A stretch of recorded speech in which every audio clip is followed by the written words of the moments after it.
this app. It hasn't been such a long time since people first started shopping online, and it was easy to keep up with the clicks. Little by little by little by more, the clicks added up to be more than the stores, and e-tailers worked harder than ever before because they had to keep up with the clicks. The clicks came from laptops, then tablets and phones, Monday through Sunday, office and home, 24 hours in every... Please take a drink, take it to your table, and sit down and have a seat. Thank you.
Get the proceedings underway. Thank you very much.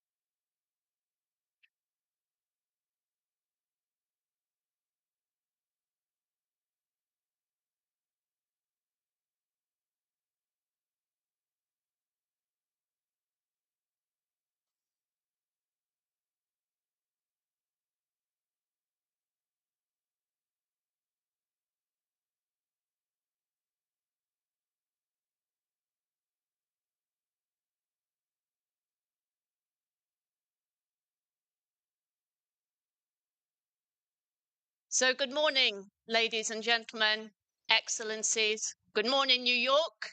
Good morning, everyone around the world who's going to be following the proceedings today on our live stream.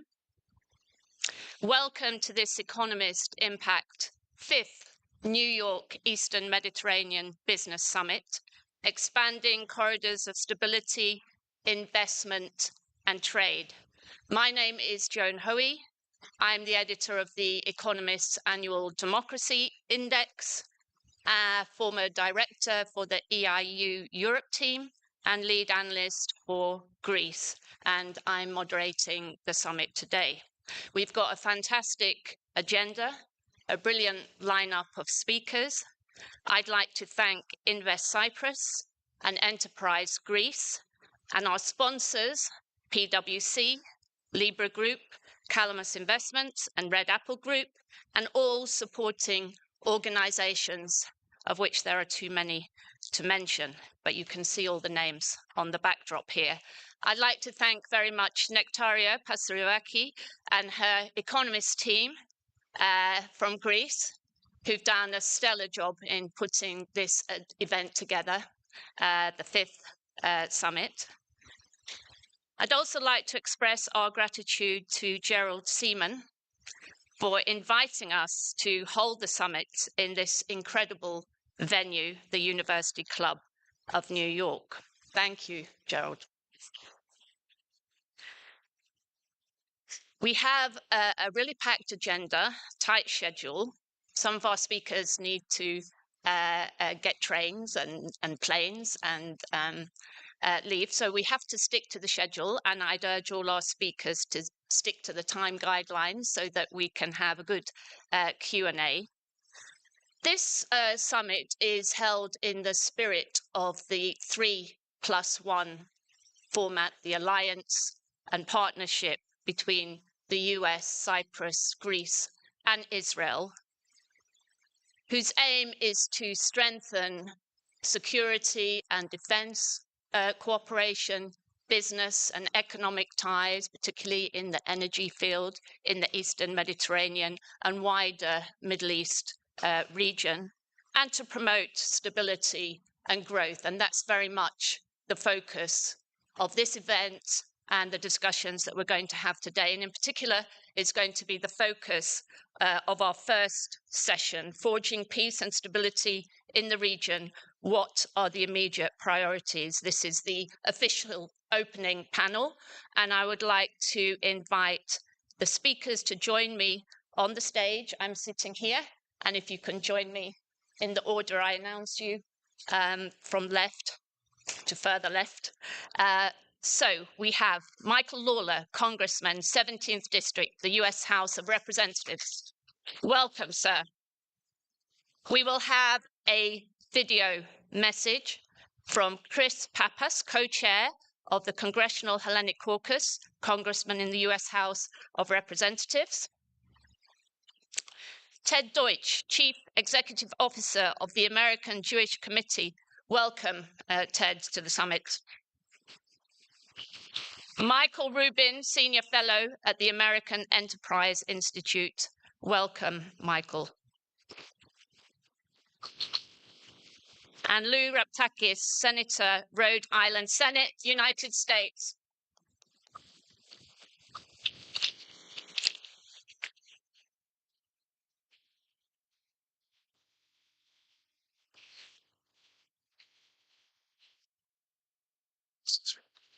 Sorry. There's some steps here. Thank you.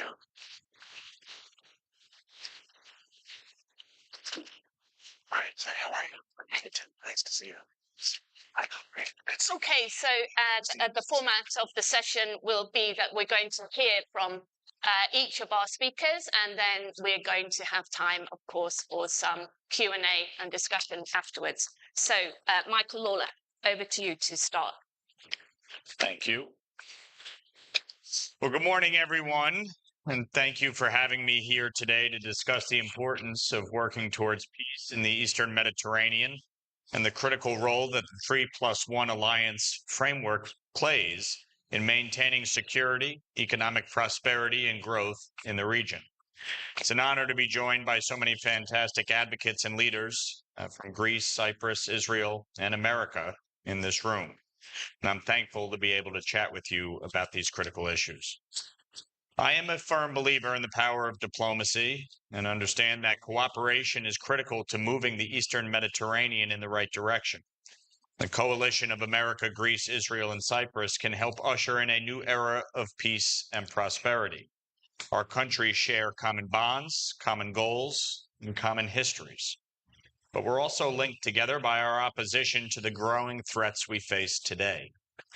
Greece, Cyprus, and Israel share a lot of common values and common interests, especially now as we're facing threats in Ukraine and the Middle East.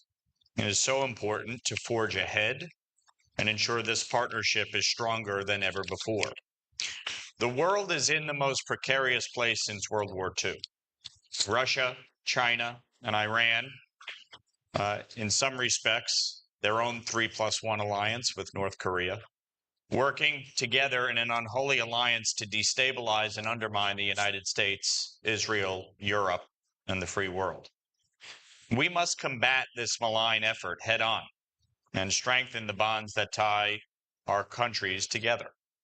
As a member of the Foreign Affairs and Financial Services Committees, my focus has been just that, ensuring lasting peace and shared prosperity across the globe, strengthening the relationships with our allies, and combating our adversaries. In just 15 months in office, I've already had several bills signed into law designed specifically to advance this cause. The first, the Special Envoy for the Abraham Accords. As we know, the Abraham Accords is critical towards normalizing relations with Israel and ensuring peace and shared prosperity across the Middle East. Having a special envoy dedicated to that cause, especially in this moment, is going to be critical as we move forward. The second and third bill, the SHIP Act and the Iran-China Energy Sanctions Act, focus specifically on the illicit oil trade between Iran and China and how that is impacting peace and stability in the Middle East. Since President Biden took office, Iranian petroleum sales have increased by $88 billion. These funds are used to fund Hamas, Hezbollah, the Houthis. We must crack down on this illicit trade. 80% of Iranian petroleum is purchased by China. So this is something that, from my vantage point, has been critical and why I have focused extensively on this particular issue and why it was so critical that those two bills were included in the foreign aid supplemental that we passed just a week ago. It's also why it's critical that we continue to explore and extract gas in the Eastern Mediterranean for our shared economic prosperity and national security of our nations. In addition, as I mentioned last week, we passed a $95 billion foreign aid package to provide lethal aid and humanitarian assistance to Israel, Ukraine, and Taiwan. As leader of the free world, the United States must lead. We must stand up for freedom, for democracy, for peace, and shared prosperity.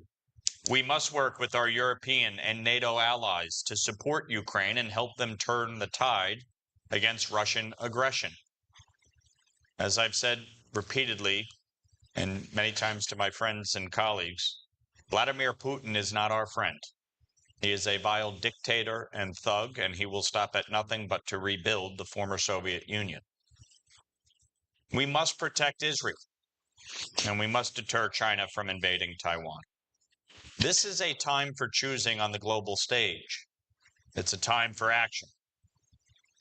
In closing, and I know we will have a discussion, I'm proud to be a member of the House Hellenic Caucus, co-led by my colleague Chris Pappas, who you'll hear from in a moment. And I'm proud to support initiatives led by the caucus to support funding regional cooperative initiatives. We look forward to using the power of the purse in Congress to ensure this cooperation remains a U.S. priority.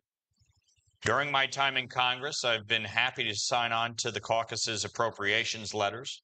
This letter requests funding for 3+1 assistance through the International Military Education and Training account in the State and Foreign Ops Appropriations Bill. Moreover, I'm proud to focus on Eastern Mediterranean security through my committee assignments. As mentioned, I serve on foreign affairs, as well as both the Europe and Middle East subcommittees, as well as on the Helsinki Commission focused on European security. It's an honor to be covering such critical issues at this time and be able to speak with all of you today, and I look forward to the questions and discussion. Thank you.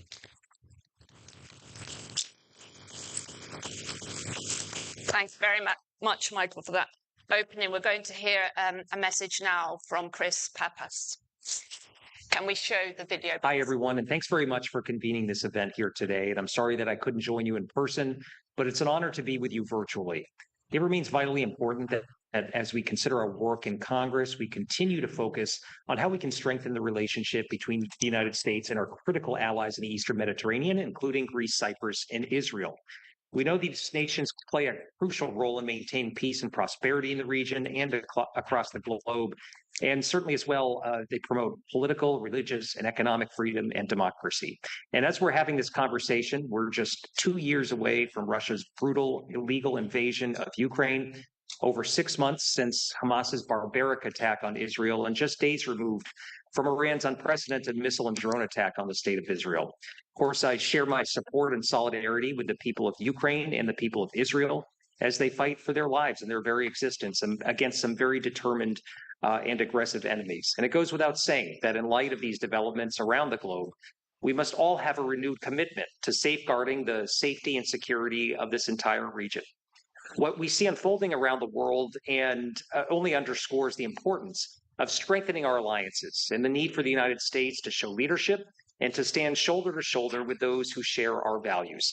So as a Greek American in Congress and as co-chair of the Hellenic Caucus, I know that we've got an opportunity to share the values of Hellenism, but also to strengthen the ties between the United States, Greece, and Cyprus.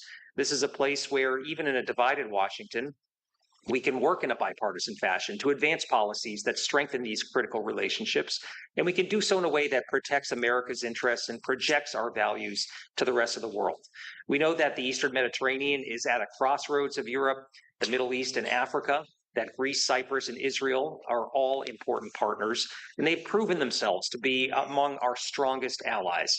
Our ties have only strengthened in recent years, and that's founded on the knowledge that not only are Greece, Cyprus, and Israel reliable democratic allies, but they're pillars of stability for the region. This is evident in the success of the 3+1 cooperation framework, and we've been working in Congress to sustain and increase funding to further invest in these relationships. Full funding of the U.S. interparliamentary component of the 3+1 partnership, as well as annual funding for the international military education and training assistance for Greece, ensures that we can continue to work closely together with these allies. And that couldn't be more important. The 3+1 framework is a vital tool to promote cooperation in a variety of areas, including maritime security, defense cooperation, energy initiatives, and more. Greece remains a critical partner in regional energy initiatives and global security, hosting military facilities that are important both for the United States and NATO operations, including operations that support Ukraine. We also know that we face a dynamic environment when it comes to energy resources. The port of Alexandroupoli in Greece serves as a critical energy hub that has helped reduce European dependence on Russian oil. And we're also working to ensure that our nations coordinate to stabilize resources and develop more diverse supplies like the Euro-Asia interconnector that will connect the electrical grids of Greece, Cyprus, and Israel, and invest in other renewable energy sources and new technologies that can help us address climate change. This all ultimately moves us toward making an impact on rising energy prices, helping to diversify Europe's energy portfolio, and significantly reducing Russia's grip on world energy markets so Putin can no longer blackmail the Western alliance. Through our cooperation, we're also protecting regional and global security initiatives. And the United States and Cyprus have forged some critical collaboration on a broad spectrum of issues. The Biden administration recently lifted that arms embargo on Cyprus, something the Hellenic Caucus has strongly advocated for. And Cyprus now has the opportunity to transition away from Russian-made systems, which will enhance interoperability between our armed forces and enable Cyprus to participate in various research initiatives. Cyclops, which is a state-of-the-art training facility built in partnership with Cyprus and the U.S., is providing training to allies on issues such as border security, cybersecurity, and maritime security. And I applaud Cyprus's critical leadership in the Cyprus-led Almathea humanitarian marine corridor, which is enabling the delivery of duly vetted aid and supplies to Gaza, providing relief for Palestinian civilians suffering under Hamas. It's also helping to ensure regional stability in the long term. I mentioned Israel a few minutes ago, and Israel obviously is an essential partner as the only democracy in the Middle East, and we've seen the ways that Israel continues to be threatened by its neighbors and by non-state actors, and support for Israel from the United States must be ironclad. A safe and secure Israel is vital to a safe and secure Eastern Mediterranean region, and so we need to ensure that Congress is working towards supporting our allies. And at the time of this recording, we're scheduled to vote within hours in Congress on crucial aid for Ukraine, Israel, and Taiwan, and a host of national security objectives. And I hope we will see a positive verdict and that these bills will be sent to the president's desk for his signature. This should be about our strategic objectives, about how we can support our partners around the world, and ensure that we're acting in a way that comports with our shared values about democracy, about freedom and security, and we have so much more work to do. So I thank you for being part of this conversation.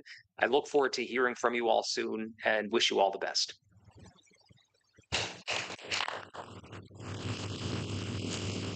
Well, thanks, Chris Pappas, for that message. Over to Ted Deutsch now. Welcome. Of course, you may. I will. Thank you. I appreciate very much the opportunity to be here. Good morning, everyone. I really just have a short message. It's been a number of years since I served in Congress, we launched the Congressional Hellenic Israel Alliance. The idea was premised on, as we know, it was premised on the opportunities in Eastern Med, and it was premised on the idea that bringing together countries with shared values to deepen the relationship, ultimately leading to the 3+1 and the great success we've seen, would prove important for the region. But the message, my message this morning is very straightforward. It's one of deep appreciation for how this relationship has impacted the region at this moment of crisis.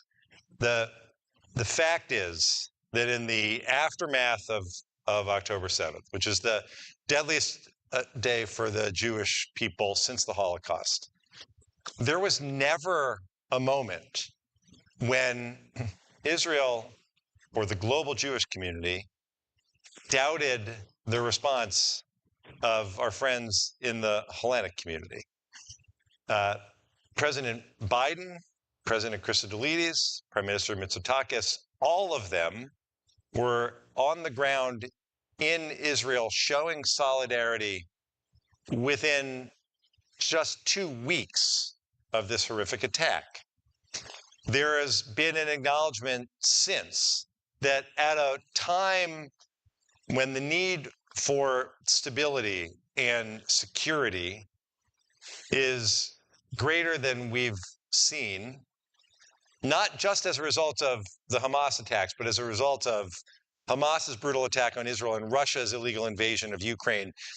And as we've seen the Iranian strike, nearly 350 missiles and drones launched at Israel.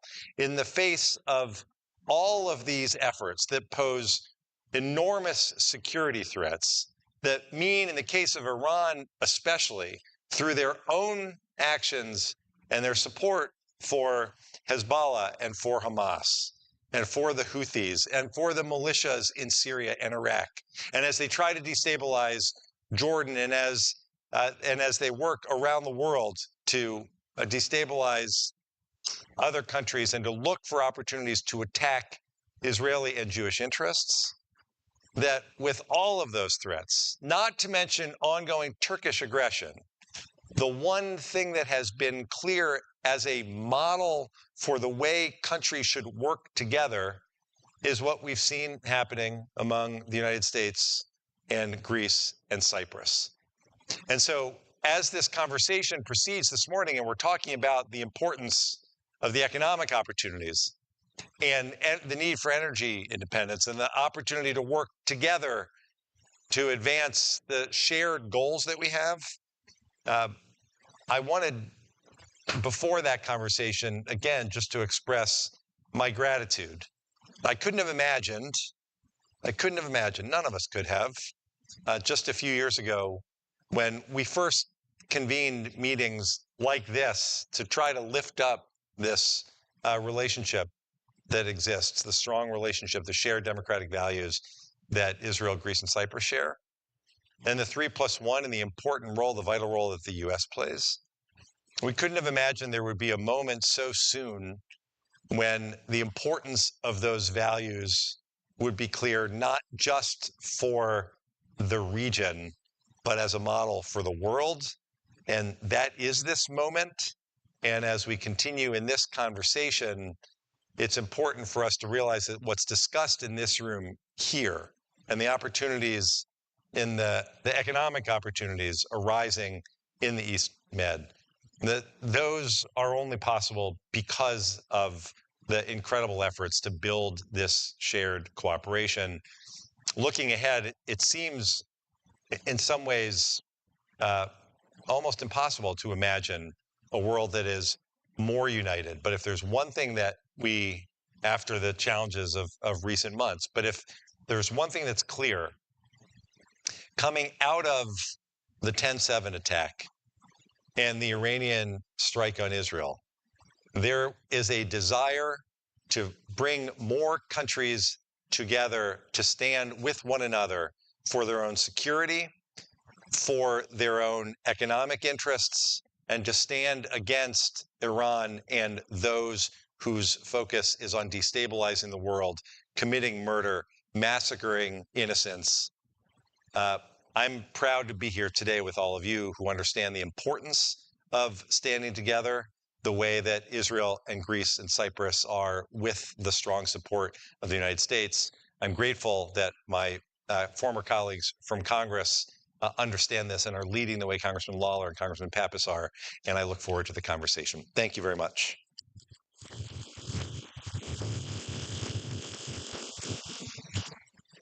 Thank you very much, Ted. Very clear message there.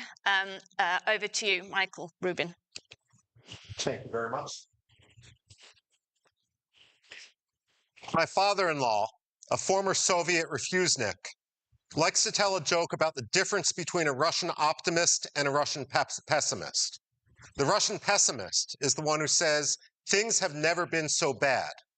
War, economy, health, they couldn't possibly get worse. And the Russian optimist is the one who says, no, no, no, they can always get worse. I'll be an American optimist. I am at a time when American politics can be, for lack of a better word, embarrassing. When we fail to see the forest through the trees and the fight becomes much more important than the outcome or the principle.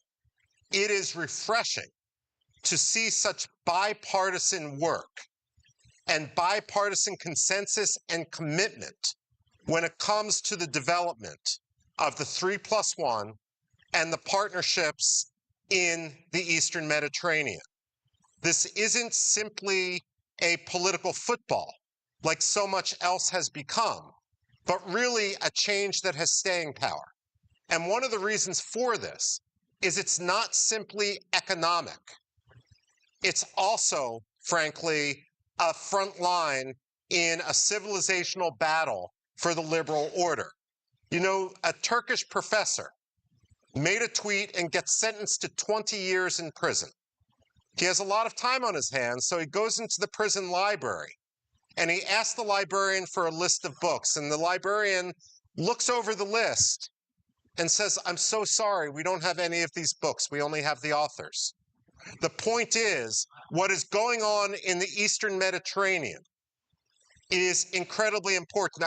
I've never served in the US military, but I spent about a year at sea over the last decade instructing our servicemen as they were on deployments on aircraft carriers and amphibious assault vessels. For the longest time, the Sixth Fleet was just something we would sail through on the way to the Fifth Fleet area of operations. Today, it is the center of gravity. Fortunately, our politics are catching up with it, but beyond that, I want to give a shout out to Usama in the East Med Gas Forum, because beyond simply the long overdue political reforms and diplomatic reforms in the way the Americans approach things, we have structural institutions which are building up behind the scenes to help coordinate not only Israel, Greece, and Cyprus, but also Egypt and the Palestinians in a way that often isn't appreciated, but it's that quiet, step-by-step building which actually gives such great hope for the future. I would say that as we consider the East Med, not simply a reform for the future in terms of our economy and our politics, it's also crucial to understand that we can't simply do the right thing, but we also have to stop doing the wrong thing. We have to recognize that almost 50 years on, a occupied northern Cyprus becomes not simply a diplomatic inconvenience. It becomes a no man's land, a vacuum through which not the forces of altruism fill, but through which money launderers, potential terrorists, and other forces that oppose the liberal order are seeking to sink root. It's not an irritant. It's a grave and growing threat that cannot simply be dispensed with in the name of sophisticated diplomacy. Henry Kissinger has died, and with it, some of the moral compromises he made should also be put to rest. We also need to recognize that as we face not just an issue of economic and diplomatic partnership, but also a front line of Western, if you will, support for the liberal order. We need to understand that we cannot platform those who most oppose it. The White House, whether it's led by a Democrat or by a Republican, should not give the Rose Garden platform to someone who so vocally supports Hamas and opposes the liberal order.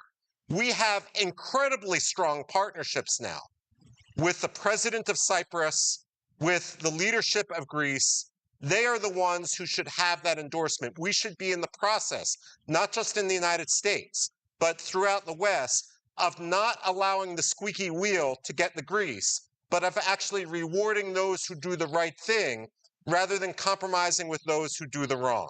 So I want to congratulate all of you for the hard work you are doing. This isn't an administration project. This isn't simply a political project.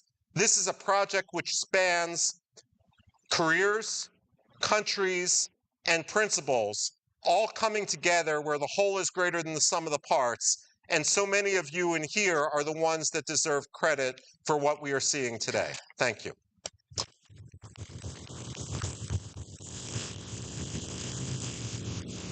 Thanks very much, Michael.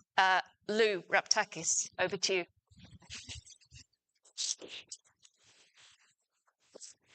Thank you. Good morning, ambassadors, my colleagues in government, esteemed guests, ladies and gentlemen. A lot was said this morning, and I think the most important issue here is we should also look for what is happening in the future. We will have elections in the United States this coming November. We could have a change in administration. We could have a change in the U.S. Senate. We could have a change in the U.S. House of Representatives.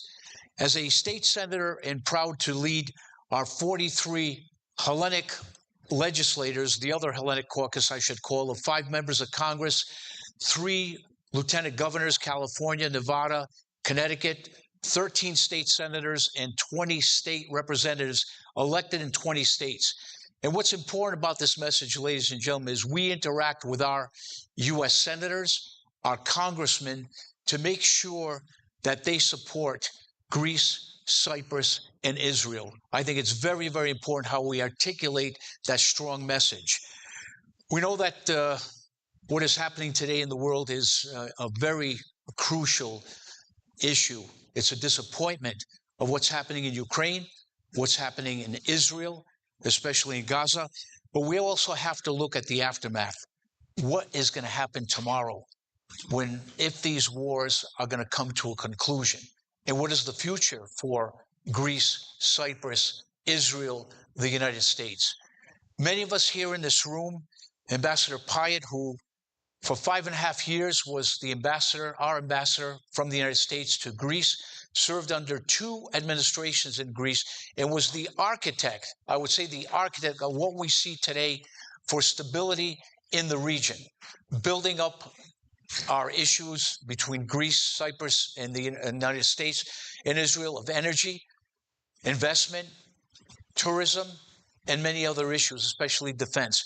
So we have a long work ahead of us, ladies and gentlemen. Many of us here today should exchange the ideas, the roadmap, what our future is tomorrow. And it is a very dangerous future. I see in the audience my colleague in government, Assemblyman Matt Moronis, and both of us have been probably criticized from a foreign government for just introducing resolutions to support the Republic of Cyprus on the 50th anniversary of the illegal invasion of Cyprus.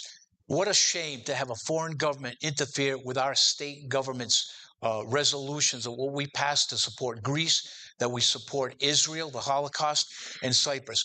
So the road ahead of us, I think, is very, very cautious, very dangerous, but we stand united between the United States, Greece, Israel, and Cyprus, and stand by and listen to what folks in our government have to say, our colleagues in government.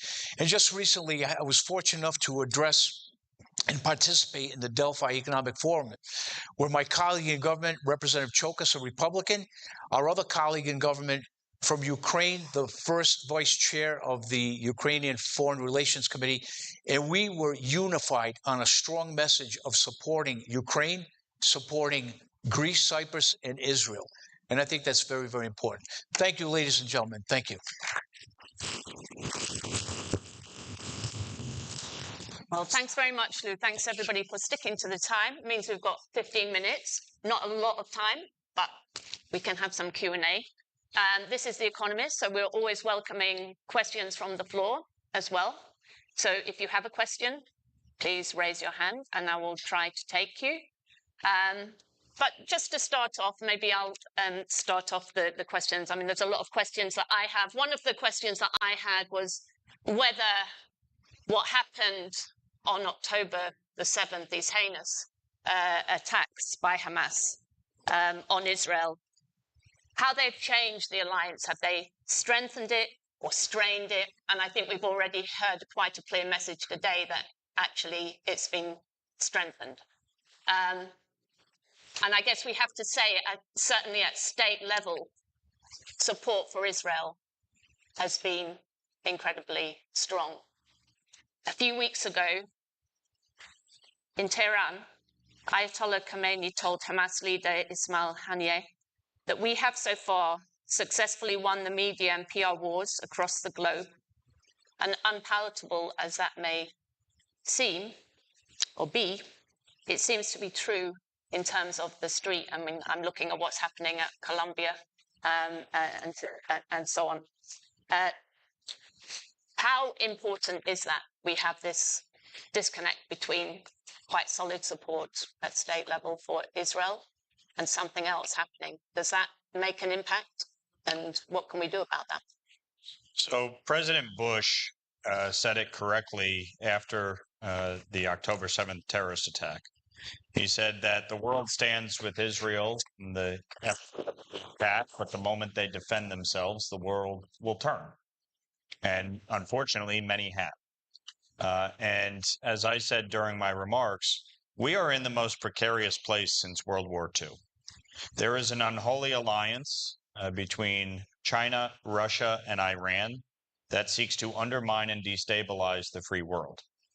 What they are doing in concert between the Russian invasion of Ukraine, between the terrorist attack on Israel, and Iran engaged in a direct attack just almost 2 weeks ago, and the threats emanating in the Indo-Pacific and the advancements that China has made. And what China is doing in terms of using economic coercion and purchasing Iranian petroleum, which is funding Hamas. 93% of Hamas's budget comes from Iran. This is a concerted effort.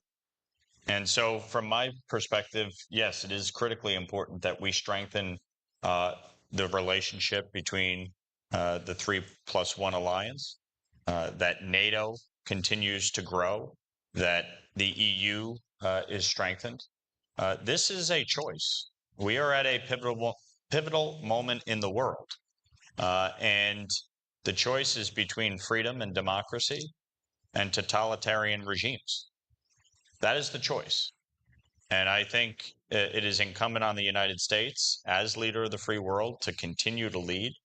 But it also is dependent on smart policy decisions that we are making here in the United States, from energy to immigration, to domestic policies that we are making, economic policies, to continue to grow the U.S. economy and the economy between the United States and our allies. I just one further point at the state level, just to the example of a couple of where things stand. The White House yesterday put out a statement with 17 other countries, all of whom have hostages that Hamas is holding right now for 202 days below Gaza, a strong unified statement demanding the release of the hostages. At the same time, Congressman Lawler, I don't think gives enough credit to himself and to the U.S. House. The Speaker, we were chatting earlier, in a really significant show of leadership in moving this supplemental package to recognize the moment we're in and to benefit and come to the support of Israel and Ukraine and Taiwan and those facing threats. That's all really important. But just as far as what's happening here, you didn't mention it, but the other thing that the Iranians have done and that Hamas has done is to have praised what's happening on college campuses. They recognize this as an opportunity. And the fact is, I'll just make one point about this. Look, social media, we know, is an outrage machine. And the problem is that on social media, there is no interest in facts. It's only what people's opinions are. And the most outrageous opinions are the ones that get the most attention. We've seen that. We see that firsthand in the interviews with some of these protesters on college campuses across the United States. The fact is, the vast majority of Americans understand that Hamas is a terrorist organization. They're not out supporting Hamas. And further, they're repulsed by the protesters who are shutting down traffic, by the protesters who are standing outside of Sloan Kettering and screaming at sick kids, by the protesters who are going out of their way to make life miserable for Jewish students, intimidating Jewish students on college campuses. They see these protesters trying to shut down events from the Thanksgiving Day parade to Easter Mass. And they understand, as the congressman spoke to earlier, this is not just a question of whether these are protests about Gaza. They're not. These are protests led in part by those whose effort is not just to attack Israel and the Jewish people, but ultimately to attack and to undermine the United States as well. And we just need to be clear about that in the way that we talk about it and the way we address it, because most people, when they see what's happening, understand exactly what this means for not just the Jewish community, but for the United States and our democratic values as well. Thanks. I've got a question from the floor. Did you want to add something? I would just say very quickly, I mean, certainly I agree that neither Democrats nor Republicans should calibrate our policy towards social media. That doesn't represent the base. I do just want to say that we've seen a stress test. The relationship has come through, but we've also seen people really seize the opportunity and run with it. Who knew before this crisis occurred what a diplomatic star behind the scenes the foreign minister of Cyprus would turn out to be, trusted by almost every party to do something which no one else could do in a high-profile way. So we've seen real stars and opportunities emerge from what we're now experiencing. Thanks. I just want to add one issue on the state level. Right after the October 7th attack, when the General Assembly convened in Rhode Island, we had 3 resolutions supporting Israel. By the time those resolutions were going to be debated, they have stalled because of the opposition of what the audience, the speakers had said earlier, which is stalemated right now.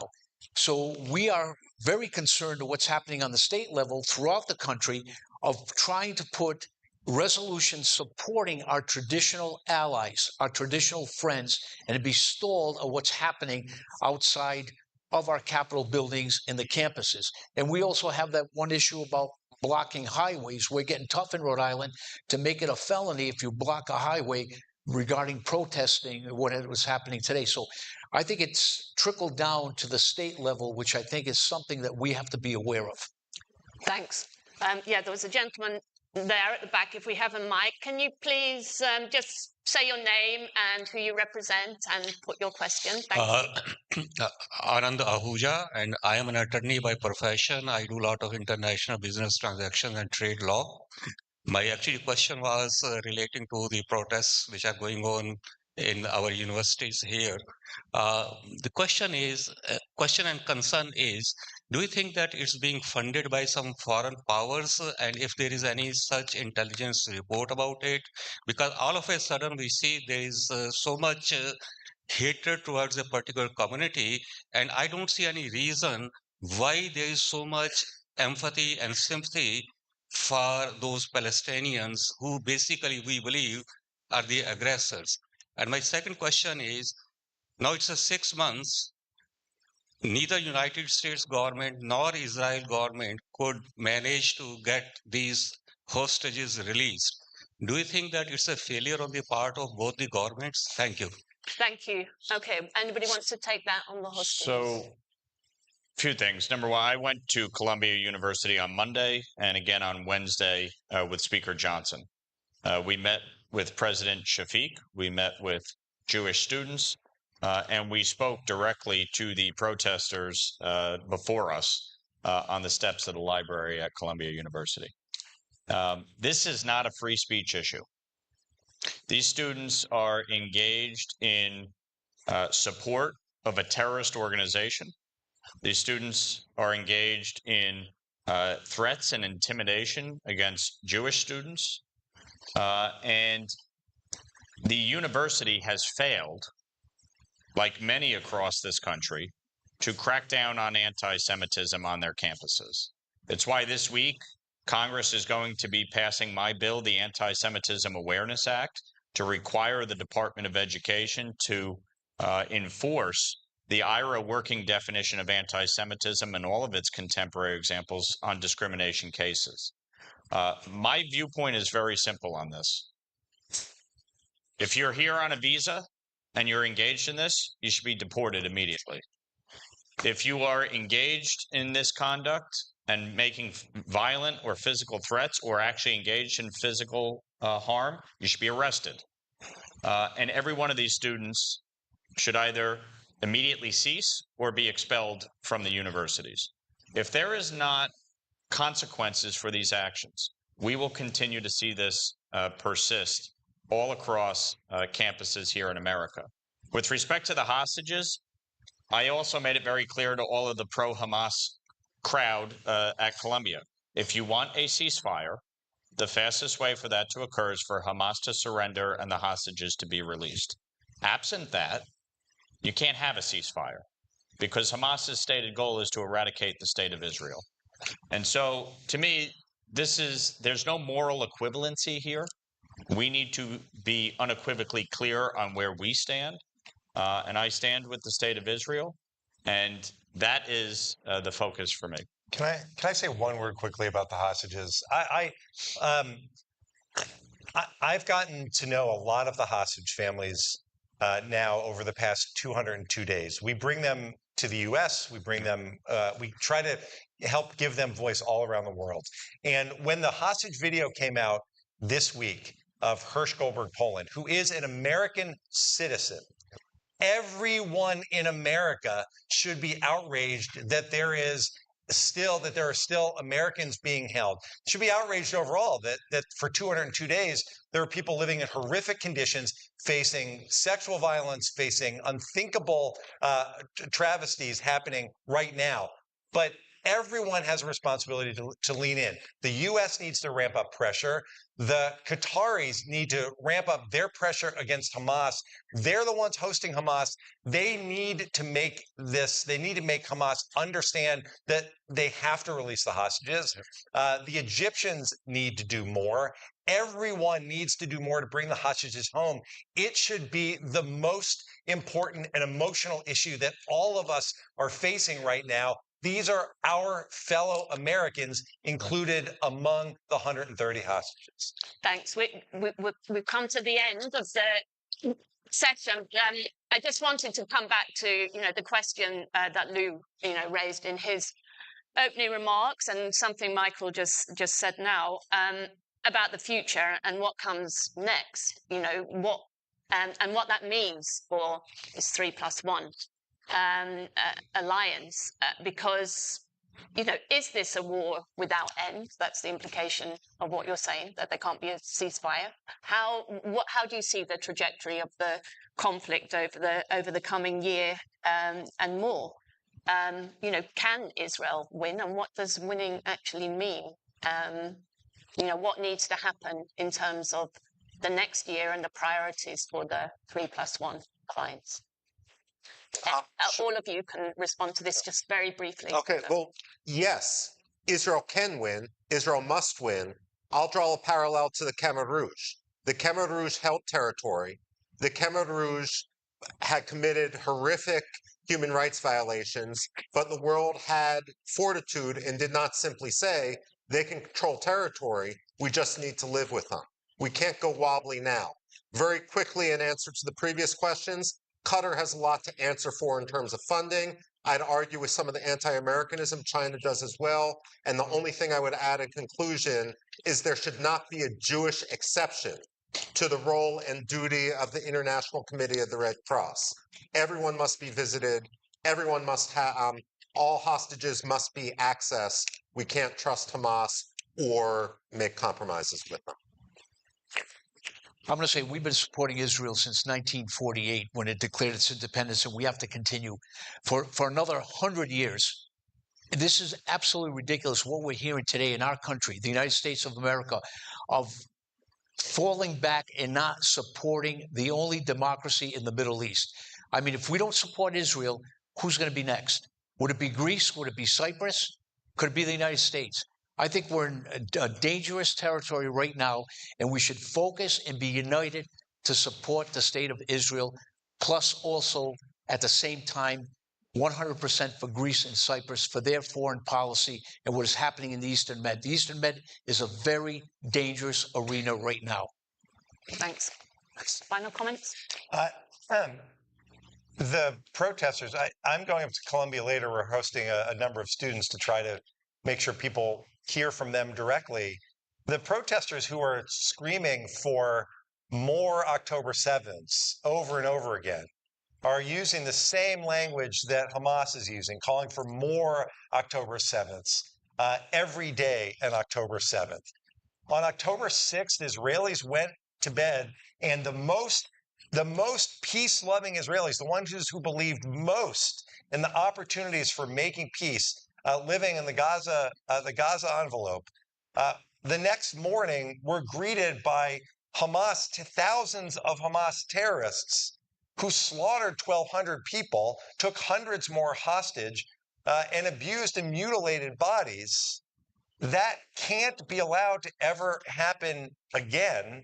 And that means that Hamas can't be allowed, this terrorist group cannot be allowed to ever do that again. So there's no question that, yes, the war will end, and the war will end when Hamas is no longer able to carry out that kind of attack again. The world just has to be clear that terrorists that commit these kinds of heinous acts can't be viewed as anything other than the detriment, the impediment to peace that they are. And when the world comes around and recognizes that, it will hasten the day that this war ends, and it will ensure greater opportunity for peace between Israelis and the Palestinians in the future. The U.S. was the first country to recognize Israel 11 minutes after its founding. We are its oldest ally. They are our closest ally in the world. We must continue to stand shoulder to shoulder with Israel. The 3+1 alliance, NATO, the EU are critical. The Abraham Accords is going to be pivotal to find a way forward in the Middle East. Saudi Arabia, getting them to the table is going to be critical in the future. Shared economic prosperity, energy, all of these issues are going to forge a path forward. I've said repeatedly, I want the Palestinian people to be free from their oppressor. Their oppressor is Hamas, not Israel. Israel is the only multicultural, multi-religious, multi-ethnic democracy in the Middle East. And so we need to stand firm. The 3+1 alliance needs to strengthen in its resolve, in its cooperation, economically, militarily, and to continue to ensure peace in the Western Hemisphere and growth among democracies in the free world. That is the objective. That is the goal. Thanks very much, Michael. Is this a statement that you wanted to make? Because we have no time for questions, but did you want to say something briefly? Yes. Have we got a mic here? Oh, okay. Can we put this mic on, please? Yeah. Okay. Whatever's quick. Is there a mic near? Just a message. I mean, I'm listening very carefully to all the statements. By the way, I'm the Minister of Energy, Commerce and Industry of the Republic of Cyprus. And because there was a statement before saying that who will be next, I believe Cyprus had been first. with the Turkish invasion in 1974. We haven't seen the same responses that we see with the invasion of Ukraine, of Russia in Ukraine. And nowadays, we are talking about the terrorist attack on the 7th of October of Israel. We fully support Israel. However, Cyprus had been first that was suffering from a Turkish invasion. And thank you, Michael, for making it so clearly. Thank you very much.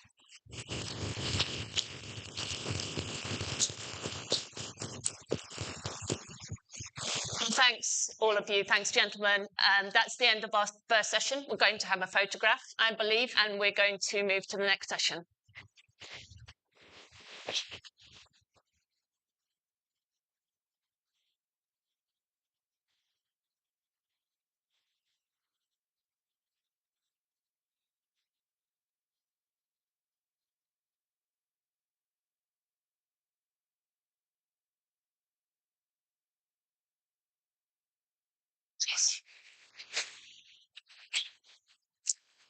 Okay, ladies and gentlemen, please stay in your seats. Don't go anywhere. If you need a coffee, you can take one from the back and sit down.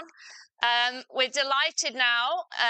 We're going to have an in-conversation, a dialogue with John Katzimatidis, the chairman and CEO of Red Apple Group. Welcome, sir. And if you join me on the stage, that would be great.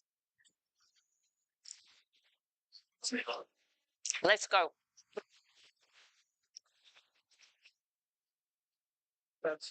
There's some steps here at the side of the stage.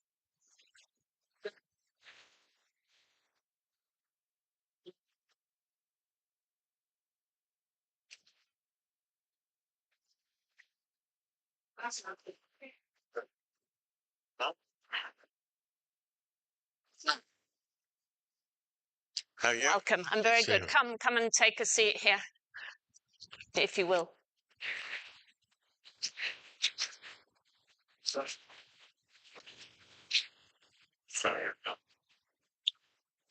Okay, ladies and gentlemen, if you take your seats, and we're going to get started with this in conversation with somebody I don't think you need any introduction.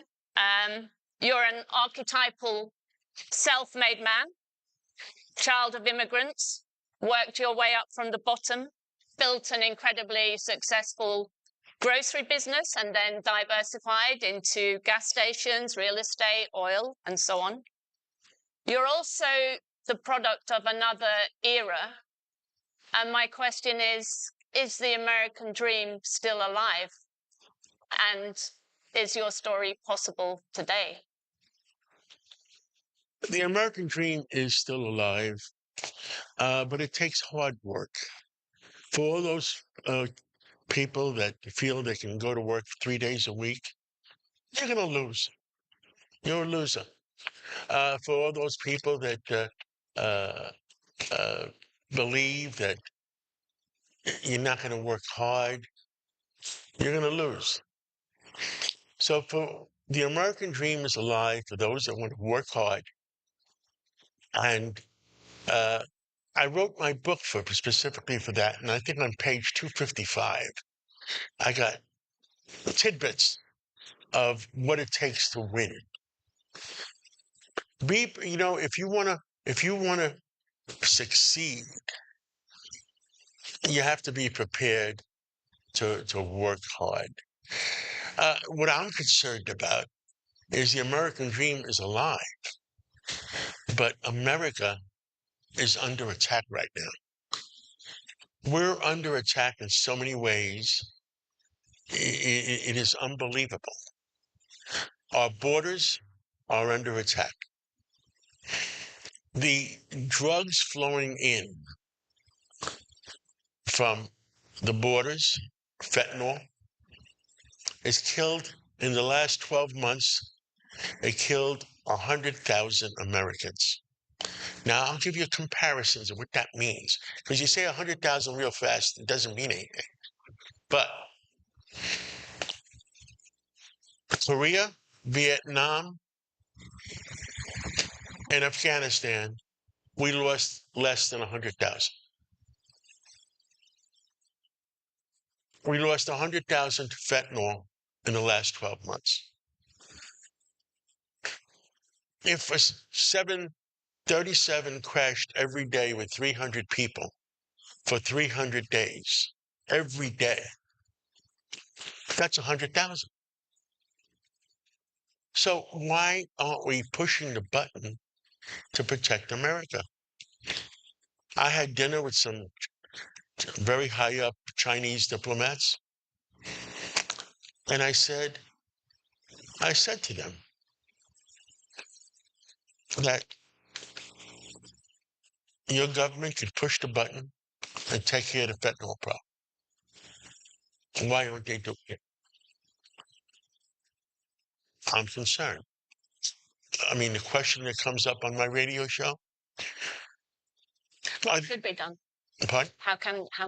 What button should be pushed to stop this? Oh, China can push the button. Boom. There'll be no more fentanyl in 30 days. They know. China knows how to do business. Our universities are under attack.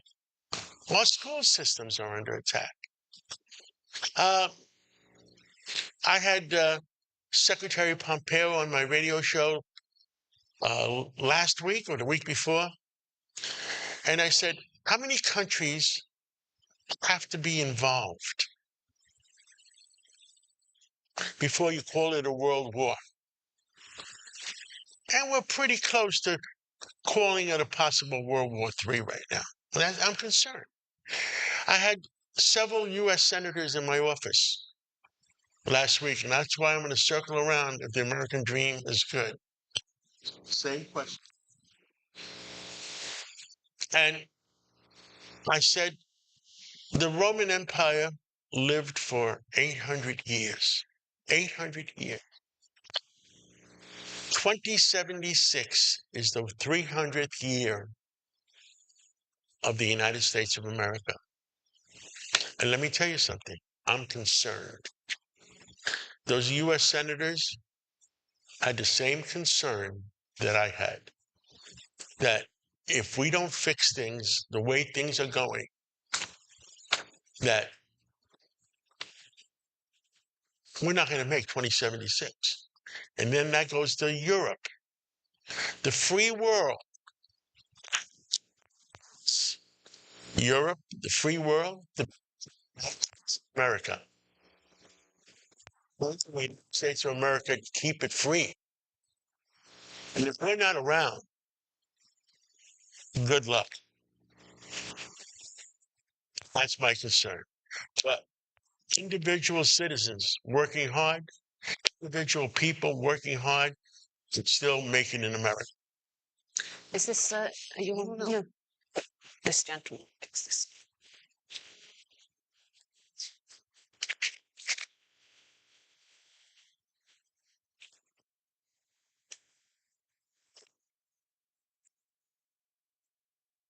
Thank you. I hope I didn't go on too long. You did not, Joel.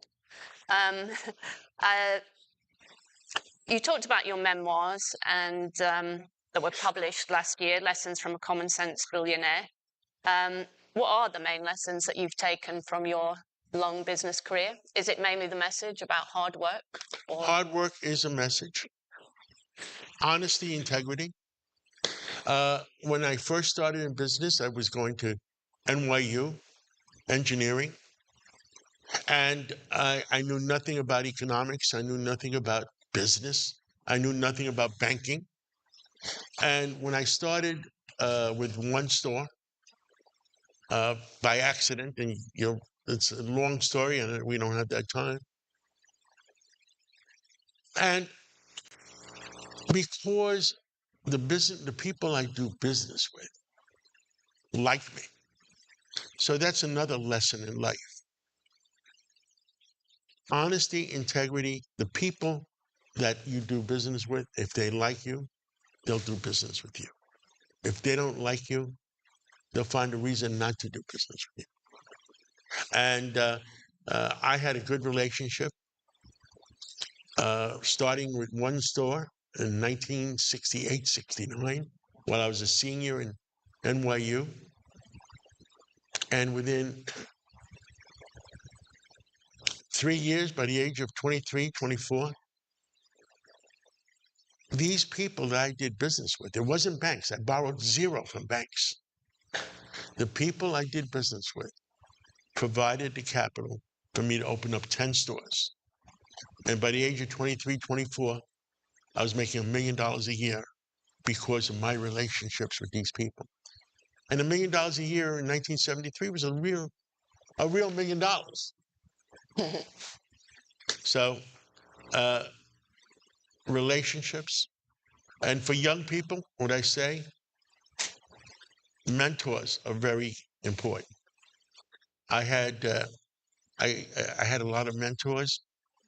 I would say, being in the food business at that time, probably if I had 12 mentors, probably 10 of them were Jewish because that was the food industry. And I tell young people that they need elder people to talk to and to learn from and to pay attention to. And that's another secret. Great. I wanted to ask you about how you see the state of the US economy in 2024, which, I mean, the US, I'm always comparing with Europe, and obviously the US economy is doing much better than the European economy, much more dynamic, been much more resilient, bounced back much stronger after the pandemic than Europe has. But we've got election coming up and voters are not feeling it. Why is that? The American people are hardworking people.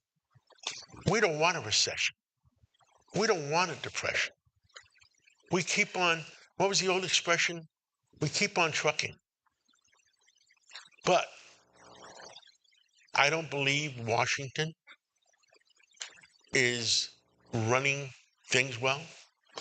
I think the international policy in Washington is very bad.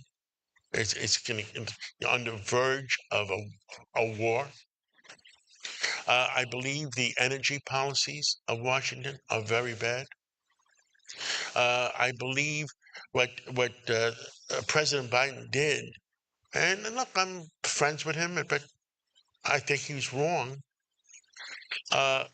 When he took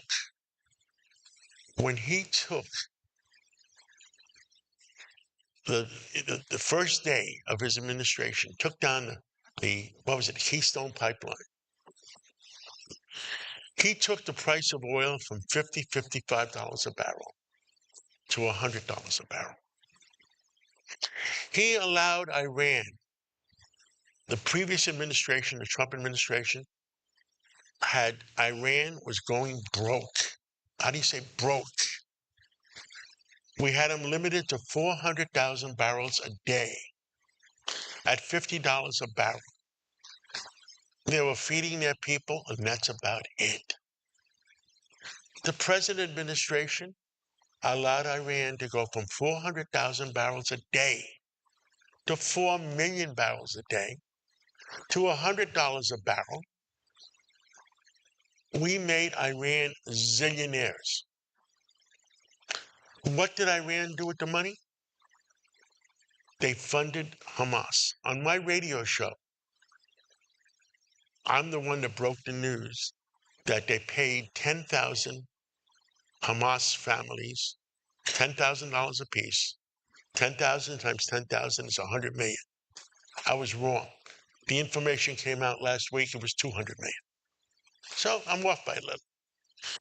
They paid Hamas. They paid Hezbollah in Lebanon. And guess what? When President Biden tried to bring down the price of oil back down because it's an election year, and I applauded him for it. It was down to about $68 about 3 months ago, if you guys remember, the gals. So Iran panicked because oil money is their blood. So what happens? They hire the Houthis. The Houthis shut down the Suez Canal, shut down the Red Sea. And what happens? Price of oil goes from 68 back to 85, 88. They're in the money. How do you, I don't sing well. They're in the money. There was a song like that. And so price of oil goes up. Price of gasoline goes up. The food company CEOs, they're not going to lower prices. The price of food goes up. What does that mean? Inflation goes up. So what does that mean? The Fed says, oh crap, we're not going to lower interest rates. The panic sets in. The real estate industry is staggering because nobody wants to pay 8-9% interest. A construction loan is 9%, 10%, maybe more. So what does that mean? The loans on the bank's books. Holy crap. And so you destroy the real estate industry, it's going to lead to a lot of pain in the banking industry. So how is the economy in 2024? I pray. Okay, final question about your Greek origins are obviously very important to you. So I wanted to ask you about how you see the prospects for Greece and Cyprus and the wider region. Do you have business interests there? Are you following what's happening closely? How do you see the development of this special relationship between the US and Greece, Cyprus, Israel? Let's talk about Greece. I love Greece. I was born in Greece. Whenever I go there and hear the Greek music, I have tears in my eyes. So I have Greek blood. My big concern, Germany, France, they've been invaded. This open borders crap is a lot of crap. If everybody knows what happened to Great Britain, and Nigel Farage, who's on my show all the time, the real reason for Brexit was not anything in particular, is that the British people went from 67% British down to 47%. My biggest concern for Greece, I want Greece to be Greek. I don't mind visitors. I don't mind people coming and going on vacation. I don't mind some settlers from other countries. But I want Greece to be Greek. That's what I want. Thank you. Thank you very much. And thank you for taking the time away from your radio show and all your other business to come and talk to us today. It's been a pleasure. And please, let's have a photo. John, shall we have a photograph? Sure. Hold on. Let me close my jacket so I look better. I'll do the same. All right.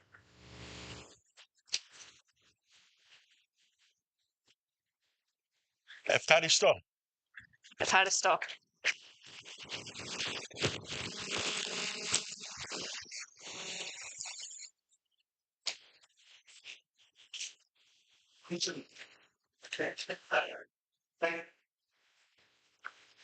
Okay, ladies and gentlemen, it's a great pleasure now to have a ministerial session.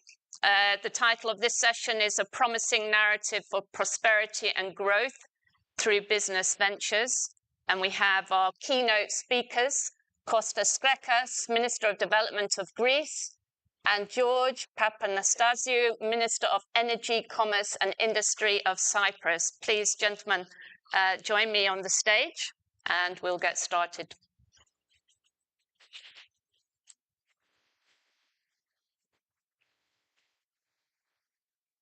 Let's go. Hello. too many familiar faces. Huh? Sige lang.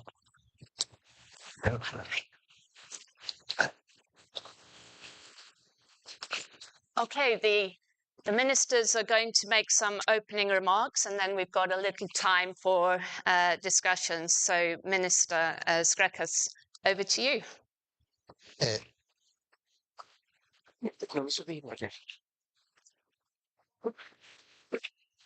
So, good morning, everybody. So, first of all, let me thank the organizers for the kind invitation. And I would like to say that I'm very happy to be here in New York, a great city, beautiful city, but also in the metropolis of the world.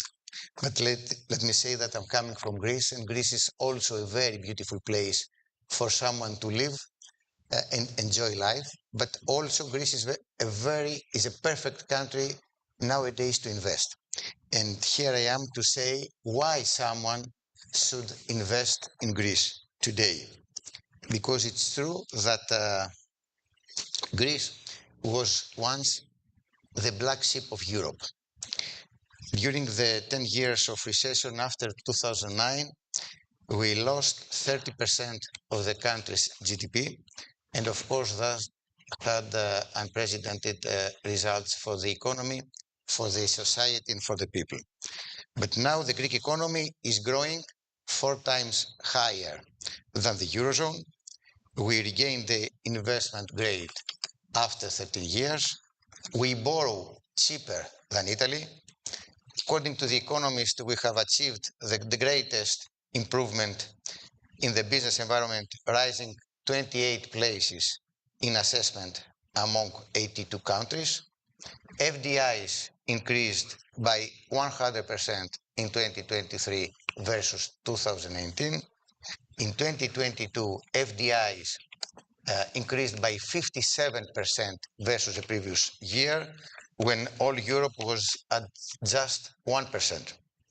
Exports have doubled since 2019 in 2023, and for the first time last year, the value of the exports of the products is higher than of the services. Unemployment continues to drop, hovering around 9% versus 17% that it was in 2019. More than 400,000 job positions have been created since 4 years ago. Last week, Standard & Poor's raised Greece's outlook from stable to positive. US giants like Amazon, Microsoft, Chubb, Pfizer, among others, are already investing in Greece. They are creating competence centers, excellence centers. They are building large data centers, AI ready, and all this because they take advantage of the huge talent that we have to show in Greece. But what has changed and why we have managed to achieve these very tangible results is what I want to answer and I want to outline today. First of all, we have a new government, we have a new prime minister who was able to secure political stability in the country. Our government has a fresh, strong mandate for a second 4-year term. Also, fiscal stability is very important, as Greece has achieved the largest reduction in public debt in the European Union and with a surplus nearly 2% in 2023. We have learned our lessons the hard way during the financial crisis, and we are never going to do the same mistakes for the second time. Our bold reform agenda further strengthening competitiveness and speeding up the award of justice. Our outstanding scientific staff, both at home and abroad. A flourishing innovation ecosystem has been developed in Greece with 820 startups, already 2 unicorns and 10 unicorns. Also, we are leveraging our strategic position, which is at the crossroads of 3 continents, and our policy is to transform Greece into a hub for green energy, innovation, and logistics. We are building on supply chain, upgrading ports, roads, and railways. Our aim is to transform Greece into the main logistics hub in the Southeast Europe, developing logistics and intermodular infrastructure. The Port of Piraeus. The Port of Piraeus is now the fourth container port in Europe. A few years ago, it was the 17th port in the Mediterranean Sea. Now it's the first port in the Mediterranean Sea, the fourth port in the whole of Europe. We want to transform Greece into a digital hub with ongoing subsea fiber optic systems, bringing new, more efficient international routes connecting Europe with North Africa and Middle East. The response time of data coming from Middle East through Greece, arriving north of Europe, could be up to 60% faster than following the current route through Marseille, France. An ambitious also green transition strategy. We have planned and we are currently implementing a very ambitious green transition strategy. Between the years 2015 and 2019, we were deploying in Greece around 200 to 400 megawatts of renewables. In 2022, we deploy nearly 2,000 megawatts in a year. And since then, every year, we deploy more than 2,000 megawatts of renewable. Greece has become the second country in the world when it comes to the market share of solar energy to our energy mix.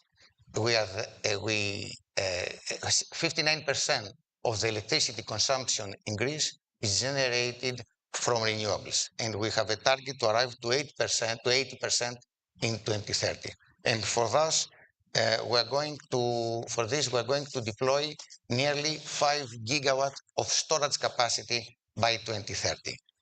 We are building already a large hydropumping storage project of 800 megawatts, and we have already finished one auction for deploying a battery storage of 1 giga. Now, we have planned also, and currently we're implementing a very ambitious industrial and manufacturing strategy in order to maintain the same pace of development. We need to expand the production base in Greece. We are very proud that we have managed to deploy so many renewables the past years and from now on.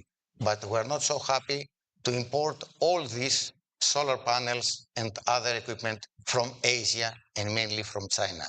So our main target and main aim is to build factories to produce such equipment necessary for the green transition in Greece. We have already expressed interest from around the world. We have local producers who are interested in building mega factories and producing lithium batteries and solar panels. And this is something which is first priority for our government. And of course, shipyards. We are the first shipping nation of the world. We have more than 5,500 ships. We own 22% of the global fleet for LNG carriers. And the Greek shipyards were dying in the past. Now we have a Greek company, we have an American company, Onyx. Mr. Xenokostas is here, the owner of Onyx, that acquired 2 old shipyards that were dying. And now at this moment that we're talking, they're accommodating nearly 30 ships the same time for ship repairs and maintenance. And now we see hope. And now we see how we can combine the maritime industry, the ship owners with the shipyards in Greece in order to produce more added value for the Greek economy and for the Greek people. And of course, those shipyards can accommodate also Greece, can help Greece in our effort for the fast green transition. in retrofitting already ships into ships that can consume LNG or green ammonia or other cleaner fuels.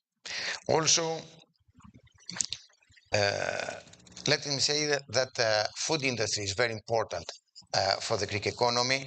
Food industry represents 30% of the total contribution of the manufacturing to the Greek GDP, and of course, research and innovation. We want to combine research and innovation with industry and the market, because we invest quite a sizable amount of money for research in Greece. We produce many papers, but not many patents. And this is what we want to do now. And that's why all the incentives that we're going to announce are going to guide industry to collaborate and cooperate with research institutions and universities. Also, our effort to cut the red tape is continuous. We never stop something. Continuous improvement is something that we do regarding the digitalization and the simplification of the Greek public sector. So, dear friends, I'm very aware that you are all involved very much in business. And you know that in business, momentum is very crucial. And I can assure you that now is the right time for someone to invest in Greece. Thank you very much.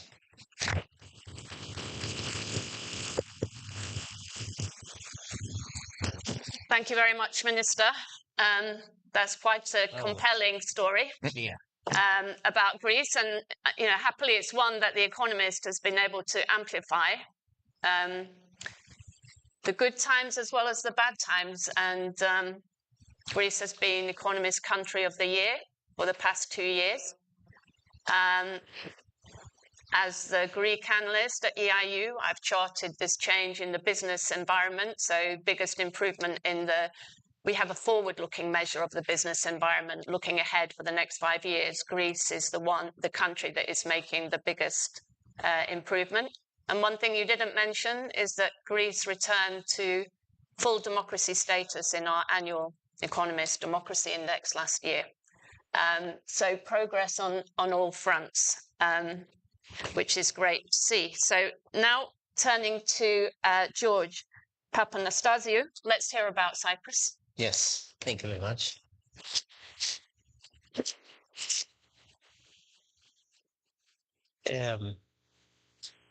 First of all, I would like to thank the organizers for inviting me here. Thank you, Nectaria, and for organizing this prestigious event. The only problem that we have with this event is the diversity, which I see a lot of males and very few females. So I don't know if business people, they are more males in this country.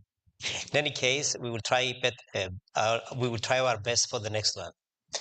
So yes, indeed, I would like to say a few words about what I heard from Kostas.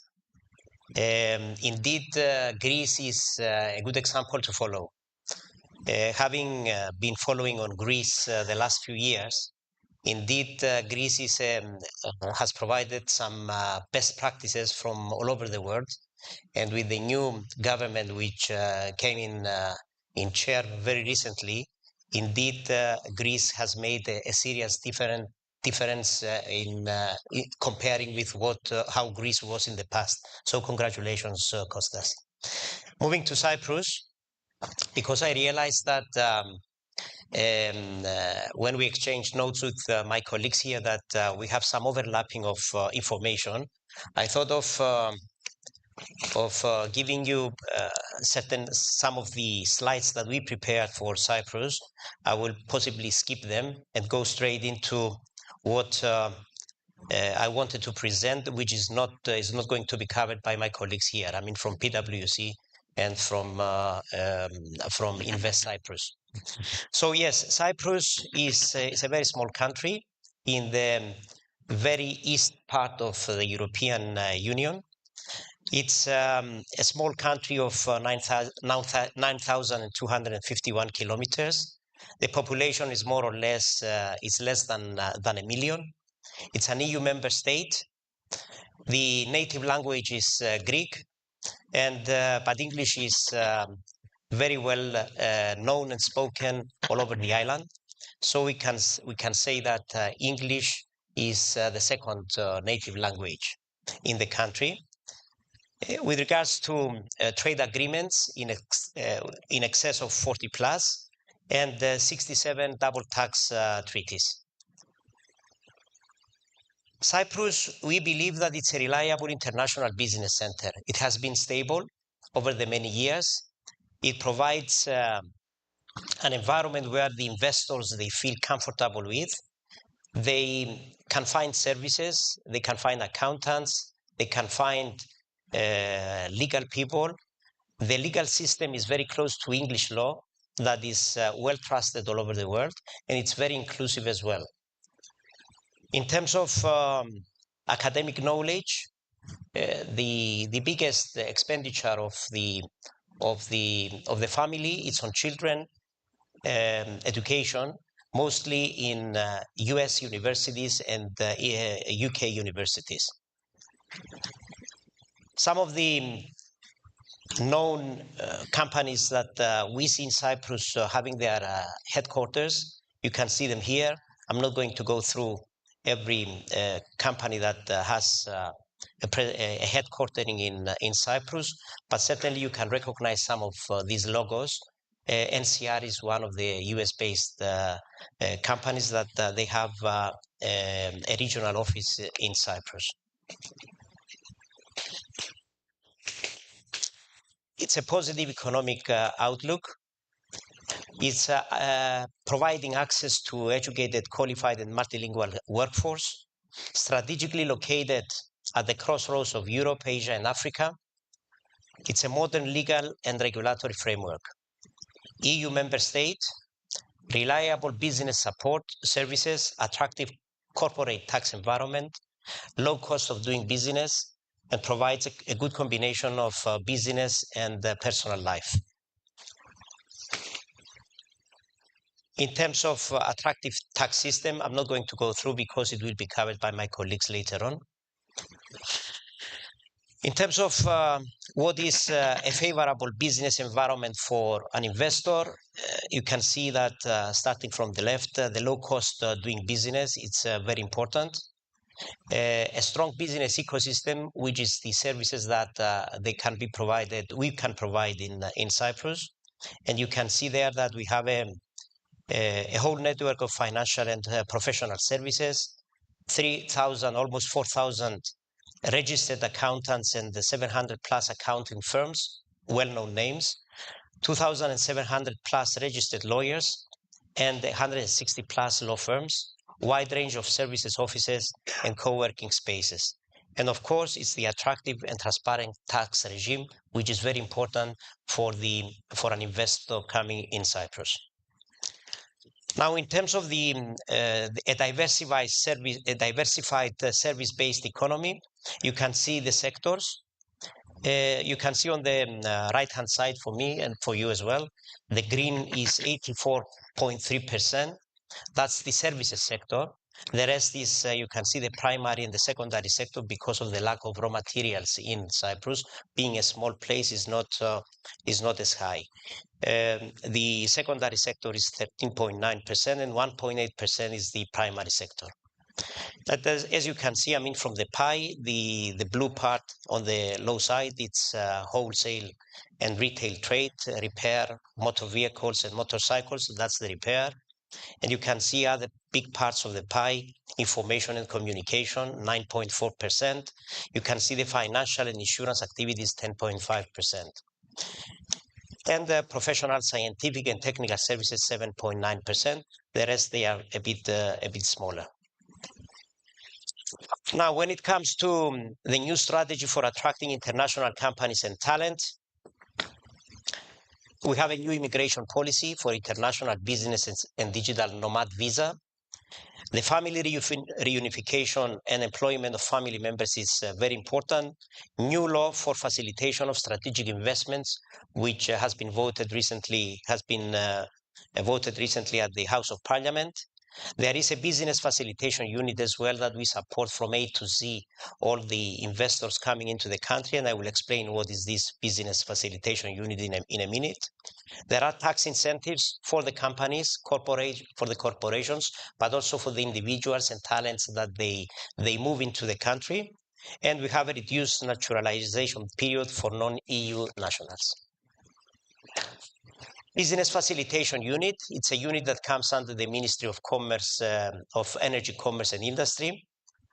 As currently, since its launching in January 1st of 2022, 2,000 companies have registered as foreign interest companies since the launch.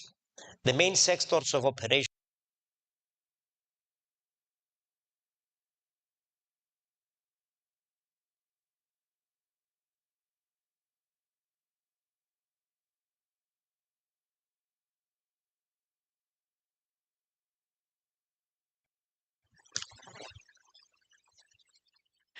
The Business Facilitation Unit, it's an integral part of the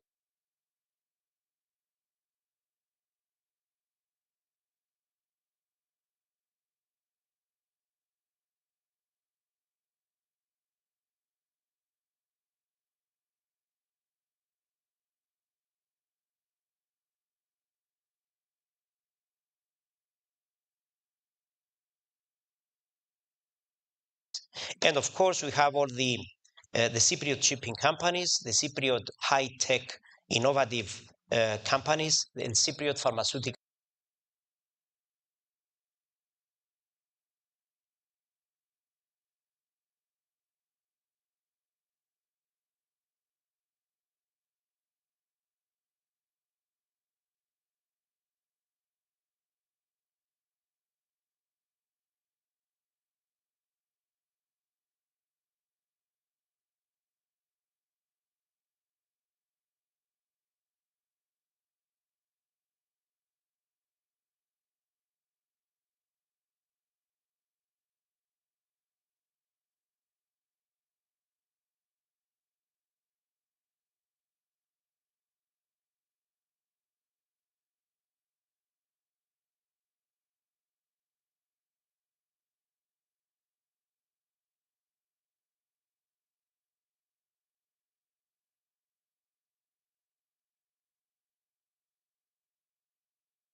For business, direct and streamlined assistance, and digitalization of the procedures from A to Z.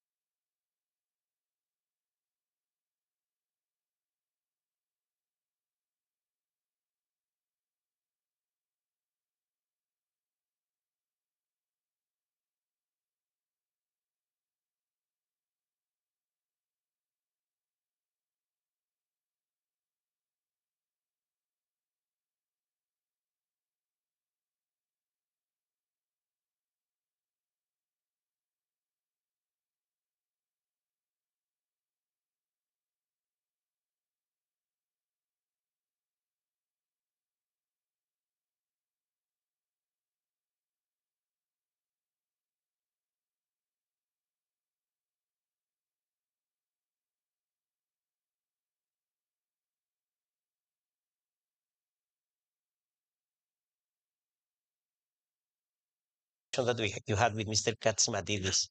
Yes. A very recent conversation that we had in the European Commission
Every zone, and still they kept up with the clicks. Now shoppers ask more from the websites they're on, their language, their currency, their way, or they're gone, so you'd better keep up with the clicks. All of a sudden, there are so many must-dos if you want to keep selling, like delivery there, no there, or there. And make it tomorrow, first thing. No time for borders. Got to stay in control, to stay in the flow and continue to grow. But we'll help you. Pack a big punch. Keep or up can with the punch even clicks. above their weight. And small states actually have many advantages. Often we're looking at the disadvantages, but there are many advantages too. And that's also shown in Cyprus's performance in our business environment rankings, where it performs very well. But thanks both of you for, presenting very seriously a detailed a view of your respective economies and making the case for why people should be investing in your countries.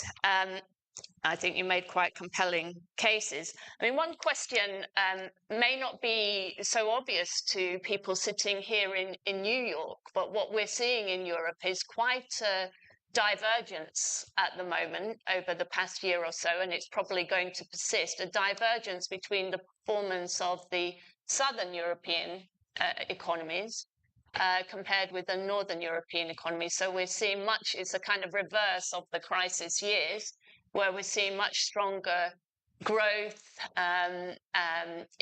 innovation, stronger fiscal performance on many levels in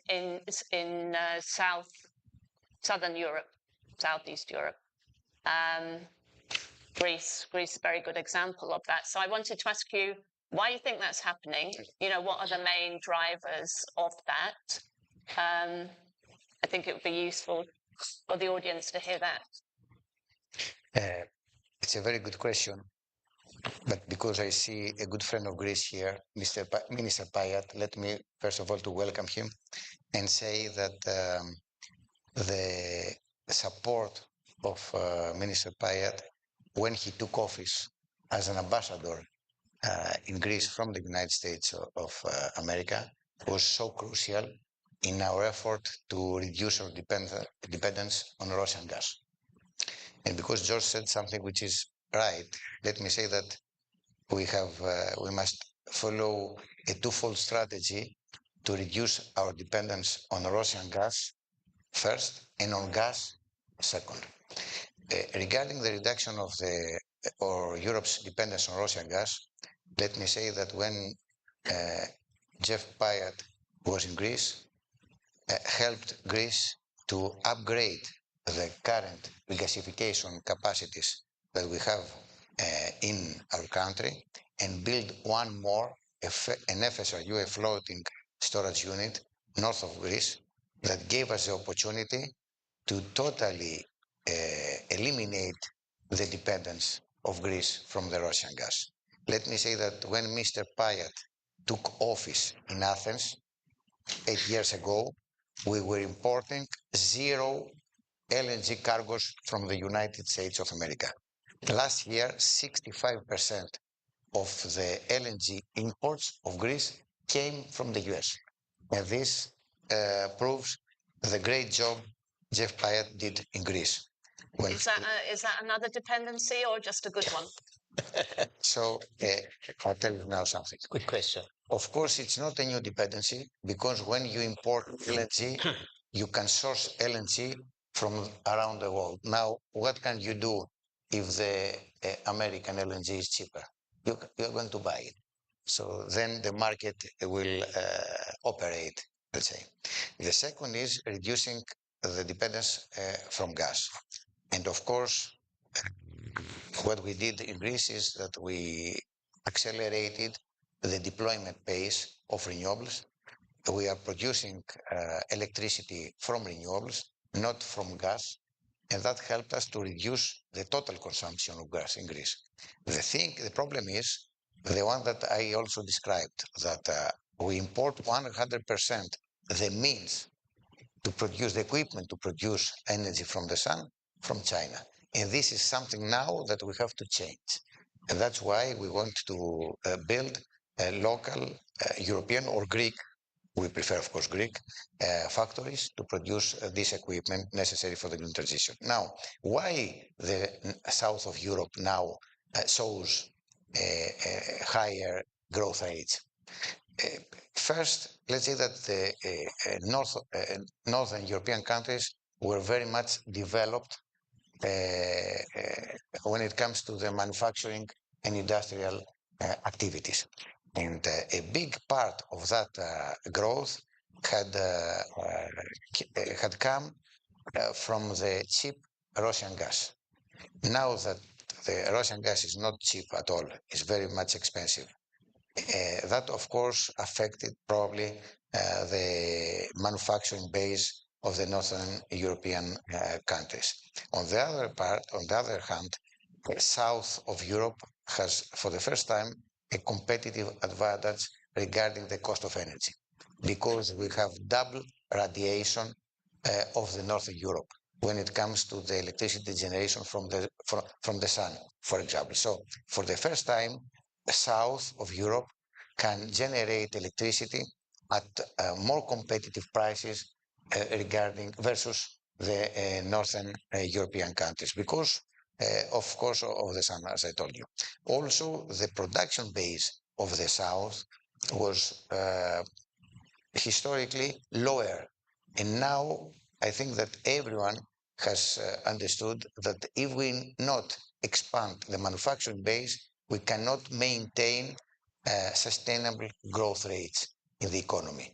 That's why Spain, Italy, Greece, of course, now we're focusing on expanding our manufacturing base, and that brings results. The cost, of course, of the human capital is important. The cost, the wages for the employees south of Europe is lower comparing to north of Europe. And not only this, I think is the realization that we must expand the manufacturing base, and that brings results. Great. And do you think, and over to you, Minister, as well, that obviously services, have had this very strong performance, tourism in particular in recent years, that's a key driver of growth for both your economies. And you have these unprecedented funds from the Recovery and Resilience Fund of the EU, which is really making a difference, I think, in terms of reforms and investment in new sectors. Would you agree with that? Yes, definitely the support that we receive the EU member states from the European Commission, it's very important, and this is what is giving the push towards the investments and for providing infrastructure in the countries. But I would agree with Kostas that indeed it's the Mediterranean, the southeast, let's say Europe, it's a new source of supply for because of the solar dynamic.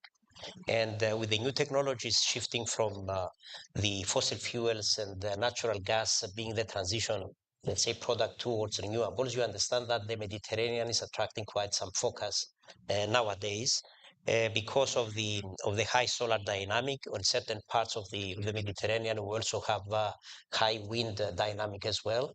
So yes, these places, they are providing solutions for what the Northern Europe needs. And what they need is low-cost energy, which can be provided from renewables in the Mediterranean, but also the countries and the low labor cost in these countries and the provision of good services, legal, accounting, but also new academic let's say academic knowledge in the countries, which is there, and the talents you can employ at low cost. This is what is attracting investors in these countries in order to, let's say, get the best out of that region.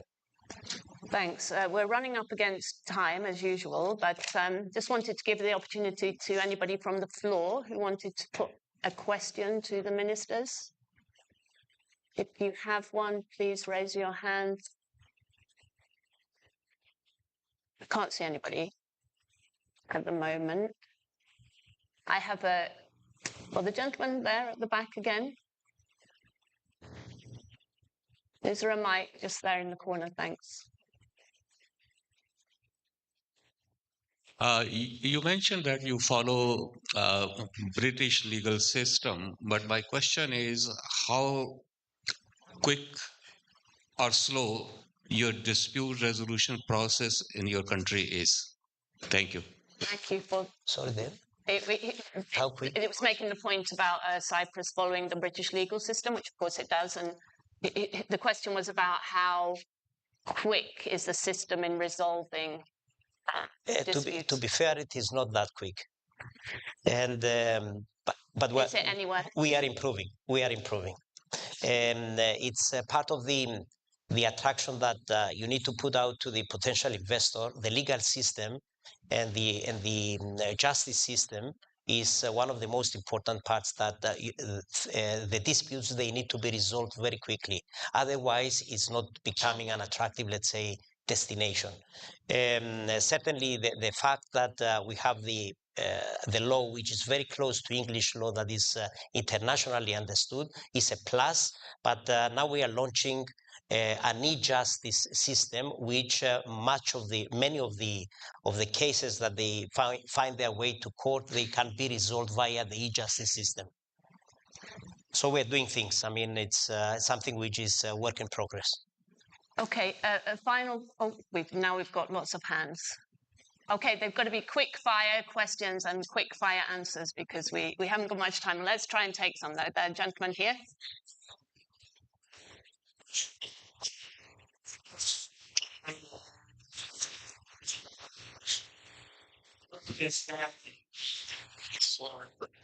How does that involve your part of the equation? And it's 3+1 was for business, economics, not just defense. Could you elaborate? Okay, that's one question. Let's take the bunch of questions and then let the ministers reply. There's another one here. What do you do to fight corruption nowadays in Greece and Cyprus? It's been a problem forever. Okay, thank you. Question about corruption. A lady here. Thank you. Good morning, Nancy Papaioannou, former president of Atlantic Bank. Welcome to Mr. Skrekas, Minister Skrekas particularly. We admire your speech in all aspects. You mentioned the shipping industry is the number one. However, as a development minister, why you don't consider as a priority to reform the Greek law to include Greek flag on our shipping industry? Thank you. Okay, thank you. One more, okay. Real quick, the ministers have talked a lot about elements like energy. Another area that's going to be critical in the next half century is availability of fresh water.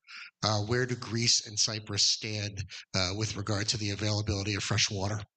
Okay, great. I think we have to stop there, else we'll run too much into the next session. So, if we want to answer all these questions, we need a day. I know, but just so, very briefly, if you can. Starting from the water issue, you know, in Greece we have to do many things about water because we have water, rainwater, but in fact, nearly 80% of the water we use comes from the underground reserves. And this is a big problem. So we have a very ambitious also plan to collect rainwater and use it mainly for agricultural use. Because again, 80% of the water that we use in Greece go to agriculture. So small dams or larger dams to collect rainwater through smart grids, smart water irrigation networks to irrigate our cultivations. This is the plan and the strategy that we currently implement in Greece. And we are investing a lot of money. And I know very well this because also I'm coming from agricultural area. And really the cost of irrigating the land is so high that production is decreasing because of that. We have, we have reached to a level that we are pumping out water 400 deep in the earth. That means from the ground. That means a lot of energy, and of course we ruin the underground water reserves. Regarding the Greek flags, of course this is, to be honest, something that the Minister of Maritime should take care, because this is his responsibility. Of course, we are very open to discuss incentives in helping you change the current flag into a Greek flag, but probably you know better why this is not something that can happen overnight. For the 3+1 initiative, let me say that the 3+1 has to do with energy, and energy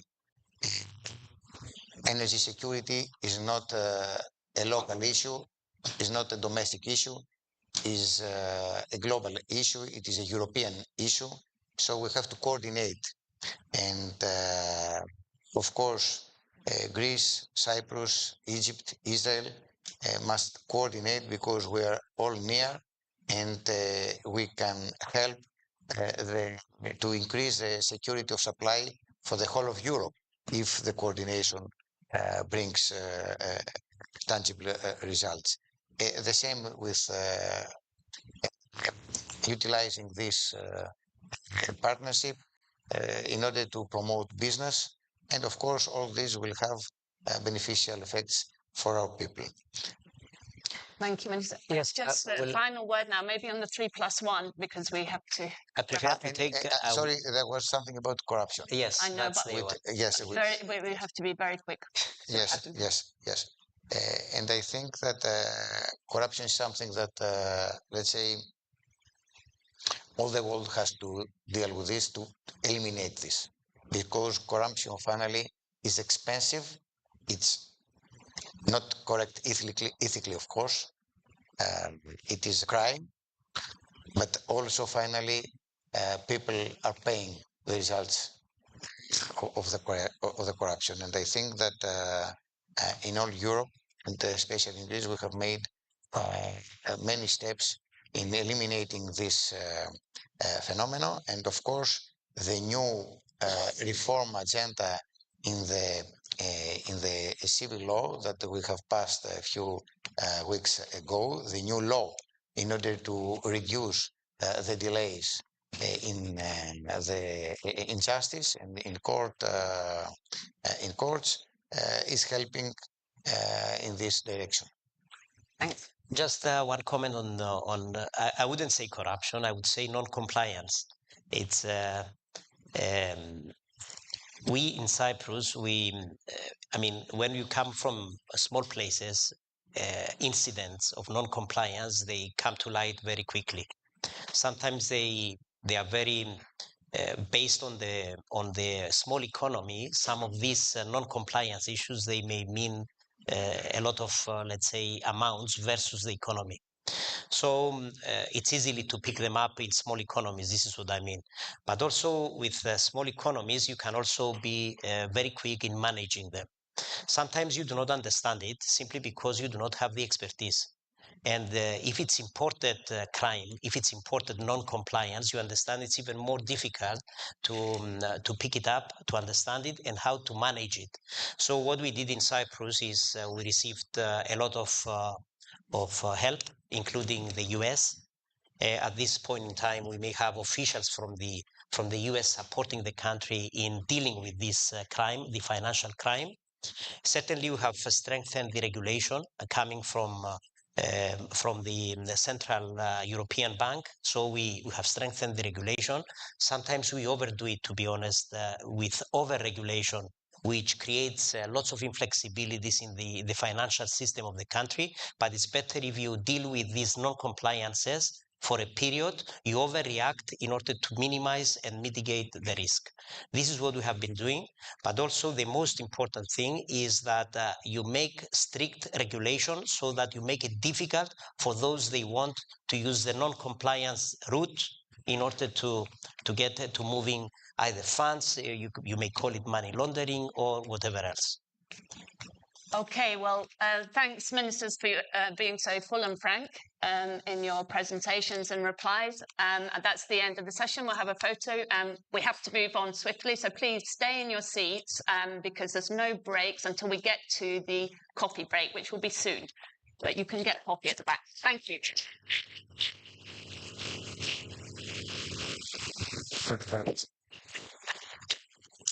What?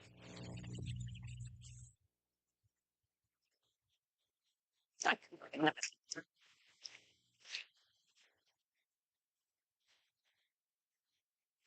you. Thank you. Thank you. Thank you. Okay, ladies and gentlemen, we've now got a keynote speaker for our next session, a conversation with Cassandra Sayer, who is the head of international capital markets at the New York Stock Exchange and also the president and CEO of Women in Financial Markets. Welcome, Cassandra. Please join me on the stage.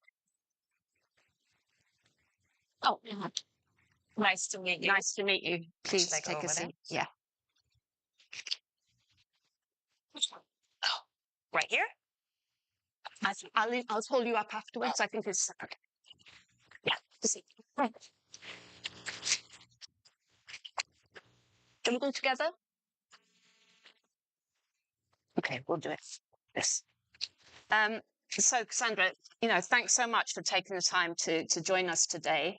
The first question I wanted to ask is how are geopolitical uncertainties and a rather sluggish global growth backdrop affecting IPO markets? Sure, Joan. First of all, thanks for having me. And hi, everyone. For those I've met, good to see you again. Those I've not met, nice to meet you. Cassandra Sayer, head of international capital markets at NYSE. My team and I take new companies from outside of the United States to list at the NYSE. So for that, just a little bit of a background.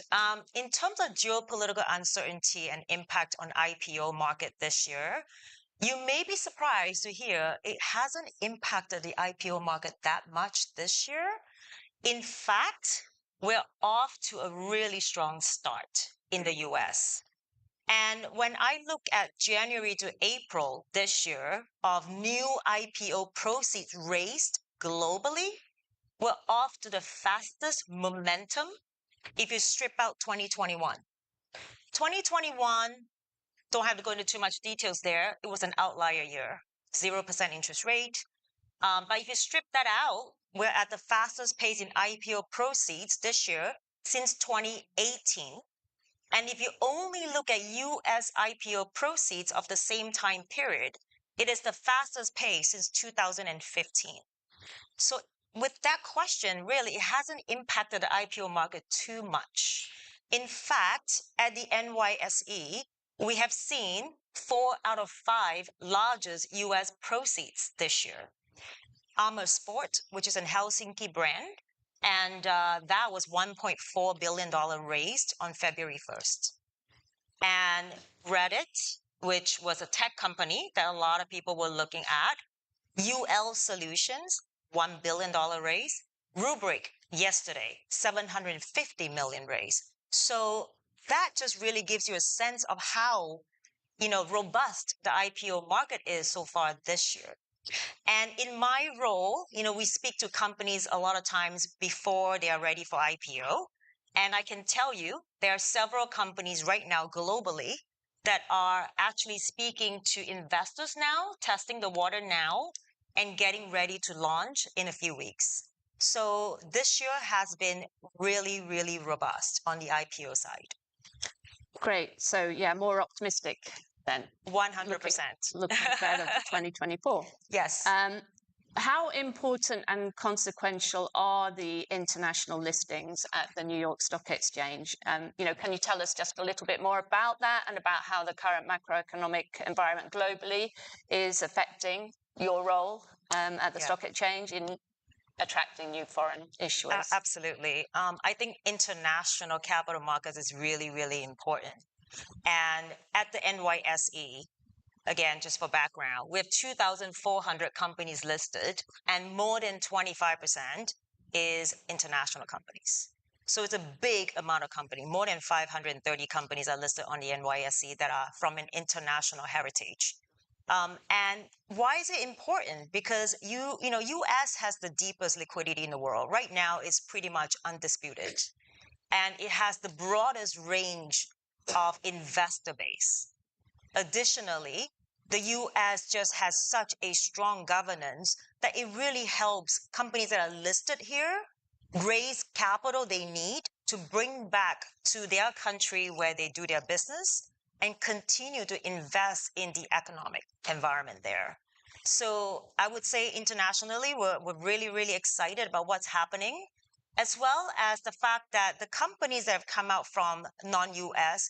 and U.S. have done well this year. So it's giving a lot more investor confidence to investing in a new IPO deal, as well as companies that are listed elsewhere already, but are adding a U.S. listing. So a lot of times you hear the word dual listing. And dual listing is a very, very big trend and has been a really strong momentum since the last 12 months and will continue to do so in the next few months. And what I'm talking about is companies that are already publicly traded elsewhere, such as in LATAM, in Brazil, Mexico, in Asia, whether it's Hong Kong or Singapore or Australia, as well as in Europe, London Stock Exchange, Europe. We see, very recently, I'm welcoming companies from Oslo listed that are listing in the US very soon. So there are really strong momentum in dual listing, and we're really excited that they're coming to the US to raise the capital they need to help to bring it back to their international land. Yeah, so just to pursue this, so what are the advantages of listing on the New York Stock Exchange compared with listing elsewhere? Yeah, I think simplifying for this audience, I would say the first thing is the New York Stock Exchange has the best marketing and visibility platform that we can offer to companies. And what I mean by that is companies that are listing on our platform, a lot of times, as I mentioned earlier, we engage them much, before the IPO. And what we do is we give them a stage to tell their story. It could be through interviews such as this. It could be through billboards. It could be through various ways for us to really help them amplify their story. So marketing and visibility. And number two is trading. Our exchange trades differently versus anywhere else in the world. And that is the case versus any, U.S. exchange or international exchange. It is coupled with a human trader as well as state-of-the-art technology. That extra layer of human oversight helps smooth out the intraday volatility of our stock. So our stock tends to trade better and tighter, not just on IPO day, which is very important how you debut, but also the rest of, the listing of that particular stock. And then thirdly is the tools and services. We really believe in empowering our companies with the best tools and services. And those we offer to them a lot of times for free for a period of time. And that really helps them get themselves ready to be a publicly traded company in the United States. There could be Sarbanes-Oxley requirement. There could be, investor call requirement, etc., ESG disclosure. All of these things are built into our tools and services bundle for our companies. Thanks, Cassandra. Since 2021, tech has been the most dynamic sector in terms of IPO proceeds. I think healthcare and finance come quite a ways behind, or some way behind. Do you expect that to continue in 2024 and beyond? Yeah, so I'll just say that, as I mentioned earlier, some of the larger names that have happened this year in IPO proceeds are actually in the tech sector. So Reddit, Rubrik, and Ibotta. These are just some of the big tech names that have come out of late, and they have done well. But beyond tech in 2024, we're actually seeing really, really, really healthy types of companies coming in, and they are across various sectors and across various countries. So again, yes, tech we're excited about because it's finally actually, thawing, and we see that the tech IPO market is open. But we also see a lot of activities coming from other sectors as well. Great. So things are looking up. It seems to be the case for 2024, but still, the market seems to be characterized by a kind of mixture of some optimism, but also still some caution. So what are investors really looking for from issuers, and how should prospective issuers handle these kind of more volatile or uncertain times? Maybe that's the... Yeah, absolutely, Joan. And I think this is something that at any point in time, any investor will always pick whatever is the best risk return profile for their portfolio. And every investor has a different profile. So what companies need to think about in order to attract the capital they require is how are they positioned versus their competitors, versus their healthy peer group. So I think what investors are looking for are companies that are well managed, strong management team, really, really high governance, great board of directors, hopefully board of directors that have taken other companies public before and have the expertise around that, strong financials, strong balance sheet, predictable future cash flows. A lot of times investors have a lot of options these days when interest rate is not zero, right? We finally have the ability for investors to express it, whether it's through equity, bond, commodities, etc. So how do they pick the best type of investment for their money? It really depends on how a company is positioned to help capture those investor appetite. And the ones that have gone out so far this year in the IPO market have traded well. When I'm not talking just IPO day, I'm talking 30 days after, 60 days after. Because of that, it really helps instill more investor confidence to invest in other IPO deals. And there's a lot of dry powder sitting on the sideline, right? There's a lot of investors that are looking to invest, but they're trying to find the right trade. How do you make sure that that right trade is your issuance? Great. Well, that's all we've got time for. But Cassandra, I'd really like to thank you for coming here, sharing your perspective, which is very valuable for people in this room, and your insights and so your advice too. So let's have a photo, and we're going to please stay in your seats. We're carrying on the conversation for the next session.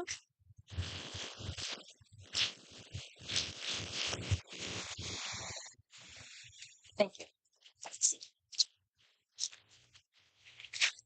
Okay, we're going to stick with this in conversation approach now, and we're delighted to have with us Bruce Mosler, Chairman of Global Brokerage Cushman & Wakefield. Great to have you with us, Bruce. Please join me. There's some steps here. You always jumped up. Pick a seat. Thank you. Okay, well, again, it's great to have somebody with your long career span and expertise with us this morning. So I've got a whole bunch of questions for you. So I guess the first one is, where are we at with the return to the office? I want to hear what's happening here in New York and the US, like see what's happening in London and the UK, but what's happening here? The first comment I'm going to make is, sadly, we're trailing Europe. We are not in the return to office, but we're improving dramatically. The average across the country right now is about 52%. But peak days, meaning Tuesday, Wednesday, Thursday, we're about 65%. But everyone measures that against a benchmark of 100. No office building is ever 100% occupied, for a couple of reasons. One, people travel. Two, people get sick. And three, they work from clients' offices. So the benchmark should be 75 or 80. And today we're at 65, with CEOs now on balance mandating that their senior people return so that their younger folks, the millennials and the Gen Zs, will want to come back to the office. Yeah, I don't know if you were here earlier this morning and heard what No, I John was trying said. to get here, actually crossing the street. Yeah. Mr. Katsanatidis was making a very strong point that people need to get back in the office. And John is right. Yeah. So how much new office product is in the pipeline, given this backdrop? So we've been through a spate, particularly in New York, of new product development, which we needed. We needed new development desperately. We have obsolescence in the marketplace. We think in New York, by way of definition, it's about 35 or 40 million feet of obsolescence. But we need new product because young people want light, air. They want amenities in their building. And so it was time for new product to be developed. We will probably see the peak of deliveries this year. Vacancy right now in New York is around 24%. That's going to come down over the next several years as we stop delivering new product for a period of time. And what does corporate demand look like as we're getting to the second half of 24 now, actually. We're nearly halfway through. What does it look like? Yeah, so look, post-COVID, we had a very difficult COVID year where demand was around 12 million feet against the 10-year average, which tends to be around 30 or 35 million. In 22, we returned to about 23 million feet, just a bit above that 24 million. That was almost at the 10-year average. This year, we'll probably come back around 20, 21, 22 million square feet. So bottom line, corporate demand is coming back. We're seeing some very large deals in the market today around the country, and in particularly in New York. And the finance and legal sector is offsetting what I think is the normalization of the TAMI sector and tech. Tech grew really far, really fast, and now it's normalizing. Okay. What about distressed assets? What are the critical factors there to think about? Yeah, so this is a part of a larger conversation, which is with interest rates now and the Fed fund rate being around 5.3%. I haven't checked this morning, so for those of you who are better informed, let me know. But we expect to see normalization of interest rates, probably end up around 4%. Bottom line, the cost of funds is not for free. So we are going to see distress in the market. But I will tell you this, there's 400 billion of capital. I think Cassandra touched on this on the fringe, sitting on the sideline. 250 billion of that wants to be or find a home in the U.S. It speaks to the safe haven that the U.S. is. It speaks to the governance that we have here. That capital's waiting to move until we see more transparency and more pricing structure in the marketplace. There are not enough trades right now in real estate for people to truly feel comfortable with where the pricing ought to be. I will say we've seen some of the big movers, the Blackstones and others, begin to make some moves in different sectors, be it industrial, be it multifamily, and other areas. Office will be the last to move, in my opinion. Right. So have we hit the bottom? If I only knew. The answer is I think that we all believe that we are getting close to the bottom. Probably we'll see it this year. At the end of the day, I think the headwinds that we're facing that really will determine this are three things: geopolitics, macroeconomics, and where we anticipated at the beginning of this year that the Fed would cut the rates somewhere around 150 basis points, maybe 4 or 6 cuts. We will probably be lucky, this is just my opinion, if we get 1 cut or 2 cuts, and that will probably come in the latter part of the year. Right. Let's talk a little bit about the Big Apple. How's New York doing post-pandemic? Yeah, look, I think New York is faring better than most of the major gateway cities. We've seen this return to work. It's probably higher in New York than in other places. I mentioned that the national average is closer to 52. Peak days, as I said, in New York were around 65% today. The bottom line is this. Young people want to come back to work. The work from home, the hybrid workplace that we see so much publicity about, it exists. It's real. But the truth is people want to be mentored. To grow your knowledge exponentially, you can't sit at home. You can't learn it from Zoom. You have to learn it from someone who's had the experience. So we're seeing more and more people come back. And I think in several years, we'll be talking less and less about the hybrid workplace and more about just being in the office. What does foreign investment in New York City look like at the moment? Well, so we are clearly off any peaks that we've had. There hasn't been a lot of significant moves. As I mentioned, most of the capital is sitting on the sideline waiting to go. I think next year, tail end of this year, as we get clarity on the interest rates, as we get clarity on where the market's moving and as demand comes back, you will see the moves made. So foreign investment right now has been slow, but it is clearly targeting New York, probably foremost amongst the cities in this country, primarily because this is a very robust market. This market is made up of legal, finance, tech. We are the financial capital of the world. There was just a major deal announced by a major institution on 350 Park Avenue for a commitment close to 1 million feet. That's what drives rents in New York forward. And so if you look at how rents move and if you look at how the markets move, I think that we're going to do fine, but we'll probably see that more next year than this year. And just widening the lens a bit, what does the US economy look like from your point of view? Oh, well, the first word that comes to mind when you talk about the US economy is resilience. Everybody has been talking about a hard landing, a soft landing. I'm not an economist. Let's be very clear. I'm a real estate person. At the end of the day, when I listen to an economist, I say, I'm going to bet the opposite direction. So right now, I'm sorry. Sorry for all the economists in the room. I deeply apologize.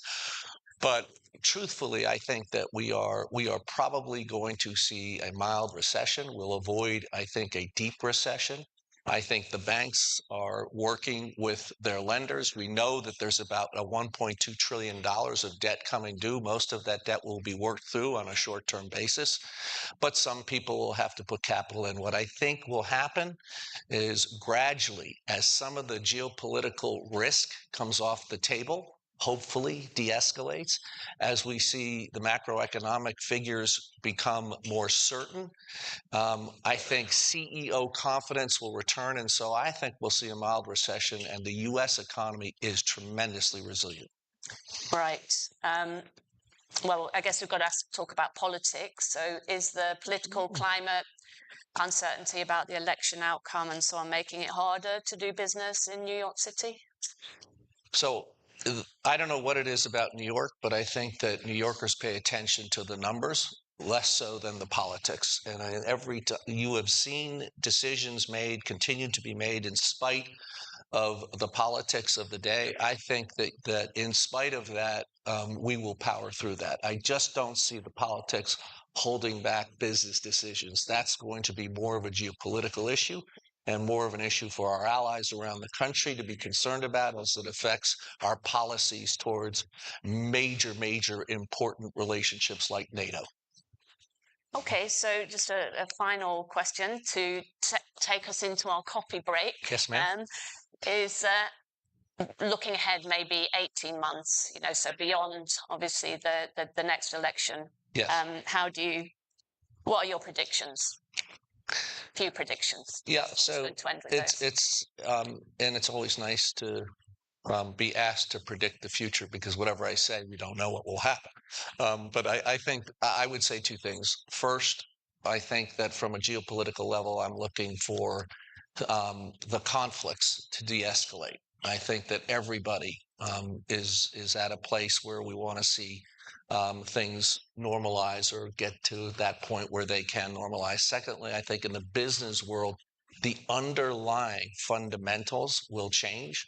We will never go back to a cost of funds that is at zero.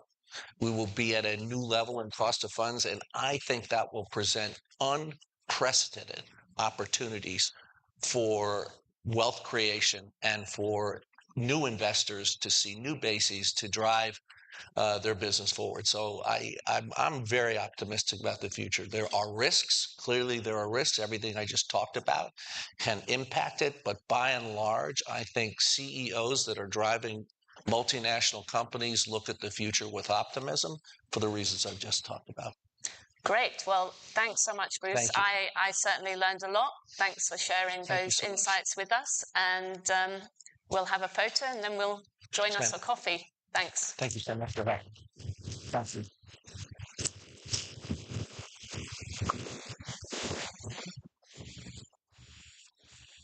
Thank you.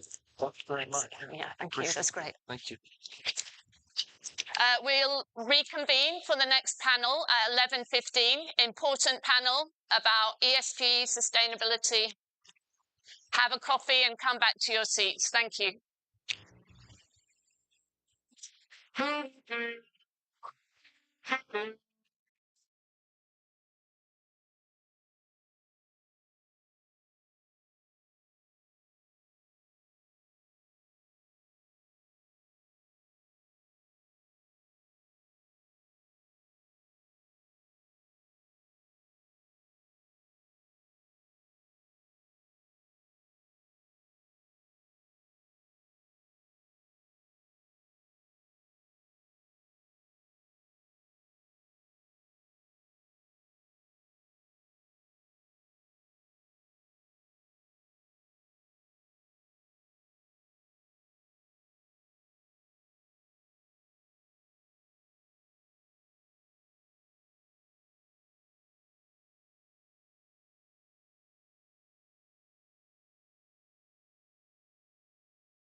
What is return on investment? It's the benefit to the investor resulting from an investment. It's how much you get for how much you give. So, how much do you get when you invest in Cyprus? You get a high-potential, dynamically growing economy. You get a modern and attractive tax and legal system. You get high-quality professional services, highly qualified and multilingual personnel. You get location, location, location. But you also get a lot more. A kind of return on your investment that's harder to find in other destinations you might be considering. You get a safe place to relocate yourself, your employees, your business. The crime rate in Cyprus is one of the lowest in the world. A sunny place. Cyprus's Mediterranean climate means you can enjoy almost 300 days of sunshine per year. A diverse place. You can enjoy the beauty of the beach and the serenity of the mountains with just a 30-minute drive.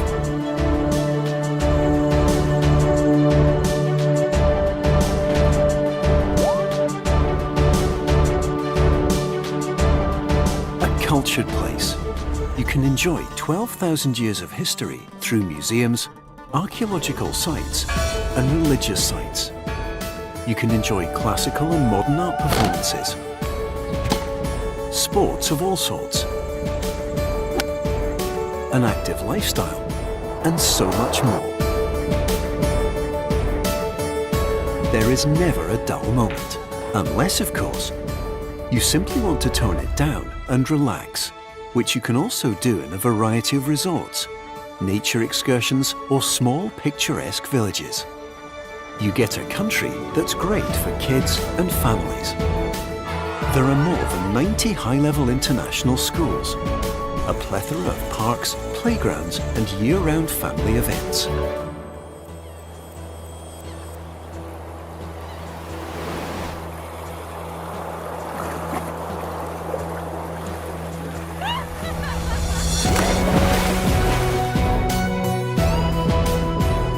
Perhaps you thought you couldn't have the best of both worlds. In Cyprus, you can. A country that's exceptional for business and ideal for living. a country where your real return on investment lies not only in numbers, but also in the quality of life that you, your family, and business associates will enjoy. Your investment will yield long-term business returns and unique personal rewards. It's time to redefine your return on investment. It's time to invest in Cyprus.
Check this out.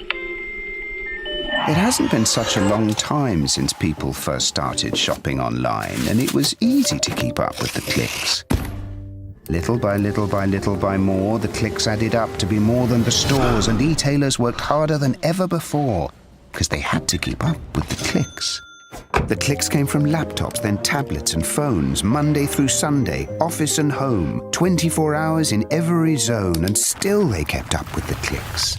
Now shoppers ask more from the websites they're on, their language, their currency, their way, or they're gone, so you'd better keep up with the clicks. All of a sudden, there are so many must-dos if you want to keep selling, like delivery there, no there, or there. And make it tomorrow. First thing. No time for borders. Gotta stay in control to stay in the flow and continue to grow. But we'll help you. Keep up with the clicks. What is return on investment? It's the benefit to the investor resulting from an investment. It's how much you get for how much you give. So, how much do you get when you invest in Cyprus? You get a high-potential, dynamically growing economy. You get a modern and attractive tax and legal system. You get high-quality professional services, highly qualified and multilingual personnel. You get location, location, location.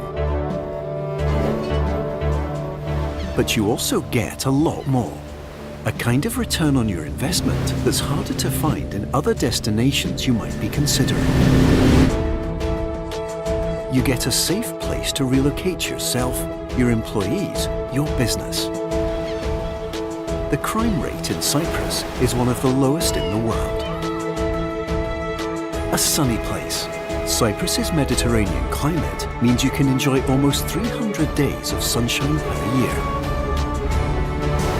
A diverse place. You can enjoy the beauty of the beach and the serenity of the mountains with just a 30-minute drive.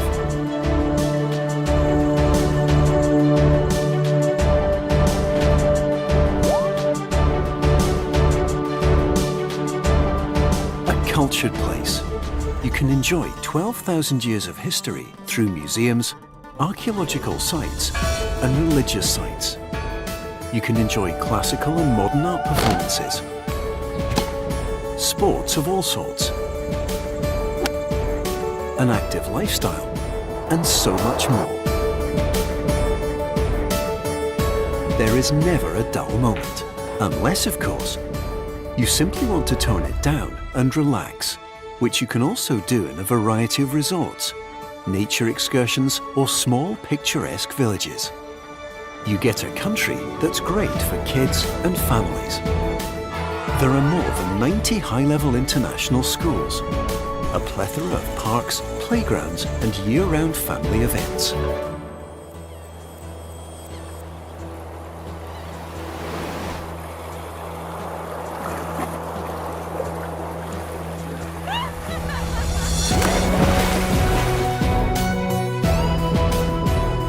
Perhaps you thought you couldn't have the best of both worlds. In Cyprus, you can. A country that's exceptional for business and ideal for living. A country where your real return on investment lies not only in numbers, but also in the quality of life that you, your family, and business associates will enjoy. Your investment will yield long-term business returns and unique personal rewards. It's time to redefine your return on investment. It's time to invest in Cyprus.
Check this out.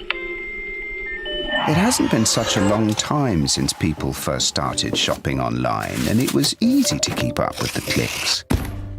Little by little by little by more, the clicks added up to be more than the stores, and e-tailers worked harder than ever before because they had to keep up with the clicks. The clicks came from laptops, then tablets and phones, Monday through Sunday, office and home, 24 hours in every zone, and still they kept up with the clicks. Now shoppers ask more from the websites they're on, their language, their currency, their way, or they're gone, so you'd better keep up with the clicks. All of a sudden, there are so many must-dos if you want to keep selling, like delivery there, no there, or there. And make it tomorrow. First thing.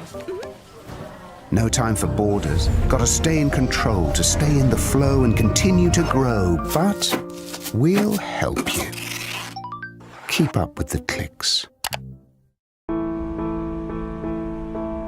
What is return on investment? It's the benefit to the investor resulting from an investment. It's how much you get for how much you give. So, how much do you get when you invest in Cyprus? You get a high-potential, dynamically growing economy. You get a modern and attractive tax and legal system. You get high-quality professional services, highly qualified and multilingual personnel. You get location, location, location. But you also get a lot more. A kind of return on your investment that's harder to find in other destinations you might be considering. You get a safe place to relocate yourself, your employees, your business. The crime rate in Cyprus is one of the lowest in the world. A sunny place. Cyprus's Mediterranean climate means you can enjoy almost 300 days of sunshine per year. A diverse place. You can enjoy the beauty of the beach and the serenity of the mountains with just a 30-minute drive.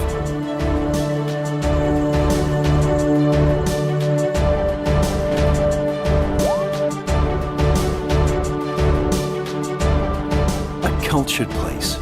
You can enjoy 12,000 years of history through museums, archaeological sites, and religious sites. You can enjoy classical and modern art performances, sports of all sorts, an active lifestyle, and so much more. There is never a dull moment, unless, of course, you simply want to tone it down and relax, which you can also do in a variety of resorts, nature excursions, or small picturesque villages. You get a country that's great for kids and families. There are more than 90 high-level international schools, a plethora of parks, playgrounds, and year-round family events.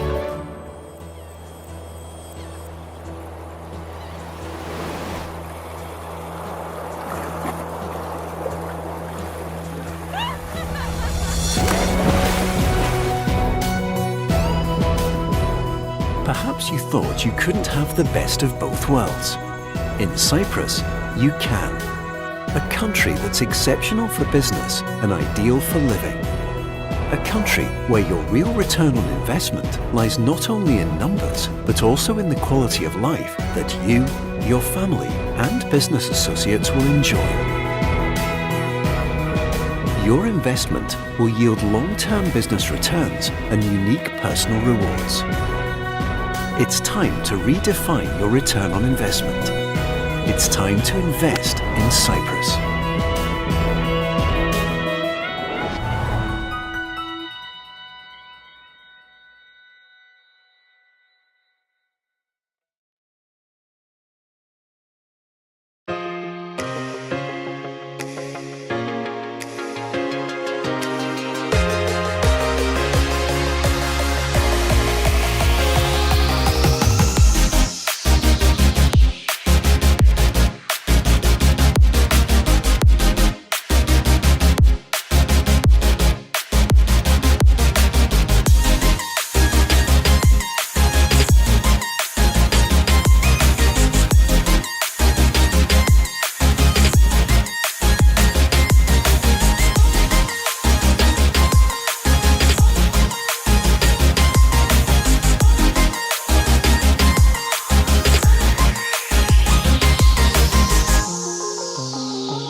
hasn't been such a long time since people first started shopping online, and it was easy to keep up with the clicks. Little by little by little by more, the clicks added up to be more than the stores, and e-tailers worked harder than ever before because they had to keep up with the clicks.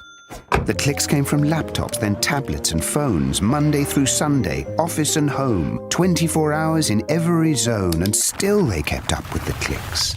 Now shoppers ask more from the websites they're on, their language, their currency, their way, or they're gone, so you'd better keep up with the clicks.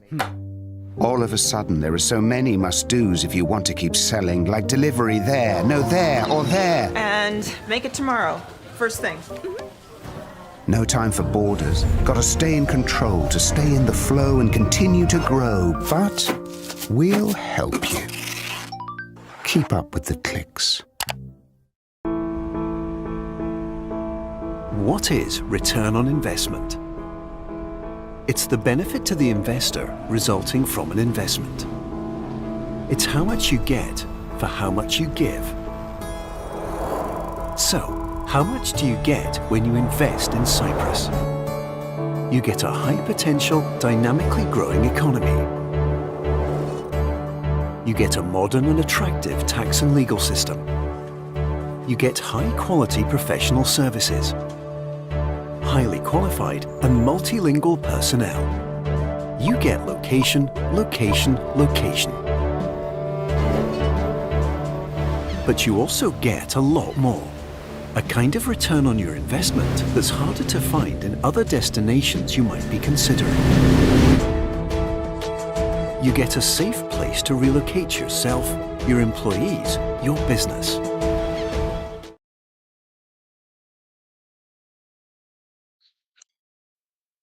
Wonderful, thank you.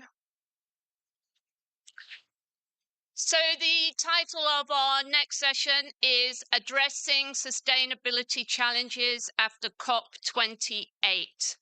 We've got two great speakers. We're going to hear from both of them, and we're going to have a conversation. So first of all, let me invite to join me on the stage Roger Martella, who is Group Vice President and Chief Sustainability Officer, GE Vernova. Hi.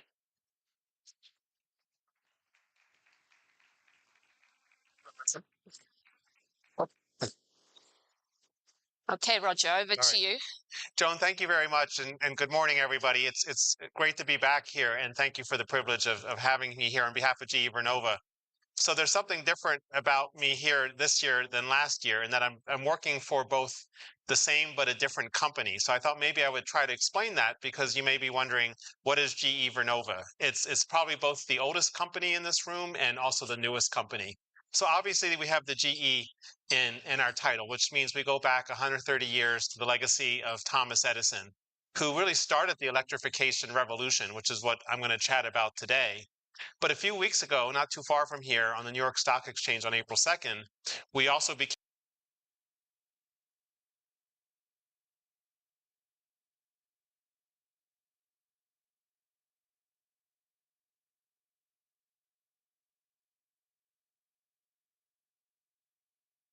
on behalf of our energy assets. And so as of April 2nd, we're GE Vernova. We help produce 30% of the world's energy. It's our honor to work with every country and represented in this room today, and a privilege to be here as we work for our mission of both electrifying and decarbonizing the planet in more than 100 countries. And when we think about sustainability, it seems like nothing is more urgent right now than the imperative of the energy transition. I mentioned Thomas Edison was kind of there on day one of the electrification revolution. Now we're on a new super cycle of the energy transition. Over the last 18, 24 months, we've seen kind of this unprecedented level of investment and interest in energy and in decarbonization at the same time. So our role is to innovate the technology the world needs to decarbonize the energy sector, but also enable energy security while we do that at the same time. And we really feel like we're in this very transformative era of action, that we're not just talking about the energy transition.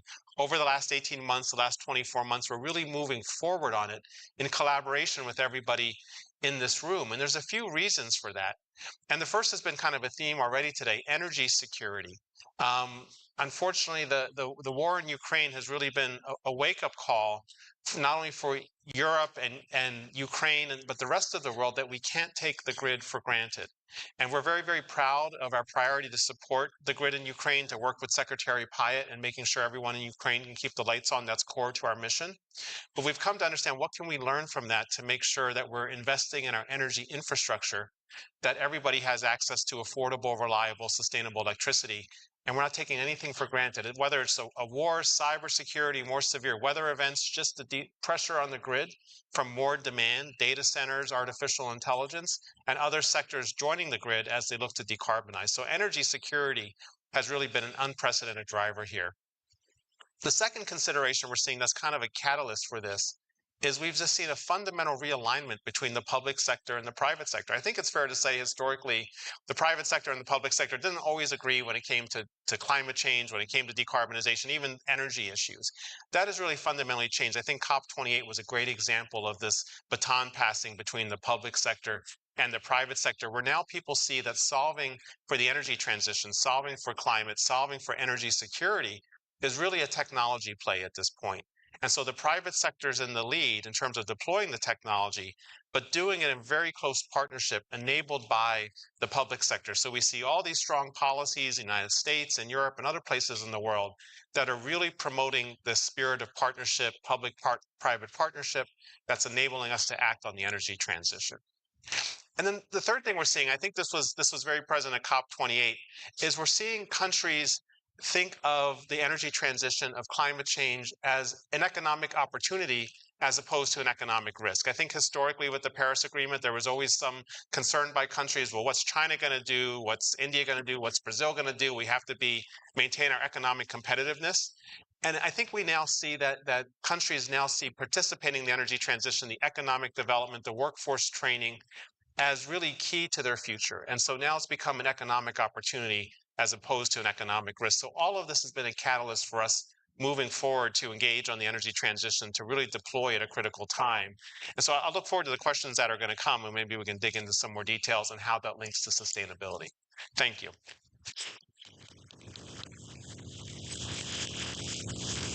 Well, thanks very much, Roger. It's obviously great to get your perspective on, these shifts.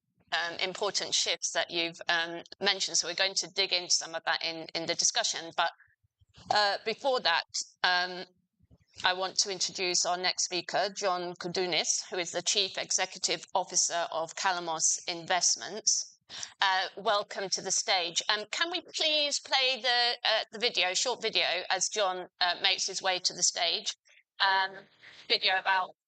It's incredible, the tradition. We're honored to be here and humbled to be here at the New York Stock Exchange. We're really, really happy that all of you are here to join us in this great day. Thank you to everybody. This has been an amazing day. Can never take these things for granted. Going through this experience with my partners and my families, it's been unbelievable.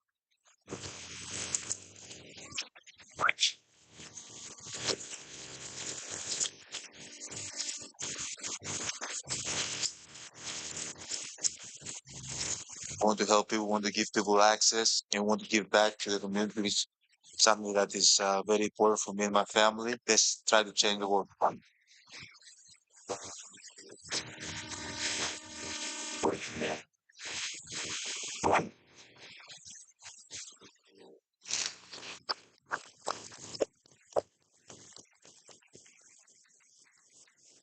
Good morning, everyone.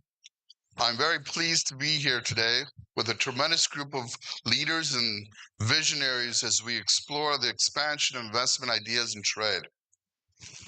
I applaud the economists for putting together this event to bring attention to critical issues in Eastern Mediterranean businesses, and I'm honored to be part of it.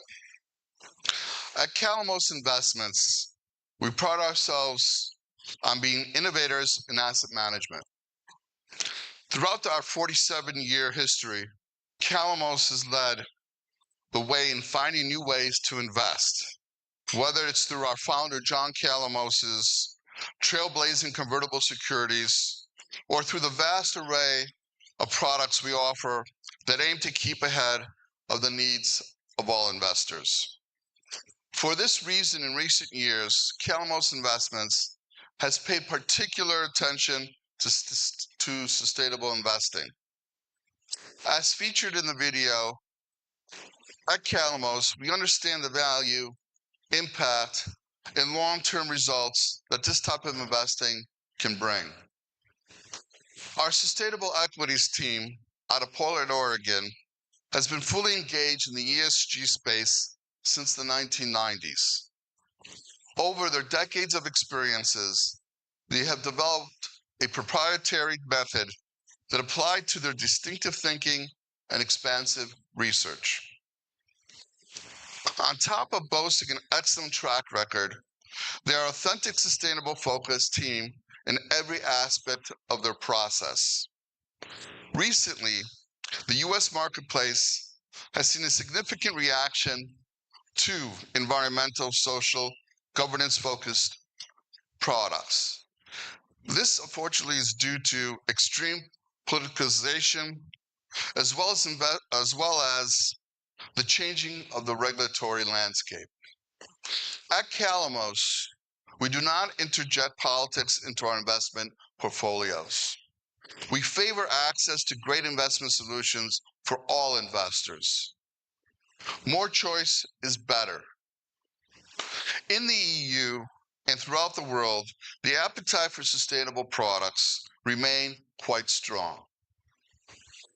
The United Nations COP28 conference was monumental in that it showed the world that there is fact-based, solutions-driven effort by global businesses to make a positive impact on climate change. The worldwide participation laid the foundation for larger conservation efforts, practical climate solutions, and the beginning of the end of fossil fuels. We simply cannot ignore the pulse of the global businesses. That is why Calamos, this year, 2024, we're launching a new sustainable UCITS fund in Luxembourg that will soon be available to investors in more than 15 international jurisdictions. The Calamos Antetokounmpo U.S. Sustainable Equity Fund is part of a suite of funds that Calamos Investments offers in partnership with Giannis Antetokounmpo of the NBA's Milwaukee Bucks, who's known for his basketball prowess and philanthropic endeavors worldwide. We partnered with Giannis because of our shared values. Giannis and I agree that family, community, economic empowerment, and the environment are key areas in which we can do some good. We aim to invest in products that have strong financial metrics and seek to address non-financial risks related to governance, ecological impact, and human development. To accomplish this, we look for the companies that are realizing positive social and environmental benefits across different market cycles. At Calamos, sustainable investing isn't just about products we put forth. It's about the people power and conviction behind everything that we do. We have 3 Calamos working groups and an advisory council, which is comprised of the firm's senior leaders, to concentrate on evolving Calamos sustainability, stewardships, and corporate responsibility targets to stay ahead of the expectations of the marketplace. As a result, we not only serve investors, but we make a positive impact with the decisions that we make along the way. The ever-changing sentiment regarding climate issue is an investment consideration just like any other. It will be discussed, measured, and debated. However, as with any initial uncertainties, there later comes a balance. The key is to listen to the global business indicators. Despite the noise, the recent international consensus speaks volumes. On that note, I look forward to further discussion. Thank you very much. Thank you very much, John. Have a seat. We've got about 10 minutes, if that, which, can't really do justice to this topic. Let's try. So just getting straight into it. The commitment of GE Vernova and Calamos to sustainability is clearly strong. And both of you have emphasized that there does seem to be increased appetite for investing in ESG. And you, Roger, you're even kind of suggesting that there's a kind of paradigm shift going on. So I just want to kind of question that a little bit, or, devil's advocate, because we've seen quite a backlash in the US, in many Republican states, passing anti-ESG laws. And what we're seeing in Europe in the run-up to the European Parliament elections in June is that many of the populist parties that are standing on a platform of a kind of slowing down this climate transition. So do you think that is just political noise, and that and where it counts in terms of businesses and in boardrooms, that this shift is really taking place and it will continue? So that's, is it really happening? That's what I'm asking. Well, okay. It has been very much politicized. There's no question. But if you look at any type of market sector, it's part of a maturation process. There's no sector of the market that just goes straight up. It never happens. There's going to be peaks and valleys. A couple of years ago, ESG, or sustainable investing, was the largest sector of growth in all the mutual fund business, and there's the biggest investing. For the first time last year, or a year and a half ago, we saw outflows, and so what goes up comes down. But over the long term, we feel that it's not going anywhere. And sustainable investing is here to stay. It's very important for everybody in the world, and it definitely has become politicized, both from the far right and from the far left. And, there's been a lot of backlash, as you said, but that will pass. It won't pass before the upcoming election, but we do feel confident that it will be back. It will be back very strong. You're seeing legislation still being passed in favor of investing sustainable. So it's gonna be back, and it's gonna be back in a much more measured pace, but it's gonna be big, and it's always gonna be part of what we do. Thanks. And do you think, Roger, that it's important to see, I think you emphasize this, the economic opportunity, not the risk in this, that if we start to demonstrate that actually this transition is going to deliver growth and jobs and new jobs and so on, that's going to get us through this political noise or sticky patch? I think that's key, because it's hard to generalize in this space. There certainly has been some backlash, and there's been, I think, as you said, well, John, concerns on both sides. And what we've tried to do is stick to a set of principles that I think have been thoughtful about hearing where the concerns are and how do we address that moving forward, because this is not optional for us. We're a multinational company. Whether it's our employees, our customers, our investors, we have to show the alignment between our business and sustainability. So our principles have served us well, and there's three of them when it comes to the space. The first is impact. We can't be all things to all people. We're going to focus our sustainability mission on where we can have impact. For us, that's adding electrification, that's addressing energy security, and it's decarbonizing the grid through innovation and technology. We can't do things that don't kind of go to core. The second, which is really important, is pragmatism. We have to succeed as a business first, and we have to be unapologetic about that. We could have the best sustainability goals in the world. It means nothing if we don't succeed first as a business. So my job is to align our business success to how we help achieve broader sustainability goals. And the third is credibility. We have to speak beyond refute. We have to be unemotional. We have to be honest brokers, like being here today to educate, not necessarily to sell anything, and to avoid greenwashing and things like that. So we think by sticking to these principles of impact, pragmatism, credibility, that helps us navigate where our stakeholders want us to be, whether it's our employees, our customers, our investors. Right. Wanted to hear a bit more about your endeavors and your funds. that you've just launched. Can you just tell us a bit more about it? What distinguishes it from other ESG funds? Let's start there. Sure. We hired a team that has been doing this for over 25 years, before ESG actually was a term.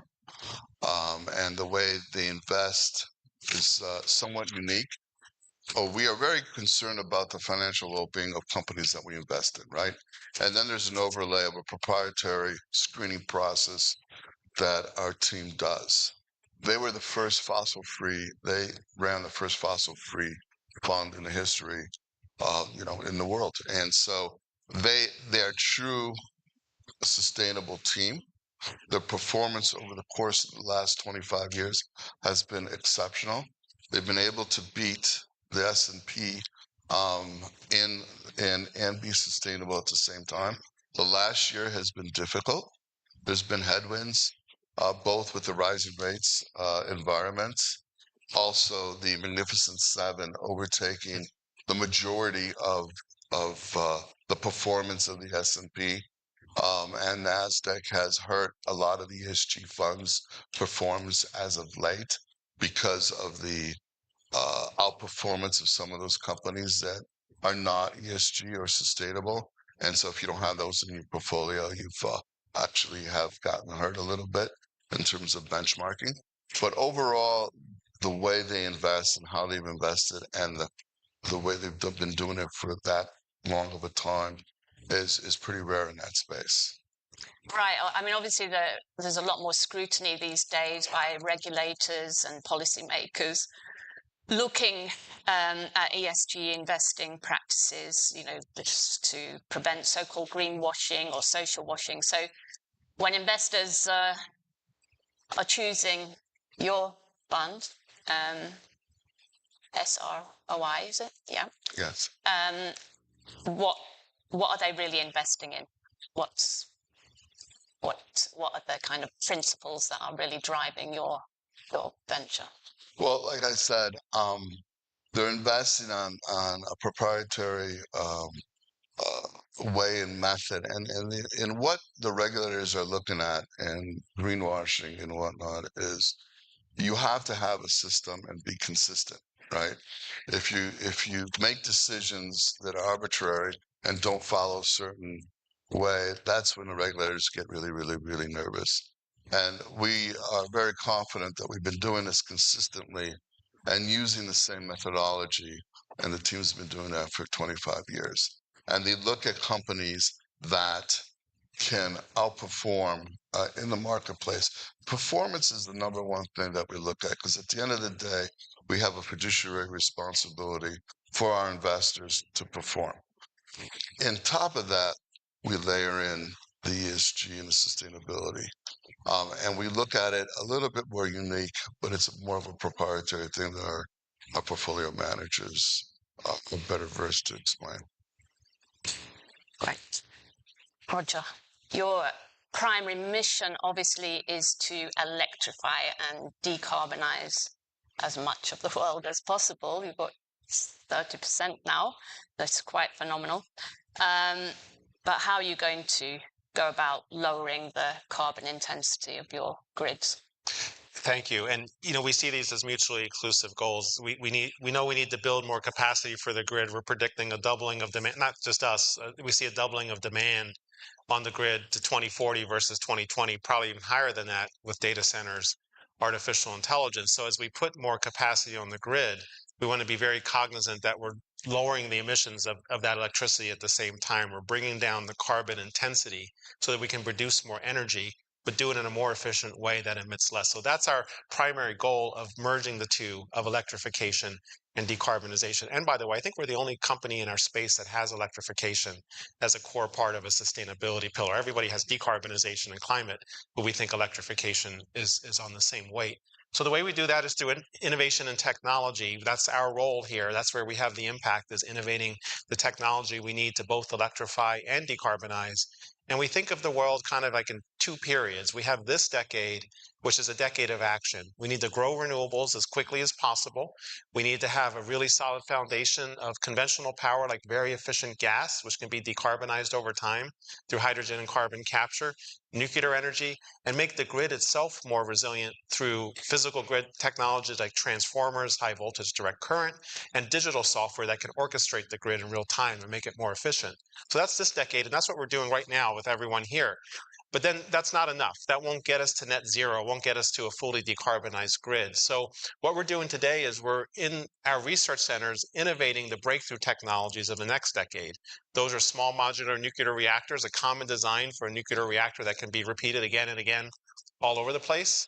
Hydrogen as a fuel and carbon capture. And with those breakthrough technologies coming online, that gives us a roadmap to increase capacity and get to net zero with emissions. And what's really amazing right now is, like, I've been working on this for many years, those all seem very far away. But as we sit here in 2024, it's not so far. We're starting to test things, we're starting to build pilot projects, and we see that commercialization in the not too distant future for those breakthrough technologies. Great. I've got tons more questions, but we're not going to get through them. But hopefully in breakout discussions, we can carry on a bit more. I guess one question in the financing space in this area is why it's so difficult to get financing for green projects in less advanced markets, where access to financing historically has been less available. So obviously, if you want to accelerate this green transition, that does need to be addressed. I'm sure that's something that you've thought about. Financing can be a problem in the developed markets as well, but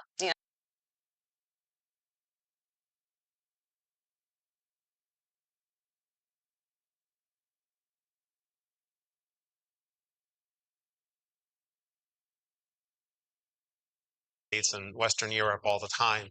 We need to really focus and double click on the countries and the areas that are struggling to meet the trilemma of affordable, sustainable, and reliable electricity. So we proactively, as part of our sustainability framework, have committed to do that. And the issue is a technology one. As a company in more than 100 countries, we know there's no one-size-fits-all solution.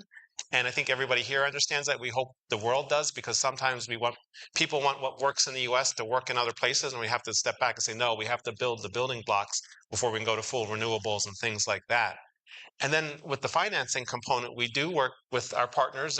Jeff Pyatt was here, USAID, International Finance Corporations, who I think understand in this era of public-private partnership we've been talking about that no one company can solve this alone, no entity can solve this alone. So if we're going to solve for this trilemma in those emerging economies, it really takes this public-private partnership, convening people together and sharing technology, finance, and all those opportunities.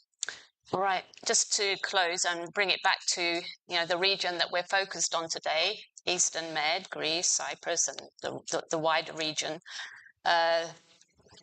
John, any thoughts about that? I'm particularly thinking about some of the big challenges there about physical risk. In the Eastern Med region, the risk of heat waves and wildfires are very significant. There's a big exposure there to physical risk. So, in terms of what are your thoughts about what could be done there in terms of investing in sustainable to mitigate these risks? Sure. I mean, it's every time. I mean, especially in Greece, we've had fires that have been devastating, and throughout the region and whatnot. And so, I think there are measures that are put in place as new developments come up. There's certain new regulations in terms of what kind of products to be used, how the forests are, the type of trees and stuff that are to be put around new developments and stuff. So there's constantly new things happening in order to try to avoid that stuff. But I think when you look at the United States and the Eastern Mediterranean, I think that the Mediterranean is a lot more advanced in thinking about sustainability than the United States, and I think that they're a lot more accepting as well. And that's why we're launching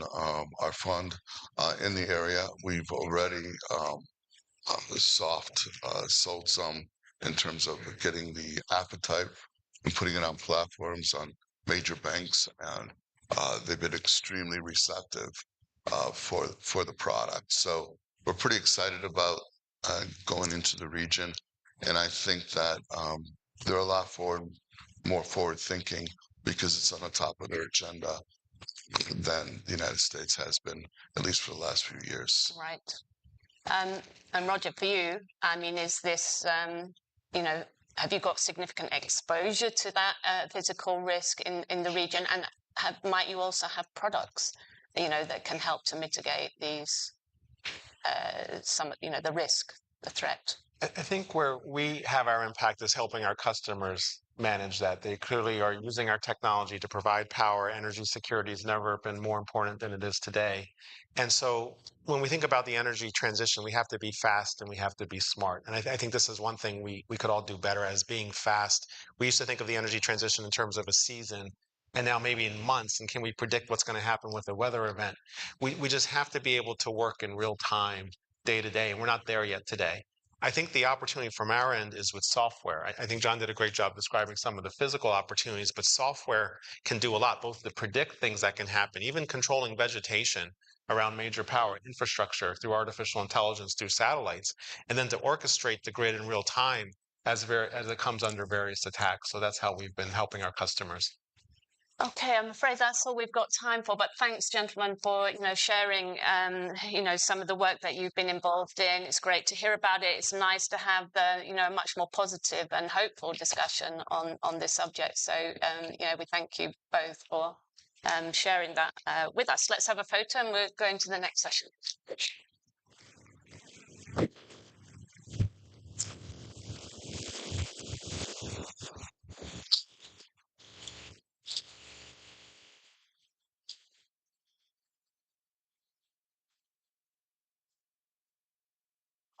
So much so.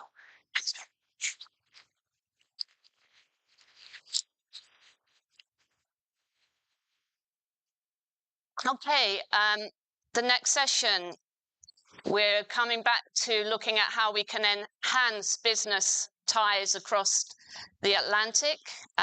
We have a great panel representing Cyprus and Greece, and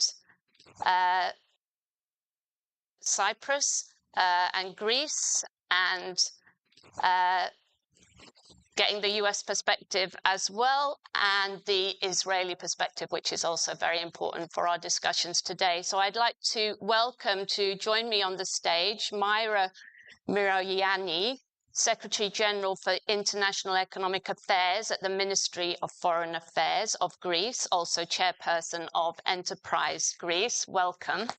Please join me. Spyros Vassiliou, Vice Chairman of Invest Cyprus. Welcome, Spyros. Can you move along one? I have to sit on. Sorry. You can take over the chairing if you want. Zacharias Clarides, Partner and Head of International Client Services at PwC Cyprus. Welcome, sir. And last but not least, Anat Katz, Economic Minister to North America, Government of Israel, Economic Mission in New York.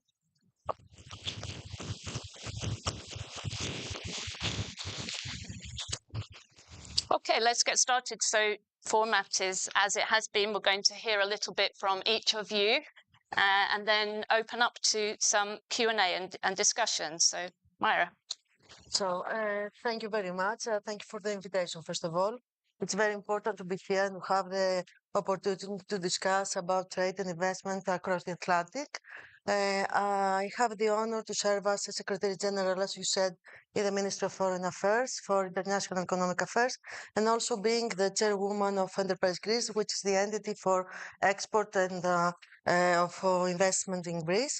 And through this vantage point to be part of the governmental role of attracting investments through the guidance of our PM Mitsotakis.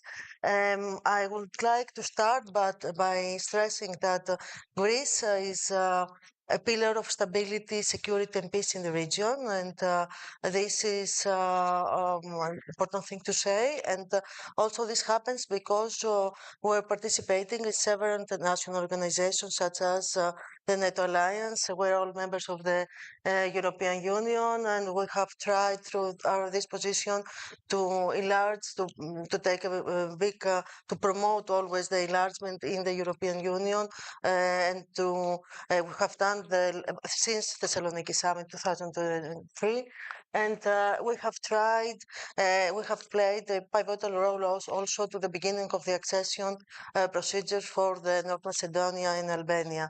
Also, we are participating in other organizations such as Union for the Mediterranean and BSEC, and also the Adriatic and Ionian Initiative, in which we're taking the presidency in the next month. And through all these schemes, we're trying to promote the stability in the region, and I think we're trying to do our best there. And also, since we're here with friends from Cyprus and from Israel, I should mention that we have a lot of collaboration and cooperation schemes with our neighboring countries, such as the 3+1 scheme with the inclusion of the US. In several fields of cooperation, such as political, economic, energy, cultural, and this is a very important platform of cooperation which increases resilience, secures trade routes and also supply chains, increases maritime stability and security, and also facilitates the cooperation project between us in RES, in digital transformation, and also in climate change mitigation. Greece, as we know, had some difficult times, but we managed to change, to take the crisis and to change it into opportunities. We are we have returned to the investment grade status after 13 years. We're second in the Eurozone in the annual growth rate, and The Economist lately gave us the highest improving business environment rating. And all this through hard reforms and work. We are here to attract and have a momentum in investments, and this brings me to why to our priorities in the national development agenda, which are apart from the classical fields like the traditional fields like tourism, agriculture, and shipping. This government is also focusing in innovation and digitalization. We have tried the last 5 years, and we have digitalized most of our private sector, public sector. And a lot of services now can be done through the gov.gr. It's very important. That concerns also enterprises and investors. And also, we are focusing in innovation. We are giving a lot of incentives, as Minister of Development, Mr. Skrekas, has stated earlier. And also through Enterprise Greece, we have the emblematic investments that gives it's a special procedure for the green innovation investments that gives certain incentives there. We have created, I think, environment of confidence there, and this is why a lot of important companies have invested recently in Greece the last 5 years, like Google, Microsoft, Pfizer, Amazon. Also, another sector that is important for us is energy. We are at the center, as it was stated earlier. We're focusing a lot in decarbonization and delignification, but also after the energy crisis, we've understood that it's important to have energy security, diversification, and energy efficiency. And Greece, due to its strategic location, it's finding in the crossroad of several energy projects, and this can make Greece an energy hub. We have the gas corridors. We are part of. We have the Revithoussa LNG terminal, the FSRU terminal, the Alexandroupolis FSRU terminal. We're going to create the Corinth and Thrace FSRU terminal as well. At the regional level, we have the Greece-Bulgaria interconnector. There's also IBS. We will have the Greece-North Macedonia interconnector operation in 2025. And we are taking part in the vertical gas corridor. Also in electricity, we have the renewable sources. We have a lot of investment doing in renewable sources. We have an abundance and also the know-how to use them. And we have tried to make a lot of projects there. And also we are focusing in transport and in logistics. We consider that Greece can be a logistic hub as well. And due to its strategic location and also due to the current conjuncture, can secure the supply chain, the security of the supply chain. I'm finishing because I think I said a lot. I would like just to say that the Mitsotakis administration said that its core of priorities the economic diplomacy, as well as the restoration of the confidence and also the rebranding of the country. And think this is what we're trying to present and to do. Thank you. Excellent. Thanks, Myra. Over to you, Spiros. Before I move to the podium, I would like to confirm that and congratulate, first of all, Greece and Enterprise Greece for the job they're doing. It is extremely, really good. And I would like to confirm also that we work together for the best of our region and promoting investments and collaboration in our region. And on a second note, I would like also to comment on something that our minister mentioned earlier regarding a company, NCR. NCR is a company that is established in Cyprus, but I call the CEO because I was a bit in the break, because I was a bit curious to see when NCR came to Cyprus. It was in the 50s, 1950s.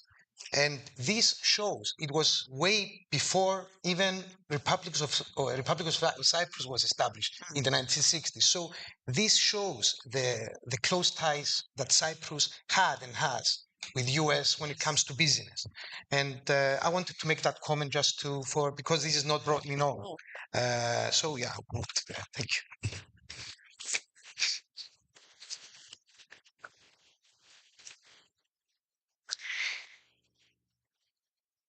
Distinguished guests, ladies and gentlemen, it is my great pleasure to stand before you today to discuss the critical role and vast opportunities of the Eastern Mediterranean in shaping the future of commerce, geopolitics, and investments. On behalf of Invest Cyprus, I'm expressing our gratitude and appreciation for being part of today's summit. Invest Cyprus is the official government agency promoting Cyprus and onboarding strategic investors. We are delighted to be part of such an influential initiative and interact with all of you. Historically, the East Med acted as a nexus of trade, culture, and civilization. Today, the region faces a rebound of interest and activity due to hydrocarbon reserves discoveries, diverse investment opportunities, and of course, geopolitical shifts. Cyprus, being at the heart of the Eastern Mediterranean, occupies a unique position in this evolving landscape. Our strategic position places a huge burden on our shoulders to be a beacon of stability and safety. Through selected transformation and collaboration initiatives, Cyprus has emerged as a key player in the region on various fronts, from energy and gas to investment opportunities to collaborations and partnerships with most countries in the area. The recent initiative of the Republic of Cyprus on the Amalthea 8 Maritime Corridor is a true testament to the pivotal and strategic role of our country in the region. As a member of the European Union, Cyprus plays a constructive role in fostering dialogue and cooperation among regional stakeholders, addressing common challenges and advancing shared interests. Dear friends, business drives prosperity and growth. Therefore, business must go on. Cyprus provides a sound offering of services and investment opportunities, which are unmatched in the region. More specifically, we offer political and economic stability, with an average GDP growth of above 3% over the last 3 years, the highest in the EU. We offer colossal relocation incentives and a business-friendly system with low cost of doing business, one of the lowest in the region. We are proud that Cyprus has the highest EU tertiary education attainment, and on top, Cyprus ranks as the 5th safest country in the world according to Value Penguin, and is the safest country for young people according to The Guardian. Numbers always speak the truth. Cyprus ranks 3rd as an investment destination in post-pandemic FDI recovery. On the 2023 Greenfield FDI Performance Index, we ranked 4th in emerging Europe and 18th globally. Furthermore, Cyprus ranks 2nd on the 2023 Global Innovation Index in the Northern Africa and Western Asia region, and is also recognized as a strong innovator on the 2023 European Innovation Scoreboard. Cyprus is an attractive investment destination for several reasons. First, the ease of doing business, with a business-prone legal framework based on the English common law, continuous adjustments and reforms, fast processes, and efficient procedures. Doing business in Cyprus is easy and fast. The effective tax rate is one of the lowest in Europe, which can go as low as 2.5% through our intellectual property box regime. In addition, we hold 67 double tax treaties with other countries, as well as more than 40 EU trade agreements. The investment scenery on the island is diverse, as are the investment sectors. During 2023, inbound investments ranked from around the world, led by the US, Israel, the UK, France, Egypt, Canada, GCC countries, South Africa, Jordan, India, Germany, and Japan. In terms of sectors, software and IT dominated the investment climate, followed by the financial services sector. And we need to note here that the financial services sector was knocked out from the leading position for the first time in our business history. The fast-growing ICT sector is estimated to have contributed to the economy 2.5 billion. In 2022, more than 1,600 international companies registered in Cyprus, most of them in tech, including 47 multinationals. These have helped to create almost 40,000 direct or indirect jobs, an increase of 42% from 2021. It would be an omission not to mention the importance of the contribution of the investment funds industry to the economy of Cyprus, which has steadily made Cyprus as one of the fastest growing investment funds jurisdictions. Investment funds registered in Cyprus are eligible for listing on platforms such as Clearstream, Vestima, Bloomberg, and Thomson Reuters. And we report a 14% annual increase in licensed companies and a 307% increase in total asset under management. Other sectors thriving in our economy are health, education, and shipping. At Invest Cyprus, we have 3 main responsibilities: promotion to attract investors in Cyprus and investments, to facilitate the investors in all the stages of their investment process for the relocation of their business, and of course, investors' aftercare to address any future concerns. Existing investors are our ambassadors and partners in achieving Cyprus's Vision 2035. Vision 2035 is our national long-term strategy to transform Cyprus into one of the best places in the world to work, live, and do business in. We take pride in our achievements, but we keep our heads low and focus on further improvements. We are a resilient, hard-working nation, and in collaboration with our investors, we are on a continuous evolution journey focusing on business. We can promise that we will never stop trying to become better. Before closing my speech, I would like to thank the Economist event team for hosting and all of you for participating in this fantastic event.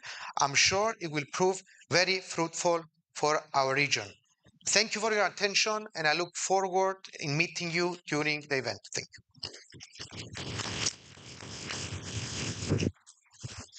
Thank you very much, Spiros. Now I'd like to welcome Zacharias Clarides from PwC. Great to have you with us.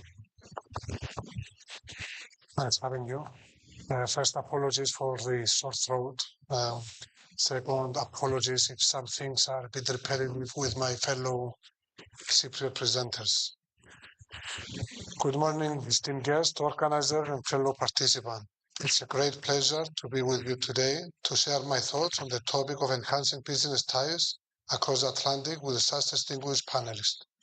Historically, the United States and the European Union has shared a robust and enduring transatlantic partnership rooted in shared democratic values, mutual interests, and collaborative efforts across political, economic, environmental, and defense domains. Under the current geopolitical environment, enhancing the transatlantic relationship between the United States and European Union is imperative and essential for fostering economic growth, promoting global security, and addressing shared challenges effectively. In the context of enhancing business ties across the Atlantic, Cyprus can play a vital role and emerge as a strategic and dynamic partner, leveraging on its geographical location, robust legal system, stable tax regime, and overall ease of doing business. Cyprus has showcased remarkable resilience and adaptability in the current economic landscape. In 2023, Cyprus' economy has grown by 2.5% compared to an EU average of 1%, and the expected growth for 2024 is at 2.8%. Inflation rate average at 1.6%, one of the lowest in the EU. Public debt versus GDP dropped to 77% from 85% and is expected to continue dropping below 60% by 2027. As a result, Cyprus is back into investment-grade territory with a positive outlook for the future. Cyprus has shifted away from Russian-related investments, implementing stringent regulatory reforms and compliance measures to enhance transparency and effectively combat illicit financial activities. This effort has been recognized internationally, leading to a notable improvement in Cyprus' image as a trustworthy and compliant jurisdiction. There is a clear emergence of foreign direct investment from Western markets, Israel, and the prospect of investment from the Middle East and Asia are very promising. In particular, the United States has been a significant source of foreign direct investments, as we have seen a number of US multinational groups setting up regional headquarters in Cyprus, using Cyprus as their gateway to Europe, or setting up in Cyprus as regional financing and intellectual property platforms. More specifically, in the financial services sector, Cyprus has attracted US financial institutions and investment firms which have established a presence in the country's financial sector. Such firms include PIMCO, Apollo, and the former Secretary of Commerce, Wilbur Ross. In the energy sector, the discovery of significant offshore natural gas reserves within the exclusive economic zone of Cyprus and Israel, which started back in 2010 with a consortium comprised of Shell, Noble Energy, and Israel's Delek, has created a number of opportunities for other US energy firms such as ExxonMobil and Chevron. Technology and innovation has long been on the rise, with a number of US and Israeli technology companies showing interest in Cyprus' emerging technology and innovation system, contributing to the growth of the country's digital economy. Companies such as IBM, Microsoft, NCR, Oracle, Amazon Web Services, and TSYS, to name a few. Finally, the last couple of years, there has been increased investments in the healthcare sector from a number of funds. We do anticipate that the trend of US-related investments in Cyprus will further grow. Beyond the above investments, the current business landscape in Cyprus is characterized by dynamic growth and diversification, with exciting opportunity in a number of other sectors. Renewable energy. With Cyprus prioritizing green and renewable sector, there are ample opportunities in solar, wind, and other forms of renewable energy projects. The country's strategic location and commitment to sustainable developments make it an ideal destination for green investment. Cyprus' focus on education, research and development presents opportunities for US institutions and companies to collaborate on academic partnership, research projects, and knowledge exchange programs. By investing in educational infrastructure and initiatives, both countries can foster talent development and drive innovation across various sectors. Finally, with its well-regulated legislative framework, low operating costs, EU passporting capabilities, professional service providers, and efficient tax regime is emerging as a jurisdiction for fund and fund managers, fintechs, and EMIs. Beyond these sectors, Cyprus' business landscape is enriched also by industries such as maritime, real estate, hospitality, and tourism, all contributing significantly to the country's economic resilience and growth. Cyprus has a long-term economic growth strategy supported by a comprehensive action plan aiming to achieve Vision 2035 for Cyprus to be one of the best places in the world to live, work, and do business. The new administration that took office in March 2023 has fully embraced the vision and the strategy, which fundamentally calls for Cyprus' transition into a business hub and a tech hub. In order to achieve a stronger collaboration between our countries, it is essential to update our relationship in alignment with current economic standards, regulatory frameworks, and to effectively deal with global challenges. The existing double tax treaty, established in 1985, requires comprehensive review to realign the interests of both nations. In addition, re-engaging the discussion to reconsider the visa waiver requirements for both countries will simplify business operation and facilitate seamless travel experiences. In conclusion, enhancing business ties across the Atlantic is imperative. Cyprus continues to make strides in strengthening its position as a strategic hub for trade and investments. We look forward to further strengthening our ties with the US across all mentioned areas, leveraging on our shared values and objectives to drive economic growth, innovation, and prosperity for both nations. Thank you for your attention, and I look forward for our productive discussion.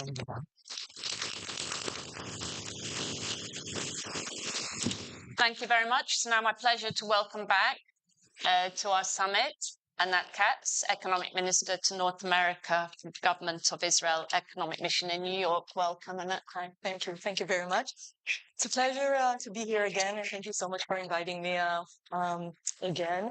It's also a pleasure to listen to the colleagues and hear, so many good things that are happening in the region, which we, I think, all collectively enjoy.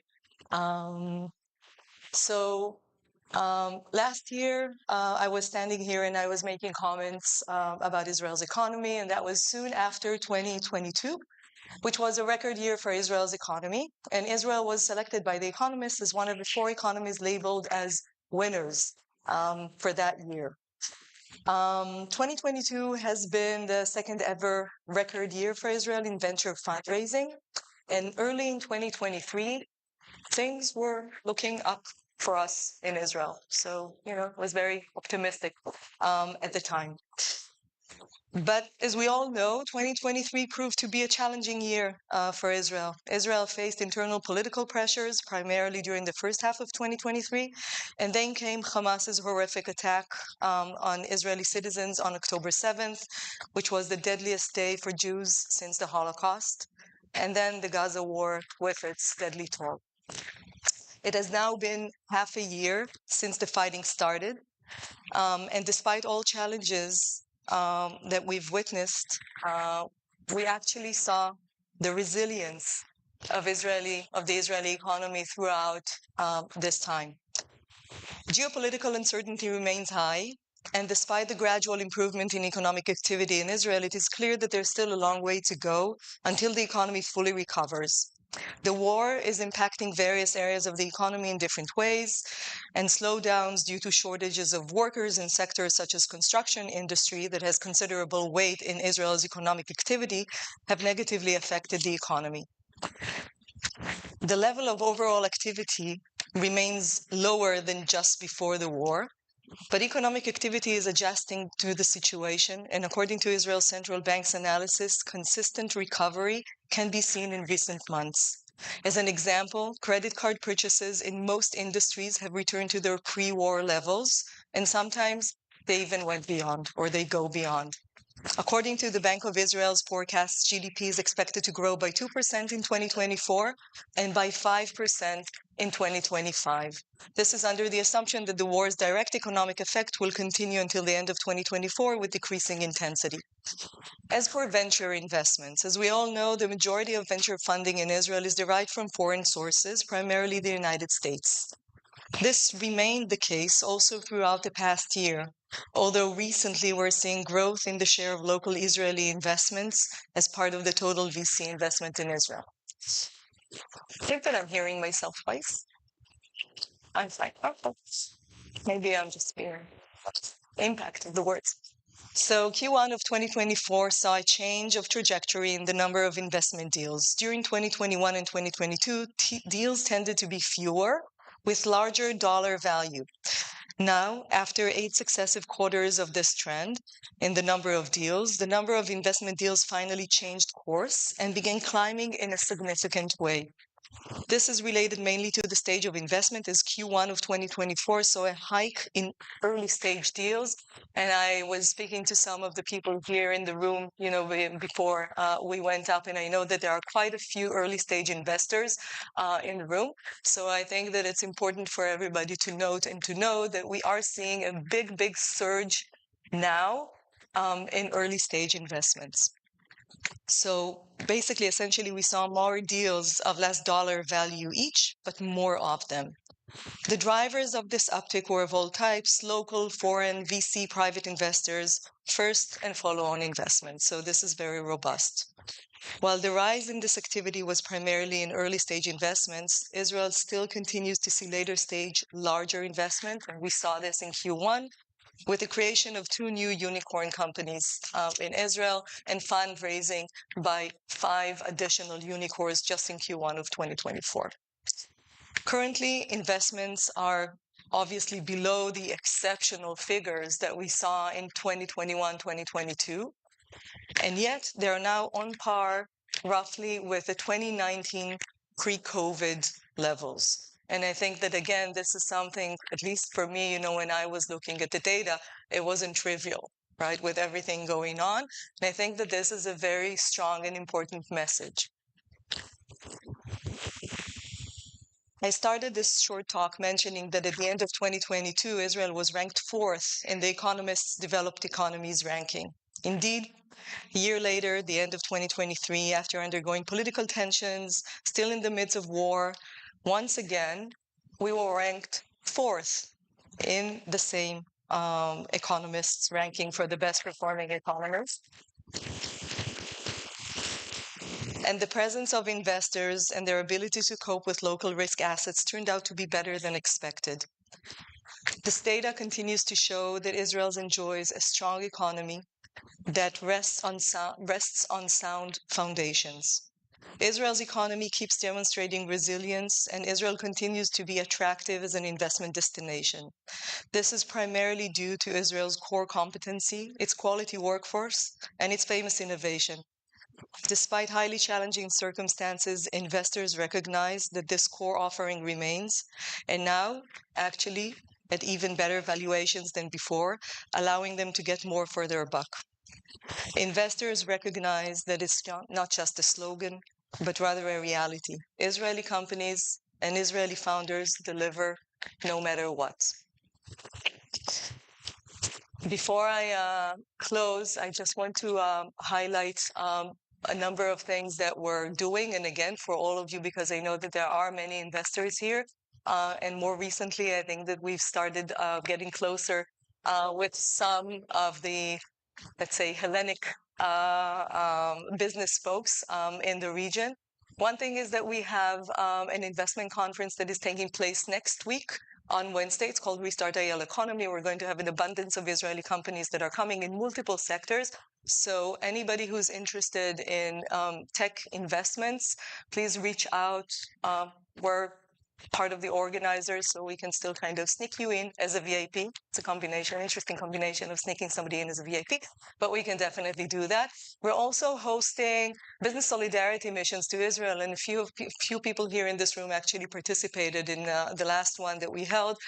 These are business missions that we're bringing to Israel, but we also allow the business people that we bring to interact with the people, get to know, understand the story firsthand, not told by the government, not told by anybody else, told by the actual people on the ground. So I encourage you again, if there is such interest, please reach out.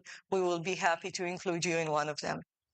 And before I close, I would like to use this opportunity to extend my condolences to the family of those killed, to share the wish for full recovery for the injured, and to express hope and an eager desire for the speedy and safe return of the captives and the missing. And I wish for better days for all of us. Thank you.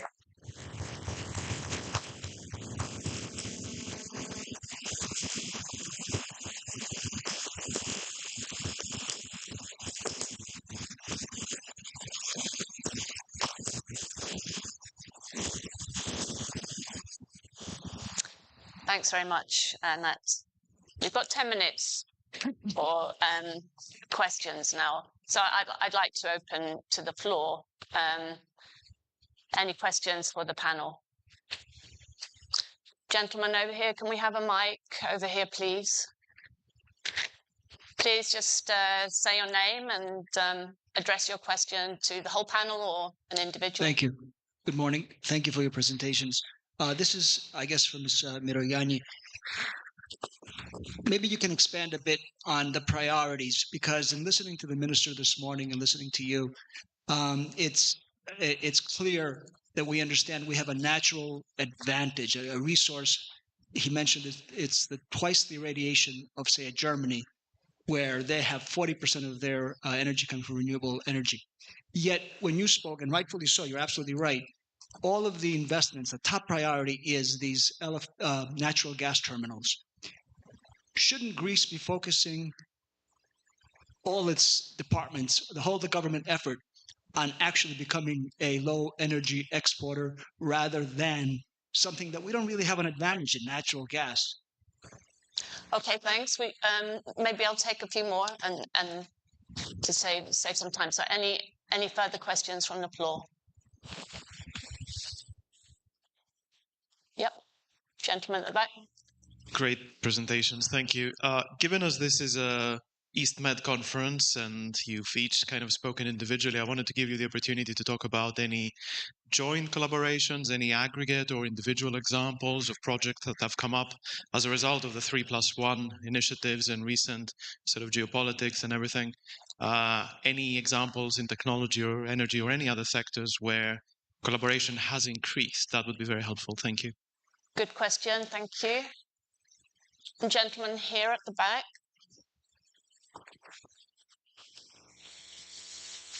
Thanks. It's a good presentation. A quick question. What's the repatriation policy in your country, and is there any special taxation or repatriation? Thank you. And I believe there's another question here.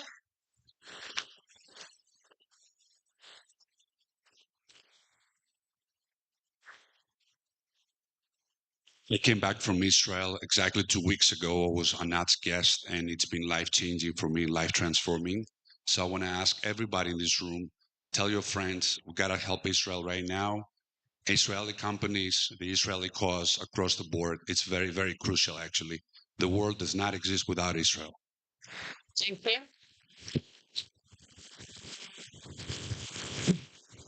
Okay, there's a lady here. And that's the last question.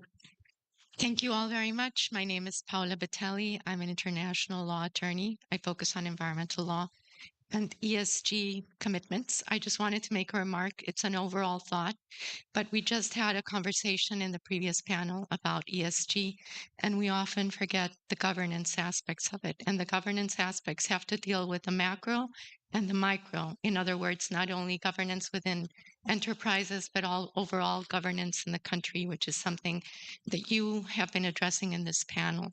And I just want to indicate that my thoughts overall about what we have heard is that in terms of governance, you have pointed out very important aspects, such as the importance of freedom of speech, and I commend The Economist for bringing all of these topics to the fore.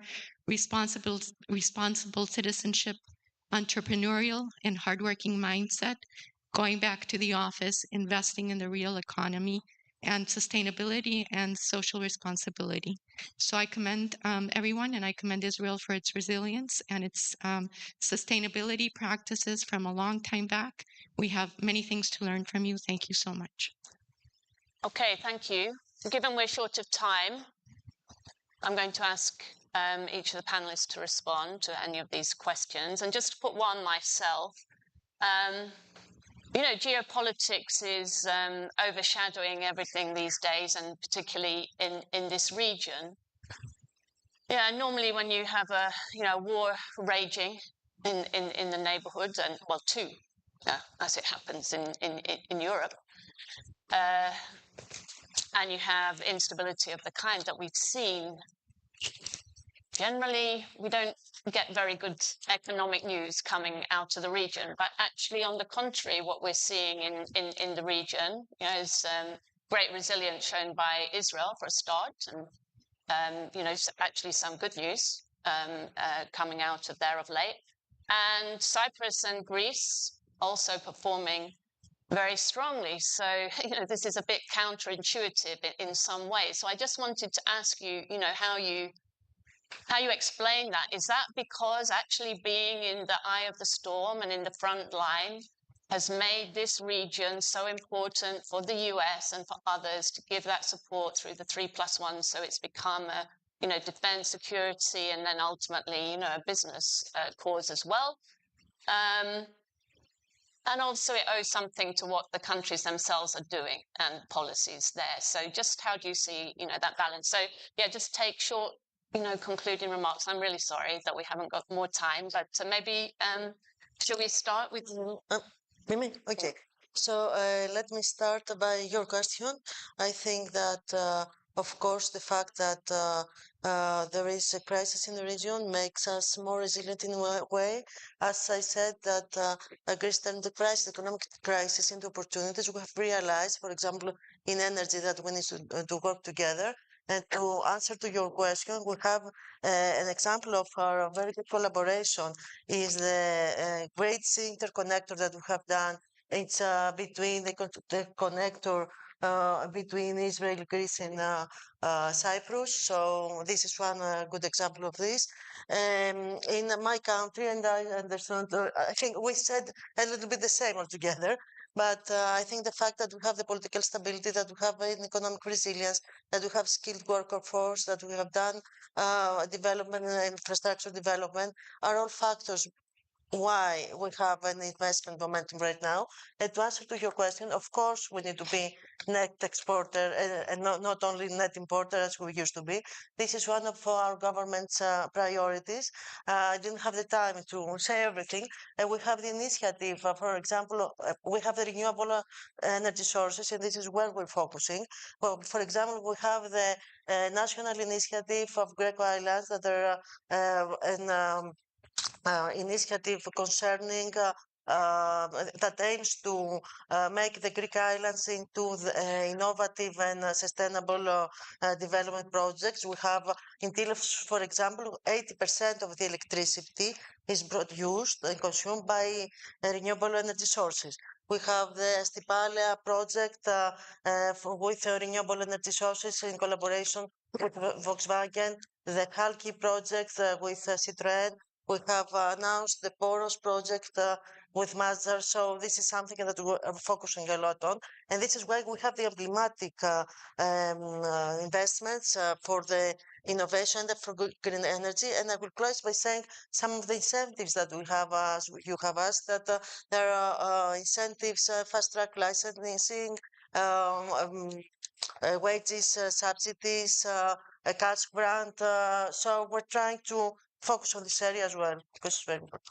Thank you, Spiros. Yes, I would like to elaborate on the role of Cyprus in the region and how we see as a government and as Cyprus, yes, and about the collaboration that our friend at the back mentioned. I do believe that we see as Cyprus that we play a very important role in the area, and we feel that we have sort of responsibility due to our position. And we have been a country that is providing help in solving problems in the area, and as a security enabler as well in our region. And we have some recent examples that show that, starting from the conflicts in Sudan 1.5 years ago, where we cooperated with our Western allies in the US to flee out many civilians, as well as recently following the horrific events of the 7th of October and the attacks perpetrated on Israeli citizens and the conflict that followed. Many civilians should have been evacuated from Lebanon, and there was a very organized effort with the US, and I think it was 22 nationalities, citizens of 22 nationalities that had to be evacuated, and we have done that. And also we see that our government, with the initiative of Amalthea 8 maritime corridor, shows that we feel that we have this duty of care, let's say, in the area, and we want to offer, and we want to see the impact of our actions, and we want to contribute to stability, and stability brings trust, and trust brings investments. And to answer your question, we do see that the flow of investments is coming, and it comes to our role as Invest Cyprus, that we are the investment promotion agency of the government, and our role is to attract investors and facilitate investors throughout the process. And of course, aftercare, as I mentioned earlier, which is to follow the investors in their needs after their investment process, and help them throughout the process to face and see those needs being met, and facilitate the investment process. Thank you very much, Spiros. Zacharias. Yeah, to echo what Spiros said, I mean, Cyprus has a vital role to play in the region. We do acknowledge all the geopolitical complexities, and we do feel that solutions are through dialogue and cooperation in the region. On the paradox that even though that we are in this region, we are still sort of showing resilience and even show growth in our economy. I think it's a number of factors. The fact that we are a small economy, but we have quite a very robust legal and efficient tax system, but a good regulatory system as well, helps attract investors, but also in a way we act as the sort of safe environment, let's say, in the region. On a more technical question that was asked about repatriation of funds, if I have heard it correctly, from Cyprus, there is no withholding taxes or any exit taxes when you repatriate funds outside Cyprus on that front. Thanks for answering that one. Anat. So I think that the key, and we all talk about this and all the colleagues addressed it, really the key to attracting investment, I think you need to have two main things, right? The number one thing, you need to have something real for people to invest in, right? You need to be attractive in something. You need to excel in something, you need to stand for something to draw the attention. The second thing is stability. And I know that I'm saying this in everybody's saying, I mean, you're anything but stable. But I think that we proved that we are. And let me just touch on where we're stable. I think that we're stable in the 3+1 as an example. I think that this is an amazing example of where we're stable in. I think we're very stable in the context of the huge support that we've been receiving from the United States of America. And this is another opportunity to say a huge thank you to the United States that has been standing by us in an amazing way in every parameter, in every way. And I think that we've been stable also in an amazing way, as the entire world just saw when we were just attacked directly by Iran. This amazing coalition, both by Western countries as well as Arab countries, that stood by us and helped us defend Israel in a critical moment. And for all these reasons, I think that this is what, by the way, the investors are responding to as well, because the core innovation remains, and they do see beyond the current war. They do see the stability in Israel's standing, the stability in Israel's alliances, the contribution that hopefully we're making to the region and to the world. And I think that that's the reason why we're actually seeing some figures that might be counterintuitive, before you see them. So with that, I again would like to thank really everybody for their great collaboration, the great partnership. I think that there is a long way for all of us to go jointly as we develop the region. Many Israeli companies are now in Greece, are now in Cyprus, fintech companies and other companies, basically to the question of what's happening in the 3+1. Things are happening. Things are happening in energy, things are happening in water, but I think that very interesting things are now happening more quietly, but we will see growth of them in tech.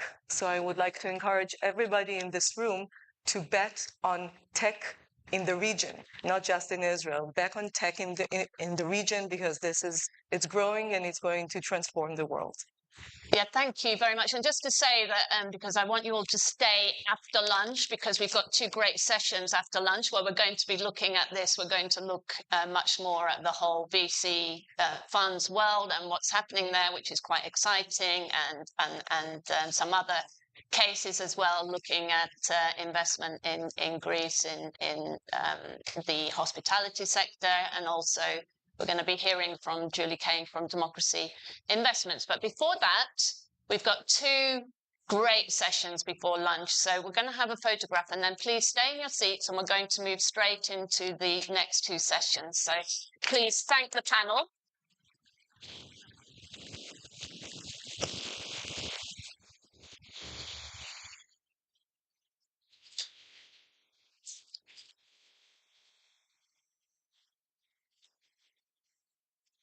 Okay, thank you very much.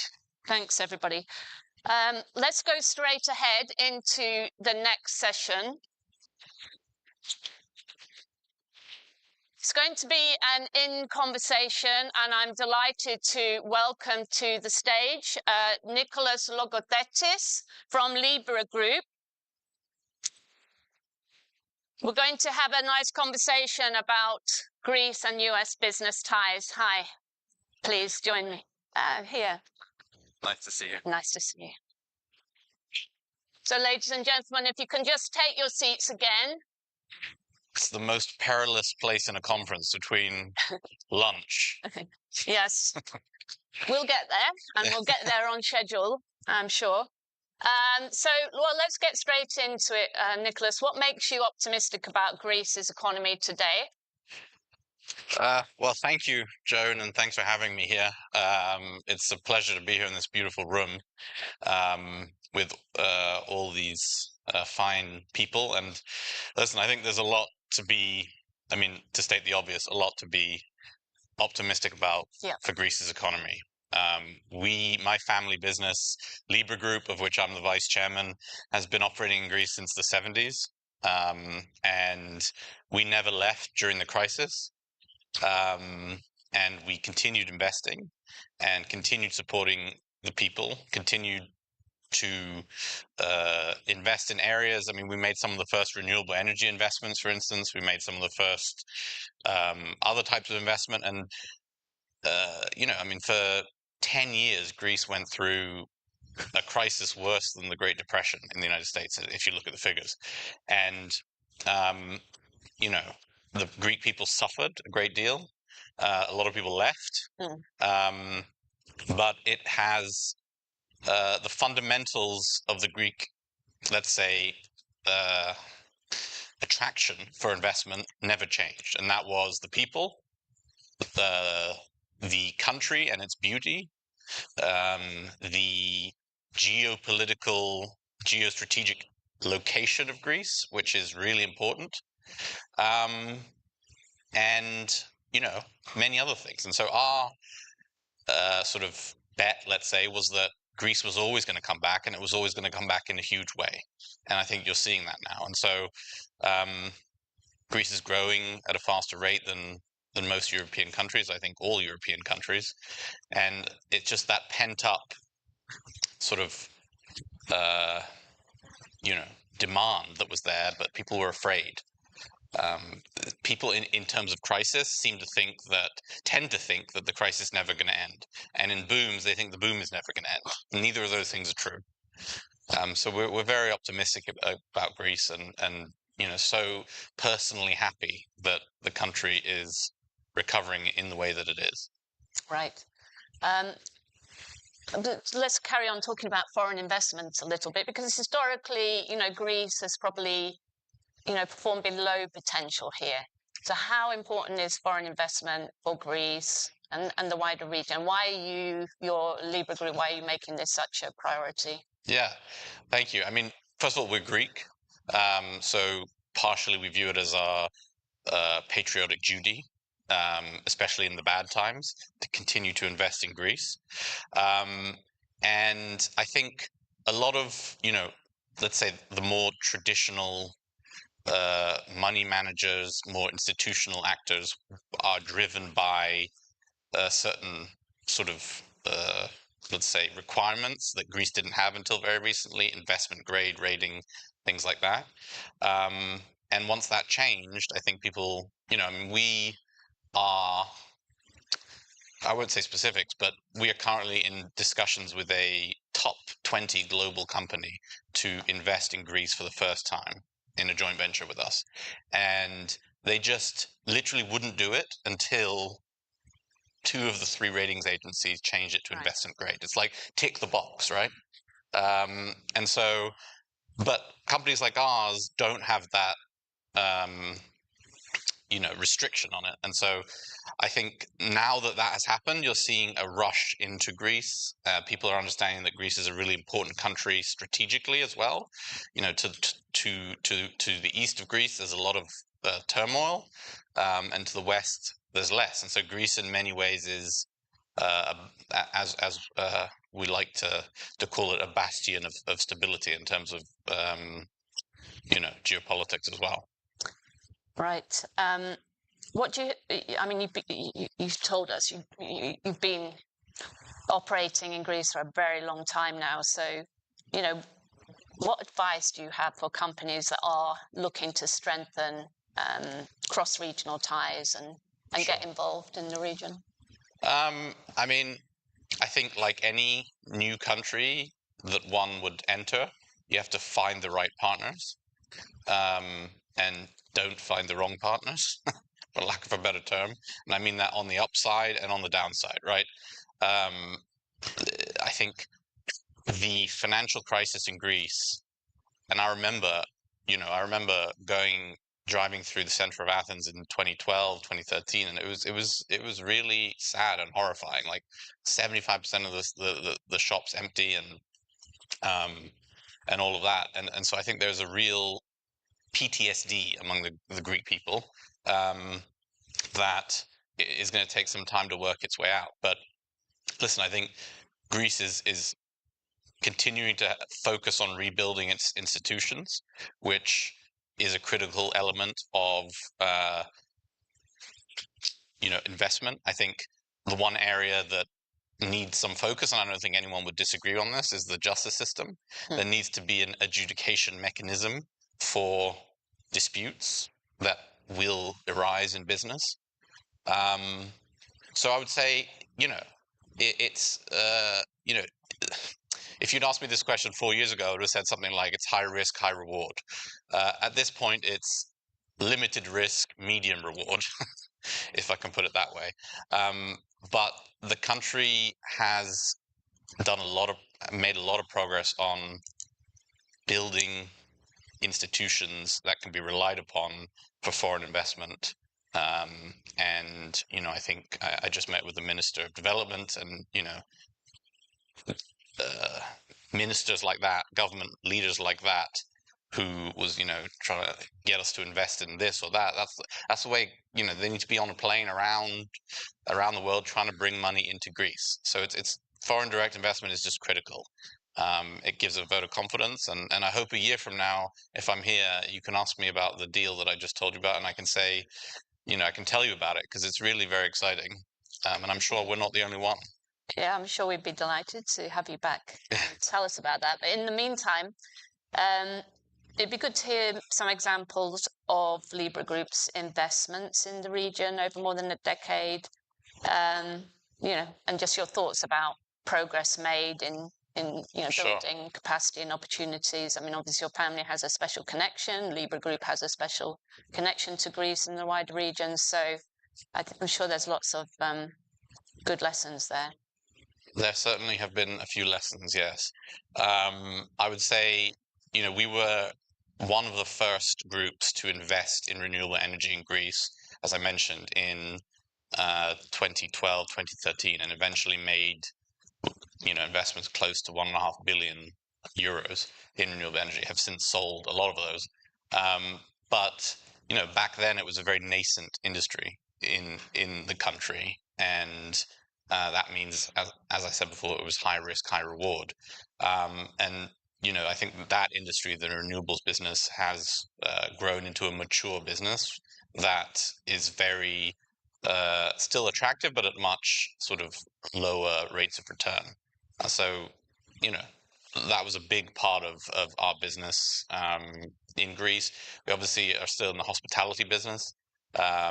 We have about 70 hotels around the country. It's just booming. Greece is booming in terms of hospitality and tourism. I mean, I've forgotten the numbers, but I think it was, it's almost become a year-round destination, right? It's a new record every year. That's what's essentially happening in terms of the people used to start coming in April at the earliest and stop coming in October or November. It's now, I mean, I was there in December, this past December, and there were people from all over the world there. So it's, Greece is one of its best, assets is that its brand name in the world is tremendous. Who have you met who doesn't want to go to Greece? I haven't met anyone. And they all want to go, and they all want to, explore everything from the city of Athens, which used to be a city that no one would want to go to, and now is turned into a destination in and of itself, and then want to go to the islands and the mainland areas. So we have a hotel company called Aria Hotels, which, as I said, has about 65 hotels, and we're taking that brand outside of Greece. So it's going to be a Greek hospitality brand, born and bred in Greece and operating around the world. We also have some property in Greece, which has benefited from significant increase in values, and we also run a number of philanthropic initiatives that were created, most of them during the difficult times. One on entrepreneurship, which started out as the Hellenic Entrepreneurship Award. It's given about 6 million euros in funding to entrepreneurs. It's now called Envolve, ENVOLVE. And during, I think during the most difficult times of the Greek crisis, what the people of Greece wanted the most is to be believed in. And that's what we tried to do with Envolve. and our internship program. We recently started an entity called We Lead, WELEAD, which is an organization that helps promote women in tech. And Greece's tech scene is, as you know, expanding quite a bit, and we do boot camps and things like that. So. Well, that's good to hear, some of the examples of the philanthropic work, which I know is important for Libra Group. You've mentioned, a few of the sectors that you're involved in. You're involved in aerospace as well, energy, hospitality. So how actually do you manage to build synergies across those various sectors that you're involved in? Sure, thanks. I'll give you one example as it relates to Greece. Is that we have a aircraft leasing business called Lease Corporation International, which is actually now the largest owner of helicopters in the world, and it also has a commercial jets. And we placed an order for what are called eVTOLs, which stands for electric vertical takeoff and landing vehicles. So they're like electric helicopters that can go about 500 kilometers and carry about 5 passengers. And so what we have announced that we're going to do and going to work very hard to do is build a series of vertiports in Greece, which is just a fancy name for a helipad, I guess, and at area hotels. So hopefully in 3 years you'll be able to go to an area hotel in Kimolos, which is a small island, and then the next visit you want to go to one in Mani, and you take a eVTOL that was leased to Aria from LCI. So we try not to we try to run our businesses independently, but that is one we're particularly excited about because I think Greece is a unique testing ground for an organization for a new aircraft like that. I mean, it's like they haven't been certified yet. Within a year, they hopefully will be. But right, final question. Maybe to talk about some of the challenges, because it's been really good news story so far, and it's also good just to hear from your long experience about some of the particular challenges. I mean, you mentioned still, and there are efforts that have been happening now to improve the justice system and speed up processes and so on. But any other challenges that you would point out? Yes, one comes to mind specifically.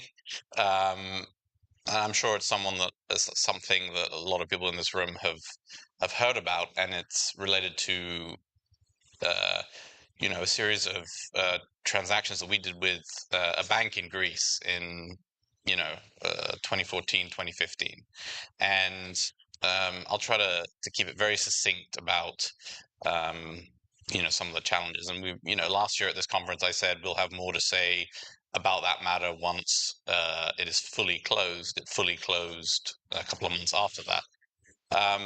It was a very challenging situation, and I'll say at the offset that we made our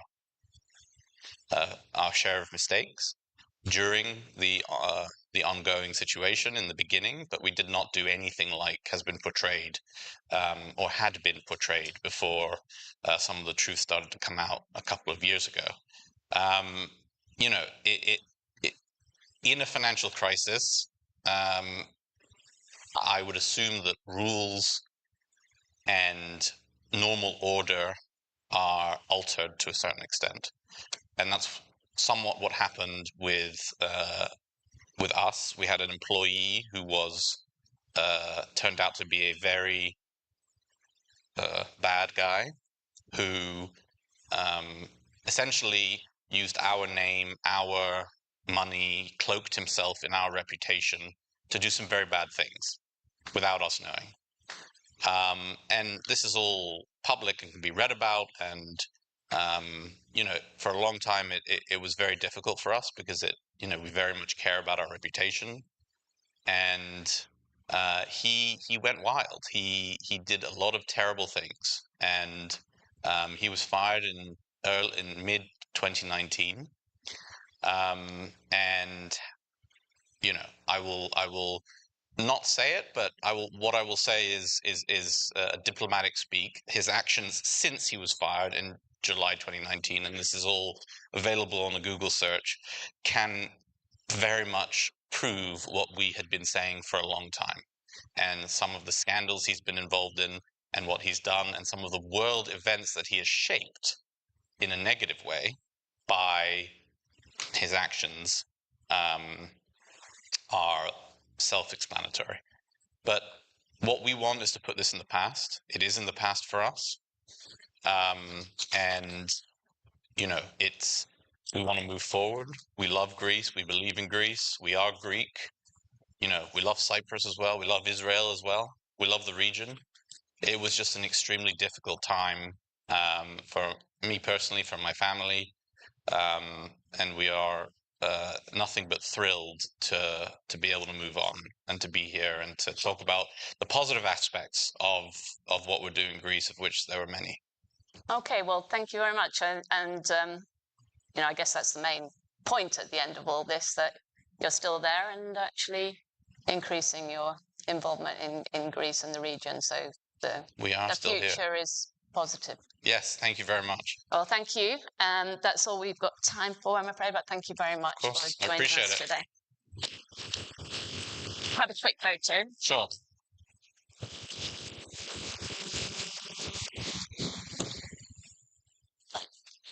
Yes. Good to see you. Thank you. Okay, now we've got a very important session, which has kind of been flagged in many previous sessions already. We've already had a lot of talk about energy. So this is the session on energy security and supply in critical times. We've got a great panel, and it's a great honor to welcome to join us once again Jeffrey Pyatt, U.S. Assistant Secretary of State for Energy Resources at the Bureau of Energy Resources. Welcome, Mr. Pyatt. Great to have you with us again. Osama Mabaraz, Secretary General of the Eastern Med Gas Forum. Welcome. Please join us on the stage. And I'm welcoming back our two ministers again, Kostas Skrekas, Minister of Development of Greece, and George Papanastasiou, Minister of Energy, Commerce and Industry of Cyprus.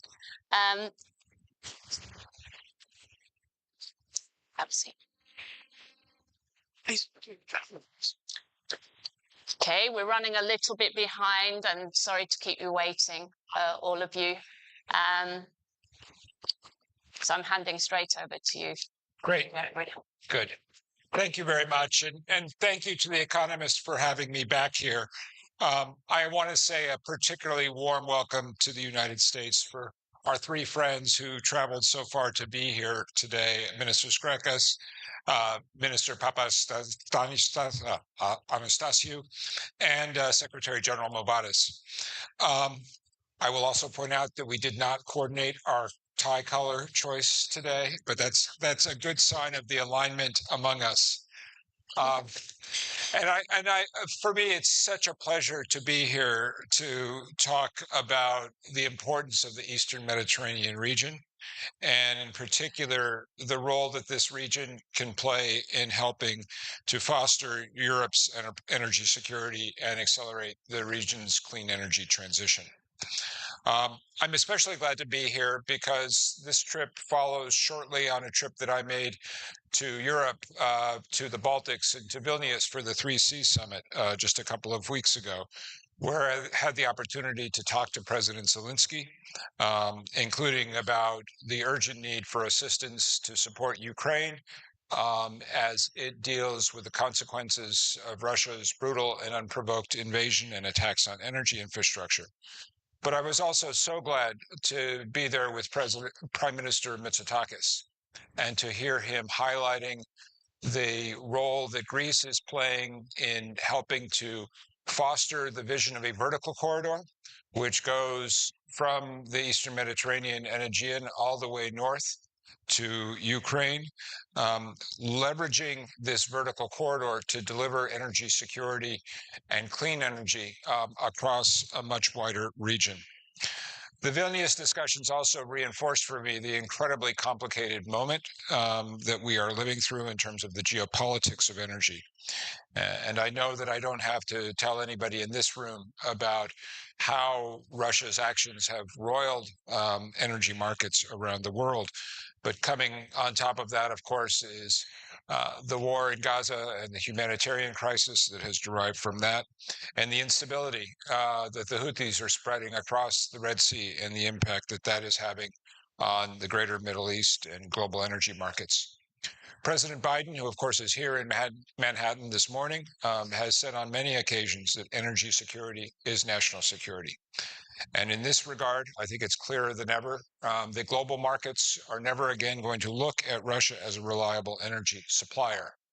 And this gap in global supply created by Russia's actions creates an incredibly important opportunity for the Mediterranean region's energy suppliers to help contribute to European energy security and to advance our shared goals of diversification.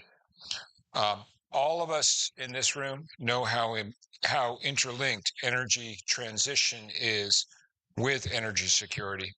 And in this regard, I was really delighted this morning to hear both Congressman Pappas and Congressman Lawler's strong emphasis on the 3+1 partnership between Greece, Israel, Cyprus, and the United States.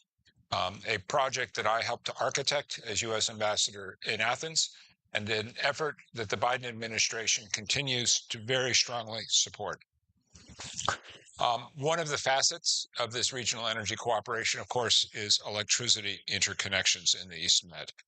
There are lots of proposals that are out there in this regard, but I want to underline, most importantly for the United States, is our welcoming of the progress that all of these projects are making to bring a combination of transit between Greece, Israel, and Cyprus in order to accelerate energy transition and also to build energy security. I had a fantastic opportunity this morning to talk with the Cypriot minister about the Great Sea Interconnector and the progress that is being made in that regard. But we also continue to discuss with Greece as well the complementary projects for GREGI and GAP to connect Egypt and Greece. I had a front row seat on many of these projects as U.S. Ambassador in Athens. And one thing that they all hold in common is that they're only going to work with substantial private capital. So the partnership that is reflected in this room today between private capital and government is incredibly important to accomplishing our shared goals. Taken together, these projects can play a critical role in future energy systems by allowing regions like the Eastern Mediterranean with comparative advantage in wind, solar, and other clean energy sources to export power in times of high production or to import electricity when needed for grid stabilization. Many of our Arab Gulf partners share these views, and in addition to their own interconnections in the Gulf region, are investing in and supporting the same vision of expanding renewable power and interconnectivity in the Eastern Mediterranean region. But we can't overlook that aside from this clean energy cooperation, there's also a lot that's happening in terms of natural gas. And indeed, cooperation within the region on natural gas has already transformed the energy map of Europe and is producing important geopolitical benefits. There are a lot of leading American companies that are involved in this effort, including Chevron, ExxonMobil, Noble. And already we have our companies involved in helping to bring Israeli gas to Egypt and to Jordan. And since 2019, the United States has participated alongside Egypt, Greece, the Republic of Cyprus, the Palestinian Authority, and others in the East Med Gas Forum that my friend Osama Mubarak leads and we'll talk about later. Egypt also is playing a critical regional role in liquefying and transporting Israeli gas as LNG to Europe. In Greece, I've worked closely with Deputy Foreign Minister Fragionis, who has highlighted the importance of private sector cooperation on regional energy, including Greece's positive economic agenda with Turkey, which reinforces the United States' view that energy should be an avenue for cooperation and not for conflict. I talk to American and global energy companies all the time. And one thing that's clear in every one of those conversations is that the world is going through a generational energy transition, which represents both a tremendous commercial and job creation opportunity, but also a huge systemic challenge. I'm incredibly proud of the work that my embassy team did when I was in Athens on projects like the TAP pipeline, the gas interconnector with Bulgaria, and all of these have proven their worth now as Europe has sought to diversify away from Russian fossil fuel as fast as possible.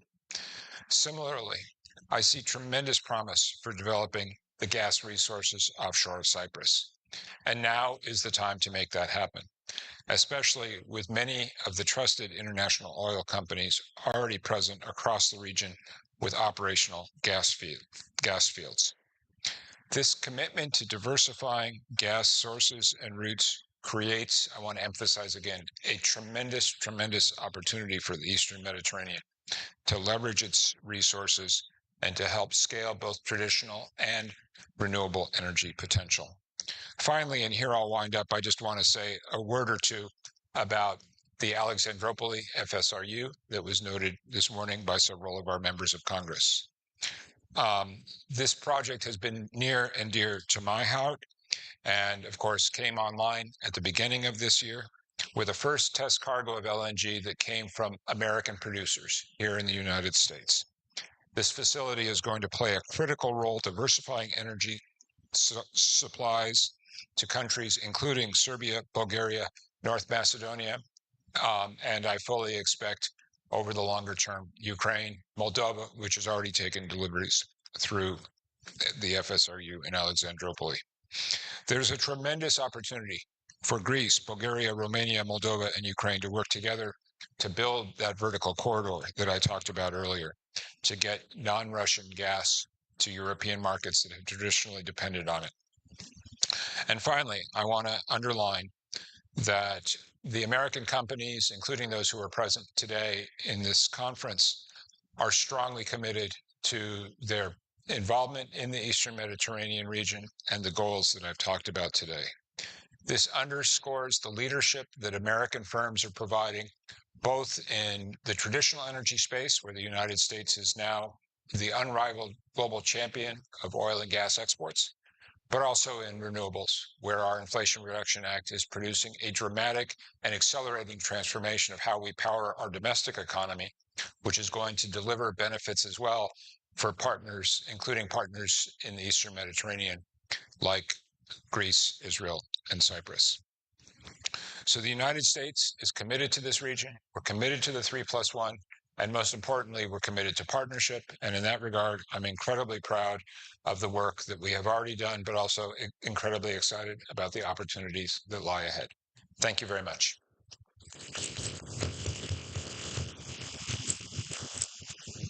Thanks so much for that excellent overview. Now I'd like to introduce Osama Mabaraz, and thank you very much for traveling to be so far to be with us today. It's a pleasure to have you with us.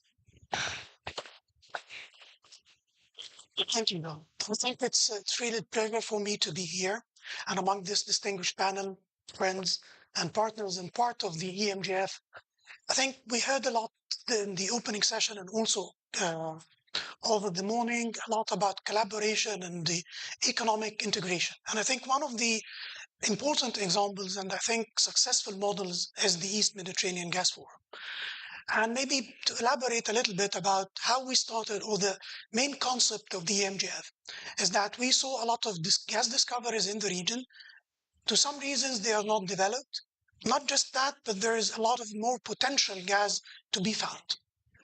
And we thought by bringing the different stakeholders together, governments, companies, we can overcome these challenges so that we can monetize the resources to the benefit of the people and even to the wider region, and the main market would be Europe. And even this was before the Russia-Ukraine war. This was back in 2018, 2019. And I think it became more important when we had the Russia-Ukraine war. So the EMJF is not just about governments, and I think this is one of the main characteristics of it. It's about the governments, yes, but we also have the Gas Industry Advisory Committee, where we have the NOCs, the IOCs, the technology companies, some of the financing institutes. We also have the regulators. We have the research and development entities. So this makes that we have all the different stakeholders. And as Ambassador Bayat was saying, that the private sector plays and will play a significant role in this regard. That's why collaboration and coordination between the governments and the private sector is very important. This is how we started. Where we are now, we have our long-term strategy that has been adopted by the ministers, and we have 7 strategic objectives. We can talk about 3 main pillars where we are trying to move. First one is regional integration, where our objective is how can we make use of better synergies between the government's companies and also the infrastructure, whether that exists or other infrastructure that we can add so that we can develop and monetize the gas resources. And in this regard, we have been doing several studies. We have been in discussion with the governments and the private sector about several projects. Already gas flows from Israel to Egypt and then to Europe is going on.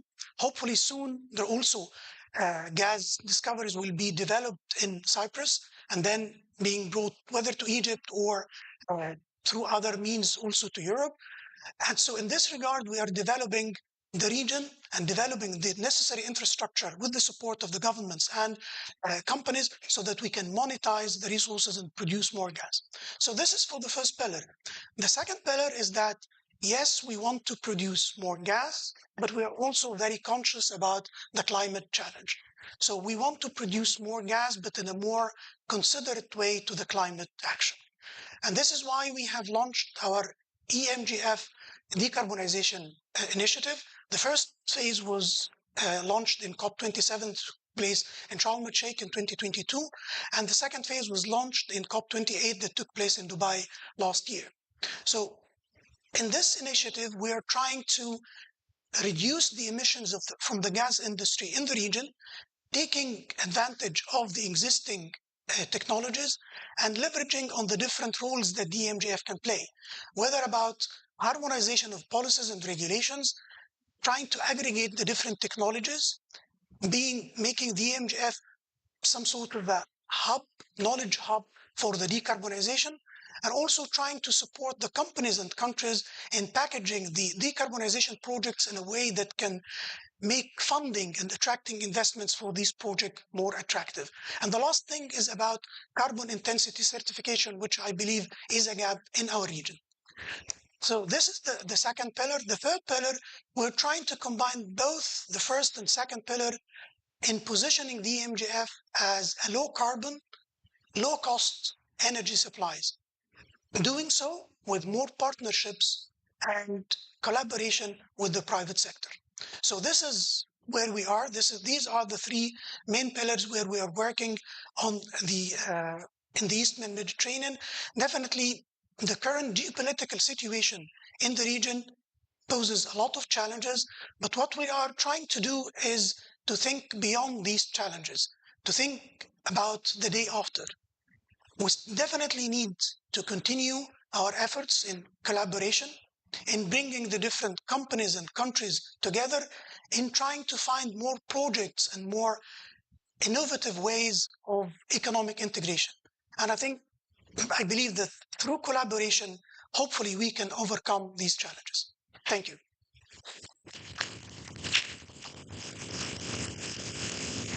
Thank you very much, Osama. It's very good to hear what the priorities are for the forum and the next steps, as you say, looking beyond current difficulties in the region. So now over to the 2 ministers. Minister Skrekas, what's the priorities in Greece in this field? Okay. I think that we had discussed a little bit before in the previous panel about the very ambitious energy strategy. Energy follows since 2019 that we took office. And when the Prime Minister Kyriakos Mitsotakis announced during the United Nations event here in New York that we're going to phase out all lignite power plants by 2028. He did this. Is the mic not working properly? Can we turn it off? It's on. Maybe I turned it off. No, it's okay. It's on. It's on. Go ahead. So I said that the strategy for the green transition of the Greek energy mix started here, was announced here in New York in 2019 by the Prime Minister Kyriakos Mitsotakis, when he said that we're going to phase out all lignite power plants by 2028. And he did this announcement in 2019. We didn't have the Russian invasion of Ukraine. We didn't have the energy crisis that followed the invasion. We didn't have the inflationary pressures that we feel today, and we didn't have all these geopolitical issues that happened in Southeast Mediterranean Sea that has caused the skyrocketing prices both in gas and in oil. That shows how proactive the Greek government was in 2019 and earlier. So since then, we have really achieved some very remarkable results. We have increased by 10 times the deployment rate of renewables. Currently, 59% of the electricity consumption comes from renewable.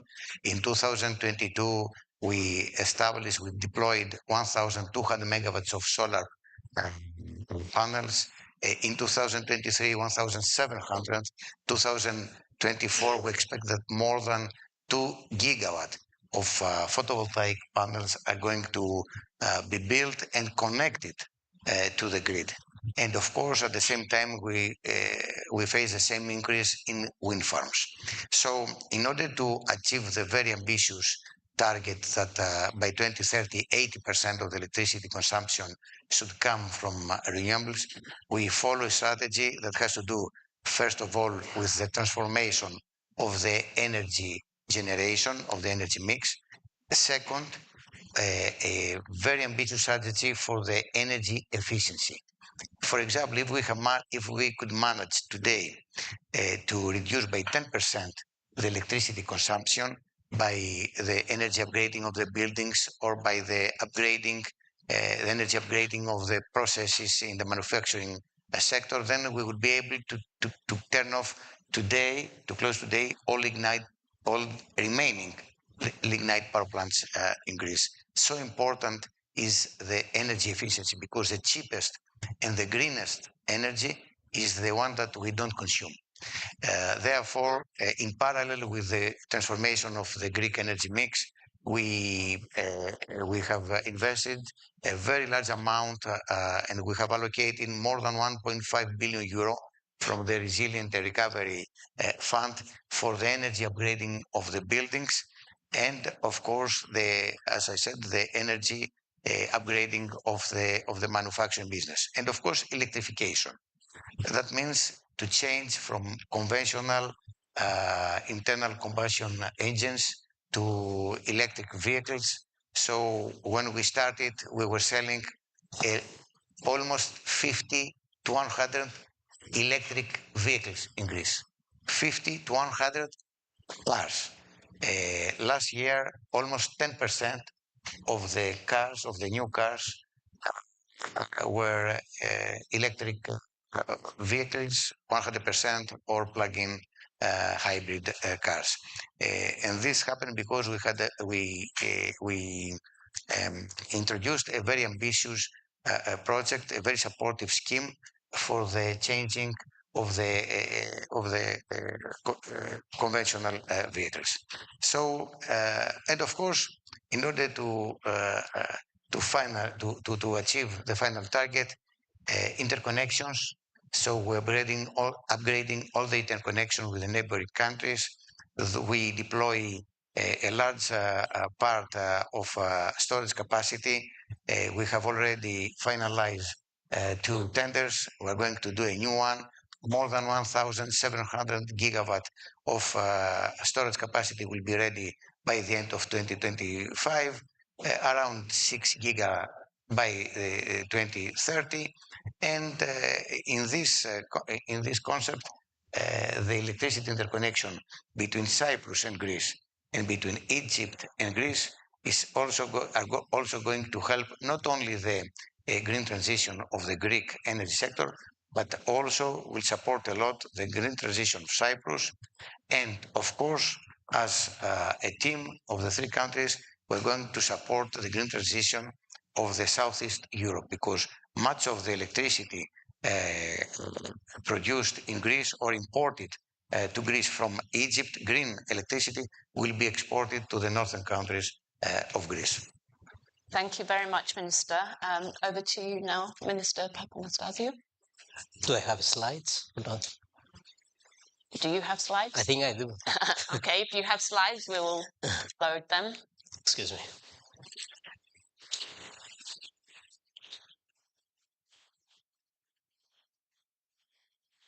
Okay, I will be very quick. I will skip this one, possibly for later on. This is the interconnector. Okay, and we have been talking a lot about this interconnection, connecting electricity interconnection from Israel to Cyprus and then to Crete. Crete will be connected, and there will be an operational cable between Crete and Attica in 2025. Correct, Kostas? 2025, you confirm, huh? Because without that part, nothing else works. So yes, the current conversation is for the electrical interconnection between Cyprus and Crete. It's the project promoter is the Independent Power Transmission Operator of Greece. It's a total capacity of 2,000 megawatt, which is 2 gigawatt, 1,000 each direction. The project is of common interest. Project of common interest, PCI, for the European Commission means that it receives a grant from the European Commission in order to connect two member states. In this particular case is Cyprus and Greece. 100 million will be placed by the Republic of Cyprus as a support to the project promoter shortly, and operational by the end of 2029. As you can see, it's 1,000 megawatt. The distance between Cyprus and Crete is 879 kilometers, and the depth of seawater, it goes up to 3 kilometers of seawater depth. It's a very challenging project. Technically, without the recent technologies of special cables, it wouldn't have been possible. Nowadays, it is possible. And there is also this connection between Israel and Cyprus, which is another 329 kilometers, another 1,000 megawatt there. And you understand it's another 1 billion investment euro. The connection between Cyprus and Crete is a 2 billion euro investment. So this is the so-called Great Sea Interconnector that we have been talking in the previous panels and this one. Moving forward, what you can see here is the Eastern Mediterranean neighborhood. This is how I call it. You can see the exclusive economic zone of Cyprus, which is the triangle on the south part of the island. You see some very well-known companies in there, and some they are US companies. Starting from left, you see in the block 5 ExxonMobil. You see block 10, again, it's ExxonMobil with Qatar Energies. And moving towards the east, you see Eni and Total. And you can see the logo of Chevron in Aphrodite, which is in block 12. Now, what you can see in red pipelines, it's subsea pipelines mostly. You see that Egypt is quite rich in terms of subsea pipelines. There is quite some infrastructure. The same applies for Israel, and Israel connects the two giant discoveries, which is Leviathan and Tamar, and the small Karish, of course. the pipelines they're heading to Israel for their own power generation. And of course, there is a pipeline that gets some product to Egypt. Currently, the quantities, Osama, they are close to 5 BCM per annum that they flow from Israel to. Okay, so you understand that there is quite some, let's say, some flows of natural gas. The only exclusive economic zone that doesn't have any infrastructure, as you can see, is Cyprus. That's why we are in conversations with the companies that they are about to develop the discoveries, that it's important that they develop infrastructure within the exclusive economic zone. And that means that they can be connected, this infrastructure can be connected in any direction with Israel or with Egypt. As currently Egypt has two, as you can see, two liquefaction plants. One is in Damietta, which is, you can see the Damietta, and the other one is in Itku. These are two liquefaction plants that you can liquefy the product coming out from the ground, and you can export to the markets. And the most important market in this area is Europe. That's it from my side. I would like to thank you.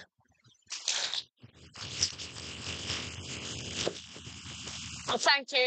It is really nice to actually see the pictures, to see the slides. So sometimes we like to see PowerPoints. It helps us. Yeah, we are running up against lunch, but we have to, have a little discussion, I think. So maybe I can have some questions. And maybe it's an obvious question. Why is the energy landscape in the Eastern Mediterranean so important for the US? Is it about business? Is it about security? Is it about something else, or many things? So I think the short answer is all of the above. It's also about democracy. The fact that the 3+1 process brings together three strong democracies who are dealing with many similar challenges today. And I think looking at the two ministers to my left, I think all of us have had the same reaction to October 7th, but also understanding how that has roiled the wider region. The energy benefits of this is a big part of it. The global energy system is going through a huge transition, dealing with two crises. One is the crisis created by Vladimir Putin and the weaponization of Russia's energy resources. That's permanent as far as I'm concerned. But the other is the climate crisis and the imperative of energy transition. And the East Med brings all of those issues together. Okay. Osama mentioned, something very important, I think, and I think you're a big part of this during your time in Greece and now subsequently in your present role.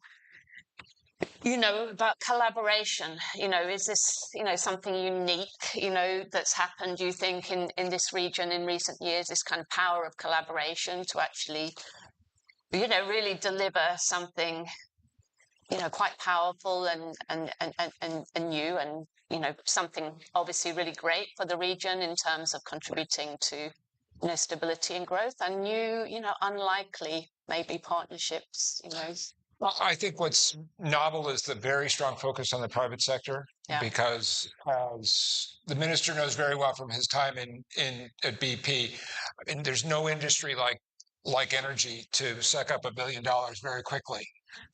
And so this is beyond the scope of government. So it means bringing in the private sector becomes really important. And then again, just the transformational moment that we're at, something that President Biden, my boss, Secretary Blinken, talks about all of the time. Part of that transformation, just look at Israel. Look at how different Israel's energy security situation is today because of its offshore gas resources and what that has meant for Israel. But also look at the new avenues of cooperation that the three of the 3+1 have set out. And I'm very proud to have been part of that effort, but I would also give enormous principal credit to the governments of the region that I think looked at the strategic situation and said, this is worth investing in. And that's as much true in Nicosia as it is in Athens or in Jerusalem. And you really emphasize the the potential, still untapped potential in the region. But what would you identify as the main challenges over the coming years? So one is supply chain. It's just everything in this energy sector right now takes much longer than anticipated, which is one of the reasons that we're so eager to see, for instance, the Aphrodite resources, to see an agreement reached between Chevron and the Republic of Cyprus so that the Aphrodite resources can deliver first gas and deliver that gas to global markets. The same is true on energy transition. And I would just underline, Minister Skrekos deserves enormous credit for the extraordinary accomplishment that Greece has achieved in terms of establishing itself as the European leader and a global leader on energy transition. But I remember having worked together on some solar projects, some wind projects. The biggest impediment oftentimes is the fact that the regulatory and permitting process can't keep up with how fast the technology is evolving. And I talked with the Cypriot minister, and I were talking earlier about the leaps and bounds that are being made here in the United States on grid scale battery storage, which especially for a small island like Cyprus is a really important part of how you expand renewables onto the grid and then deliver the reliability and the pricing, which is the imperative if you're going to actually make a clean energy system deliver. Thank you. Osama, it remains, I suppose, quite a controversial issue about the role of natural gas during this energy transition. How critical is it for energy security and the green transition? Yeah, I think natural gas is now playing an important role in energy security, and it will continue to do so. Even most of the scenarios and outlooks for the energy mix, even the most, let's say, aggressive of them for the net zero, predicts that natural gas will be there for some time. But I think, as I was saying a few minutes ago, it's our role. Yes, if the world is going to need natural gas, how can we make it cleaner? The technologies are there, but we need to, which I see is commitment from different governments and companies. How can we make this through? How can we accelerate the process of decarbonization so that we don't have this conflict between energy security and energy transition? For me, I don't see that they are enemies, but we need to do a lot to make this alignment more aggressively. Thanks. The forum has been incredibly successful in driving regional cooperation in the face of very big geopolitical headwinds in recent years. How can you maintain this even at a time of war in the region? That's one thing. And I also wanted to ask you if there are any plans to expand the membership beyond the present 8 members, and there's 3 observers, I believe. Yeah. Okay, so I think what we are trying to do is, as we're talking about collaboration and economic integration, but to do this, we need to create value. The value is already there in the natural resources that is there, but we need to enlarge this value. And one other important thing is that there has to be a stake to everyone.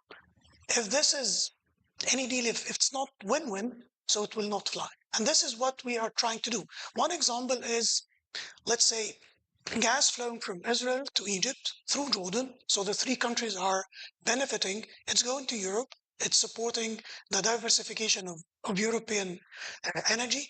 So it's win-win. It's going through Greece. So again, Greece is playing an important role in this regard. And I would join Ambassador Payet in congratulating and applauding the efforts of Minister Skrekos, because I think Greece is one of the least countries in Europe that were affected by the Russia-Ukraine war. In terms of energy. So again, back to your question, we are trying to create more value and share this value among the different stakeholders. Hopefully soon also Cyprus would produce gas, and then again, it's more value and it's shared value as well. This is for the first question. I think for the second question about expanding the membership, according to our statute, so the EMJF is open to any East Mediterranean country that wants to join, provided that It approves the statutes, it approves the objectives, and the member countries approves joining. But what we are focusing on now, instead of expanding the membership, is we want to deliver on the long-term strategy that has been approved by the minister. We want to achieve more things on the ground, different milestones, before expanding the forum. Thanks. Before I ask the ministers to respond to a question, I just wanted to ask if there's anybody from the floor who'd like to take the opportunity to pose a question. Yes, gentleman here. Yes, microphone's coming.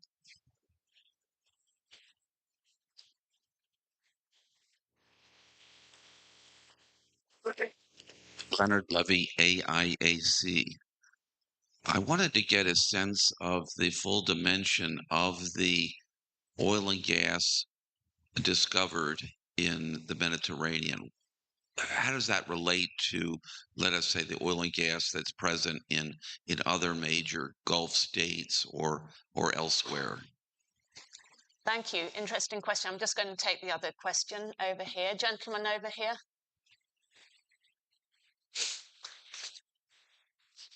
Thank you. Great presentations again. The 150-pound gorilla that is not in the room may be Turkey, that may spoil this forum. What can they do? And why are they not in? Okay, thank you. So, one more question. Let's take one more.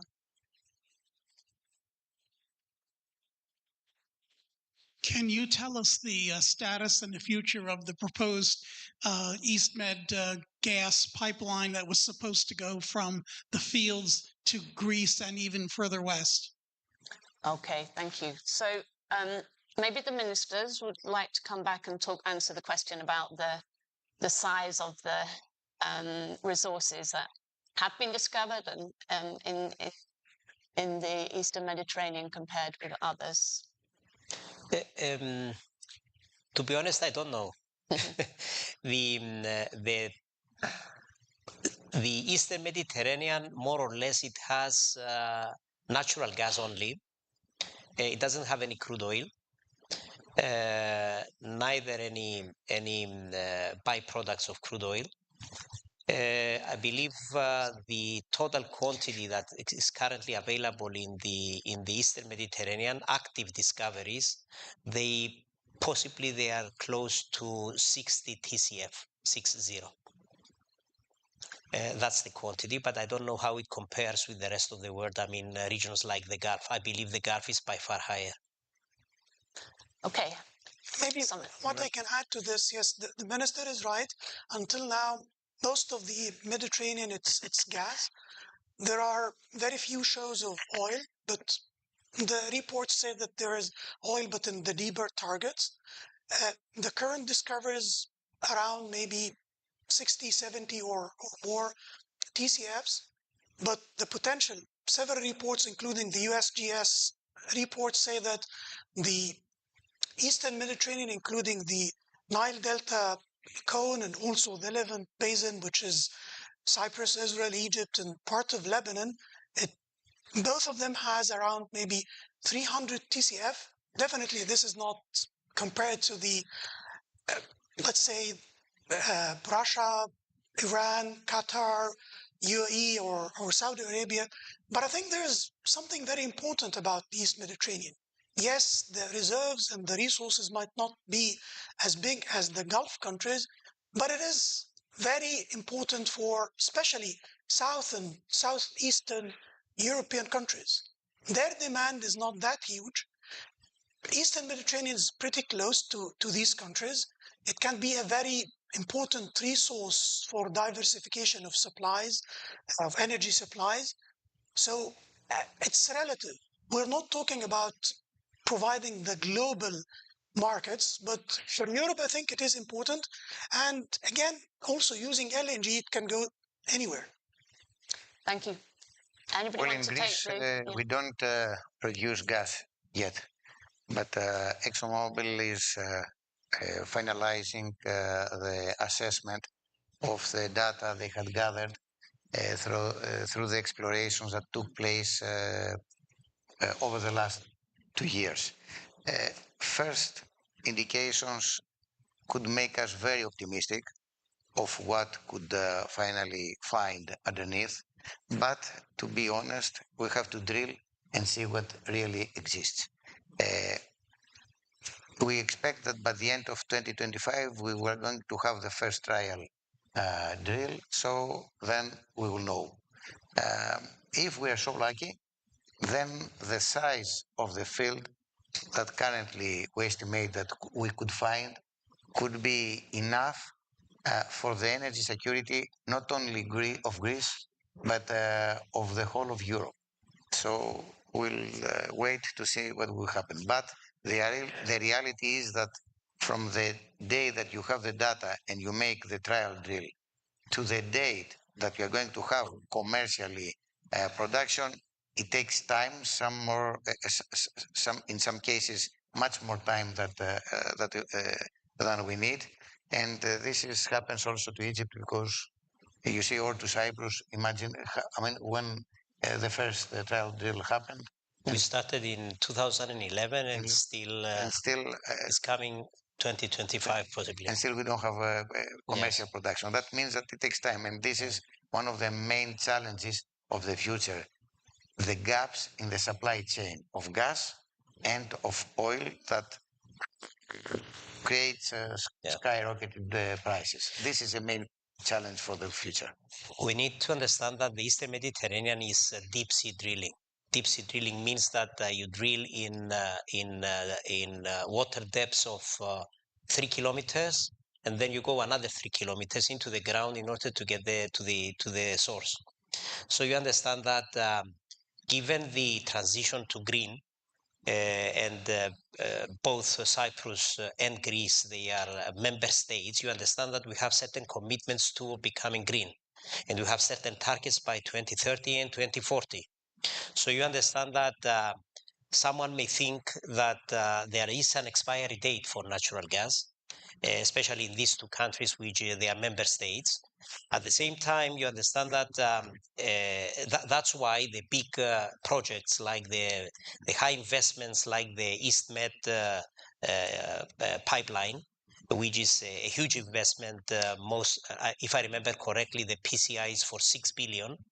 You understand that it may not be justified today in the current environment in Europe because of this expiry date of natural gas. If you ask me personally, coming from the oil and gas industry myself, I believe that oil and gas, it will survive for another at least 25 to 30 years. And this is what the oil and gas industry believes today. So if the investors, they will be heading for investments, they need to be small investments that they can be paid back within that period. Otherwise, the investment, if it runs for a payback period beyond the 25 years, to be on the safe side, you understand that this investment may be heavily exposed financially. Thank you. It's time to wrap up. So there was a pipeline question and the question about Turkey. So I'm leaving that to you. Super. So let me answer the second one this way, Joan, and note that both Minister Papastamasiou. You can call me George Papas. George Papas, it's much easier. It's the double P that gets my tongue twisted up. Both George Papas and Minister Skrekos talked earlier today about China and the importance of not replacing an era of dependence on Russian fossil fuels for Chinese control of supply chains. So working together on diversification there is really important. Turkey is one of the countries that could actually play a role there because of their critical minerals resources, because of their large industrial capacity.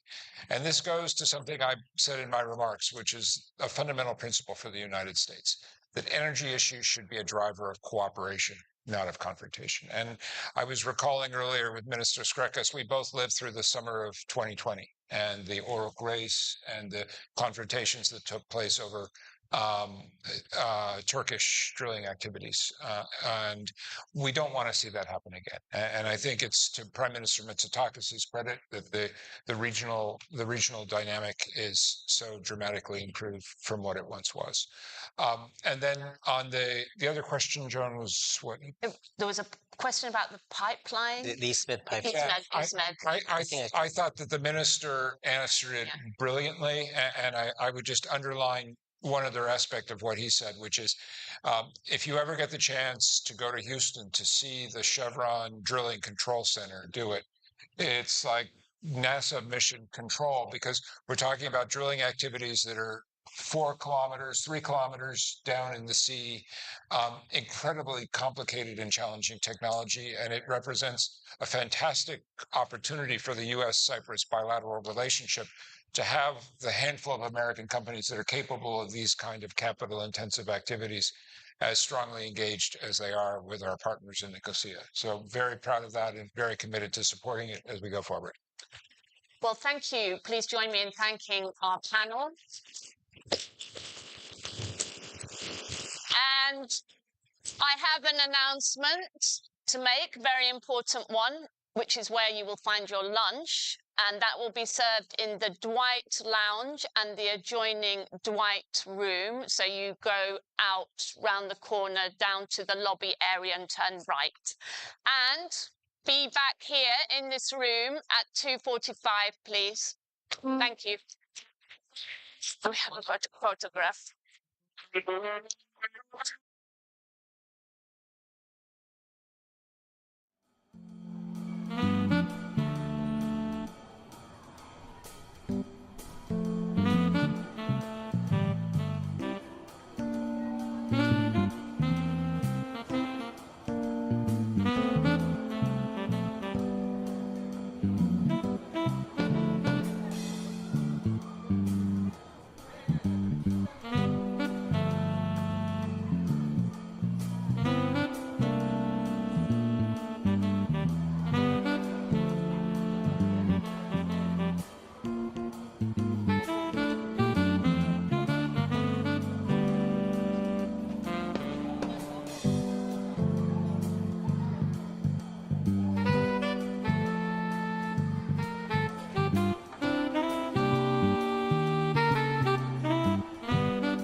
What is return on investment?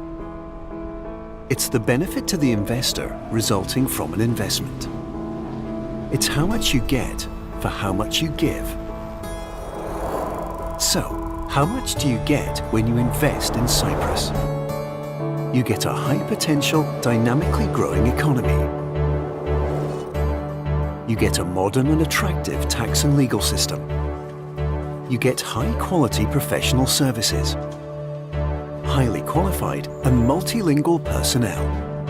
You get location, location, location. But you also get a lot more. A kind of return on your investment that's harder to find in other destinations you might be considering. You get a safe place to relocate yourself, your employees, your business. The crime rate in Cyprus is one of the lowest in the world. A sunny place. Cyprus's Mediterranean climate means you can enjoy almost 300 days of sunshine per year. A diverse place.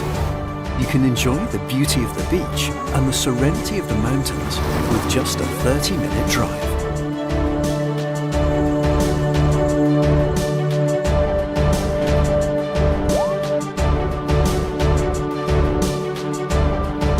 Cultured place.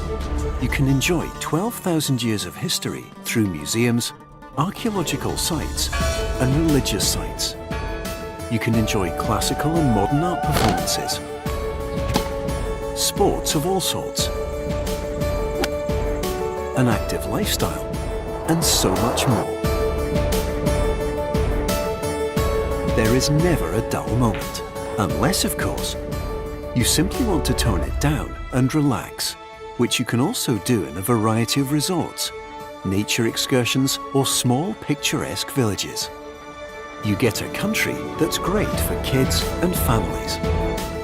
There are more than 90 high-level international schools, a plethora of parks, playgrounds, and year-round family events.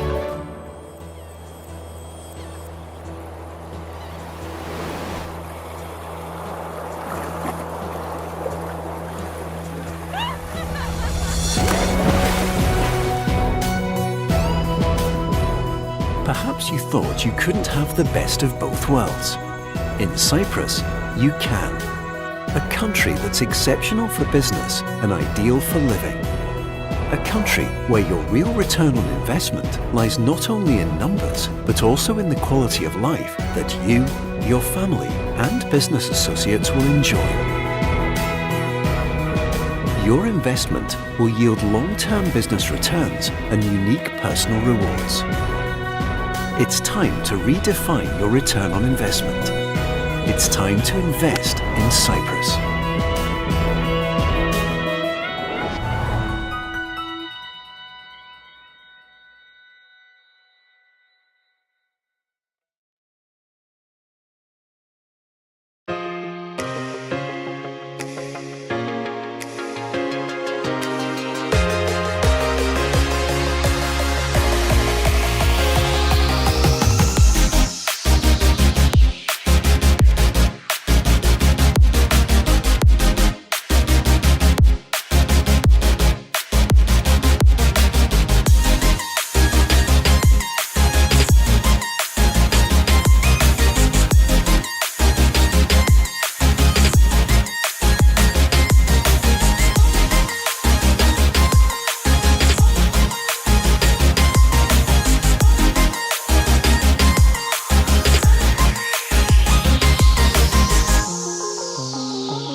this app. It hasn't been such a long time since people first started shopping online, and it was easy to keep up with the clicks.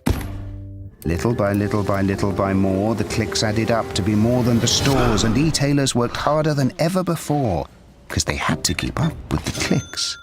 The clicks came from laptops, then tablets and phones, Monday through Sunday, office and home, 24 hours in every zone, and still they kept up with the clicks.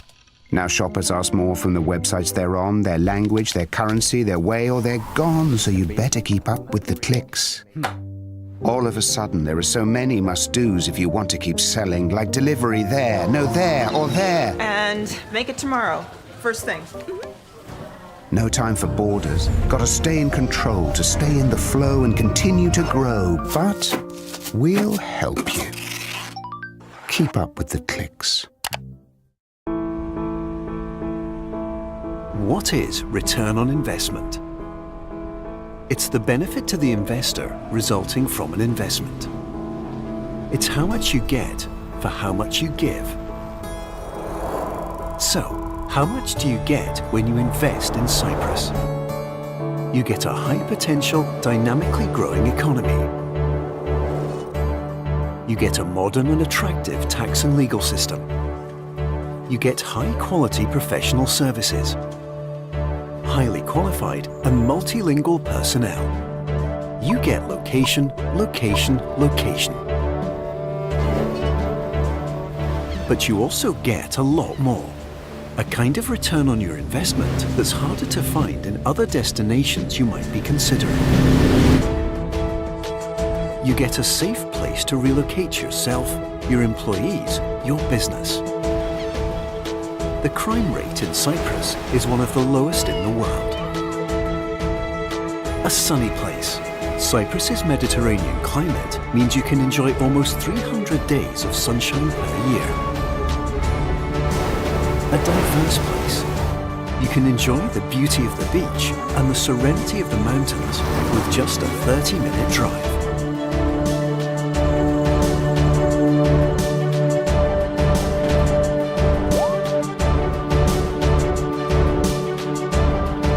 Cultured place. You can enjoy 12,000 years of history through museums, archaeological sites, and religious sites. You can enjoy classical and modern art performances, sports of all sorts, an active lifestyle, and so much more.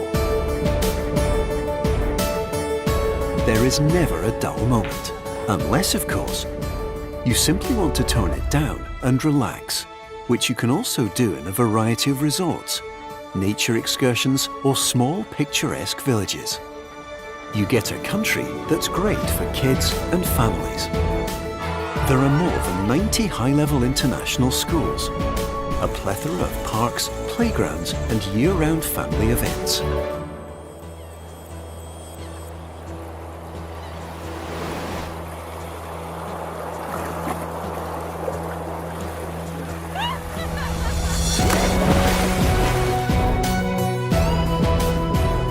Perhaps you thought you couldn't have the best of both worlds. In Cyprus, you can. A country that's exceptional for business and ideal for living.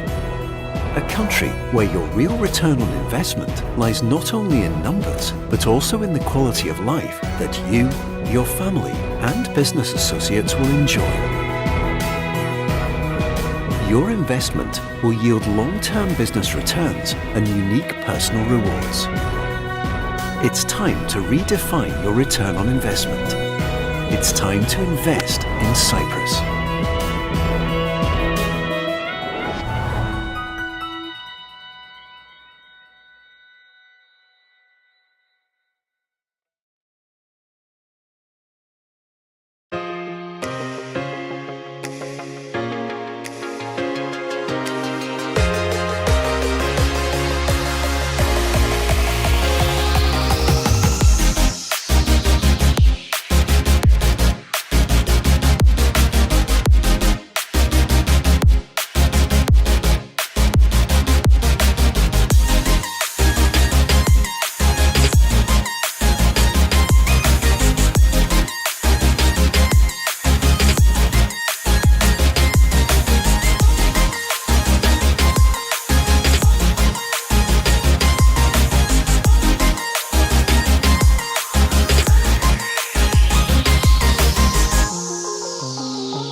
check this out.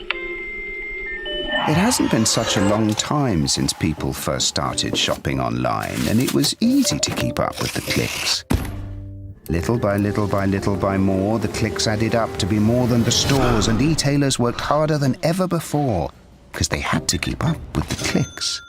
The clicks came from laptops, then tablets and phones, Monday through Sunday, office and home, 24 hours in every zone, and still they kept up with the clicks. Now shoppers ask more from the websites they're on, their language, their currency, their way, or they're gone, so you better keep up with the clicks. All of a sudden, there are so many must-dos if you want to keep selling, like delivery there, no there, or there. And make it tomorrow, first thing. No time for borders. Gotta stay in control to stay in the flow and continue to grow, but we'll help you. Keep up with the clicks. What is return on investment? It's the benefit to the investor resulting from an investment. It's how much you get for how much you give. So, how much do you get when you invest in Cyprus? You get a high-potential, dynamically growing economy. You get a modern and attractive tax and legal system. You get high-quality professional services, highly qualified and multilingual personnel. You get location, location, location. But you also get a lot more. A kind of return on your investment that's harder to find in other destinations you might be considering. You get a safe place to relocate yourself, your employees, your business. The crime rate in Cyprus is one of the lowest in the world. A sunny place. Cyprus's Mediterranean climate means you can enjoy almost 300 days of sunshine per year. A diverse place.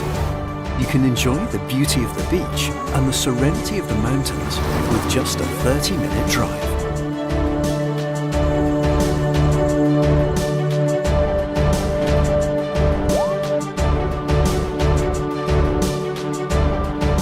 Cultured place. You can enjoy 12,000 years of history through museums, archaeological sites, and religious sites. You can enjoy classical and modern art performances, sports of all sorts, an active lifestyle, and so much more. There is never a dull moment, unless, of course, you simply want to tone it down and relax, which you can also do in a variety of resorts, nature excursions, or small picturesque villages. You get a country that's great for kids and families. There are more than 90 high-level international schools, a plethora of parks, playgrounds, and year-round family events.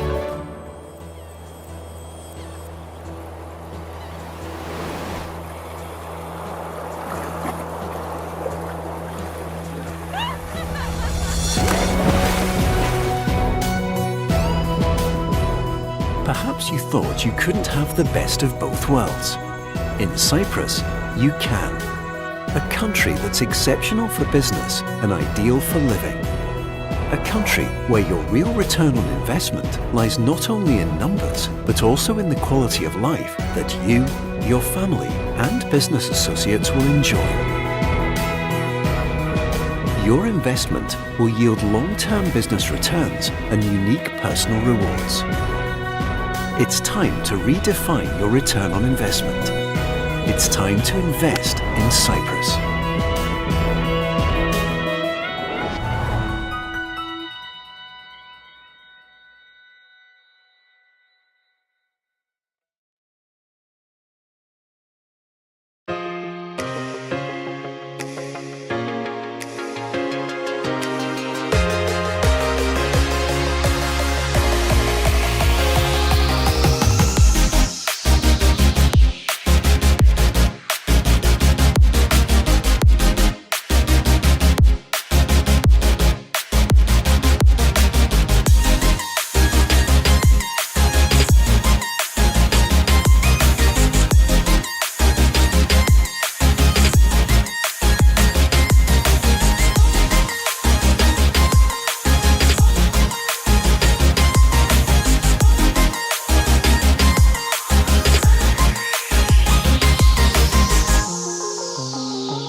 It hasn't been such a long time since people first started shopping online, and it was easy to keep up with the clicks. Little by little by little by more, the clicks added up to be more than the stores, and e-tailers worked harder than ever before because they had to keep up with the clicks. The clicks came from laptops, then tablets and phones, Monday through Sunday, office and home, 24 hours in every zone, and still they kept up with the clicks. Now shoppers ask more from the websites they're on, their language, their currency, their way, or they're gone, so you'd better keep up with the clicks. All of a sudden, there are so many must-dos if you want to keep selling, like delivery there, no there, or there. And make it tomorrow. First thing. No time for borders. Gotta stay in control, to stay in the flow and continue to grow. But we'll help you. Keep up with the clicks. What is return on investment? It's the benefit to the investor resulting from an investment. It's how much you get for how much you give. So, how much do you get when you invest in Cyprus? You get a high-potential, dynamically growing economy. You get a modern and attractive tax and legal system. You get high-quality professional services, highly qualified and multilingual personnel. You get location, location, location. But you also get a lot more. A kind of return on your investment that's harder to find in other destinations you might be considering. You get a safe place to relocate yourself, your employees, your business. The crime rate in Cyprus is one of the lowest in the world. A sunny place. Cyprus's Mediterranean climate means you can enjoy almost 300 days of sunshine per year. A diverse place. You can enjoy the beauty of the beach and the serenity of the mountains with just a 30-minute drive.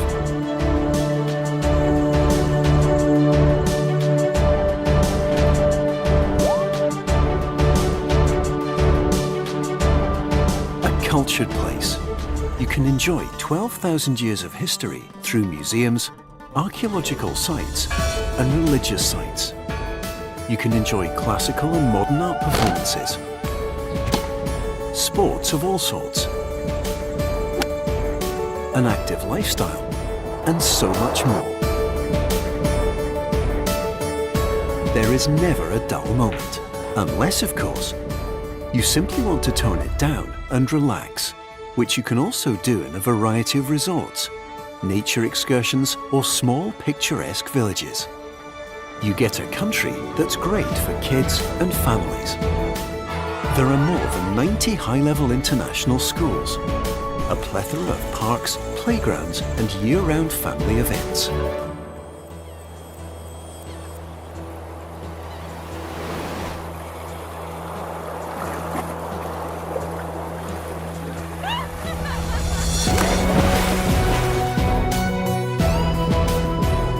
Perhaps you thought you couldn't have the best of both worlds.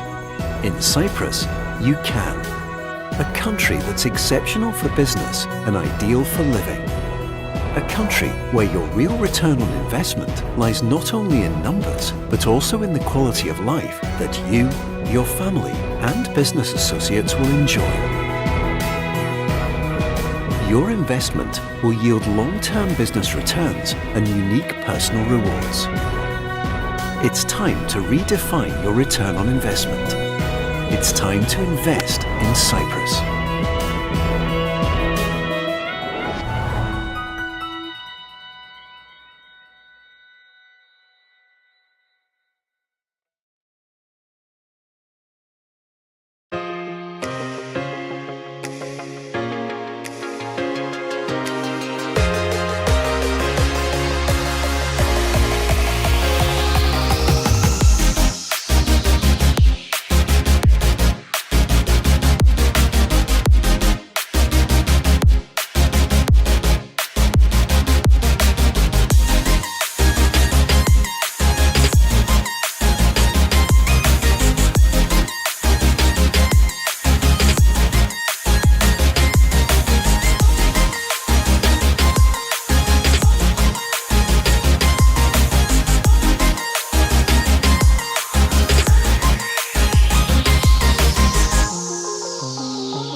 hasn't been such a long time since people first started shopping online, and it was easy to keep up with the clicks.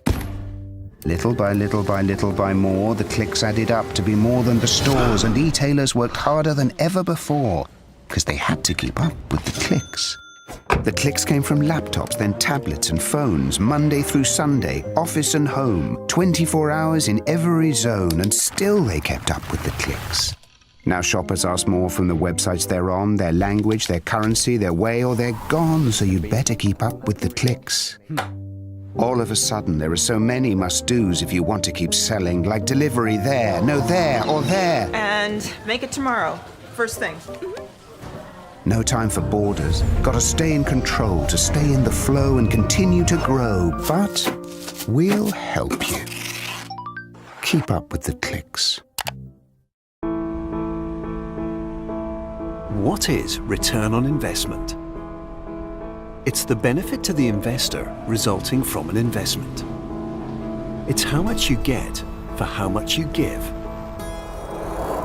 So, how much do you get when you invest in Cyprus?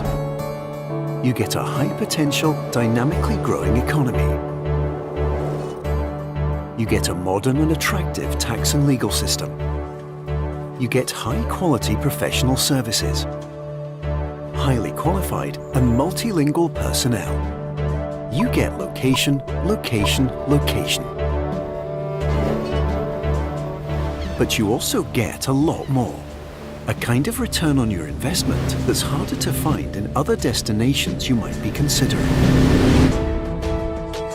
You get a safe place to relocate yourself, your employees, your business. The crime rate in Cyprus is one of the lowest in the world. A sunny place. Cyprus's Mediterranean climate means you can enjoy almost 300 days of sunshine per year. A diverse place. You can enjoy the beauty of the beach and the serenity of the mountains with just a 30-minute drive.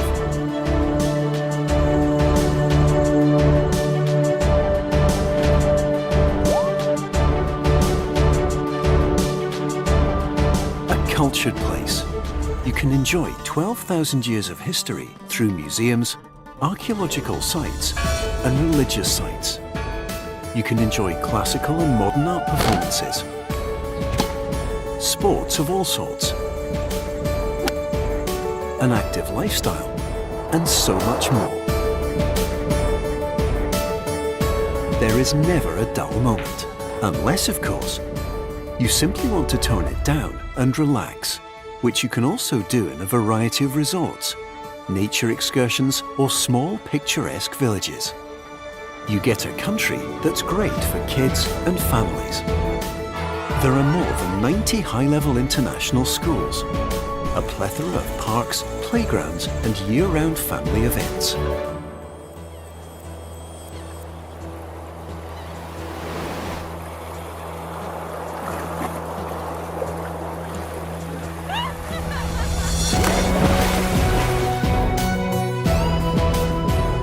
Perhaps you thought you couldn't have the best of both worlds.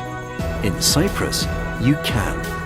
A country that's exceptional for business and ideal for living. A country where your real return on investment lies not only in numbers, but also in the quality of life that you, your family, and business associates will enjoy. Your investment will yield long-term business returns and unique personal rewards. It's time to redefine your return on investment. It's time to invest in Cyprus.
Check this out.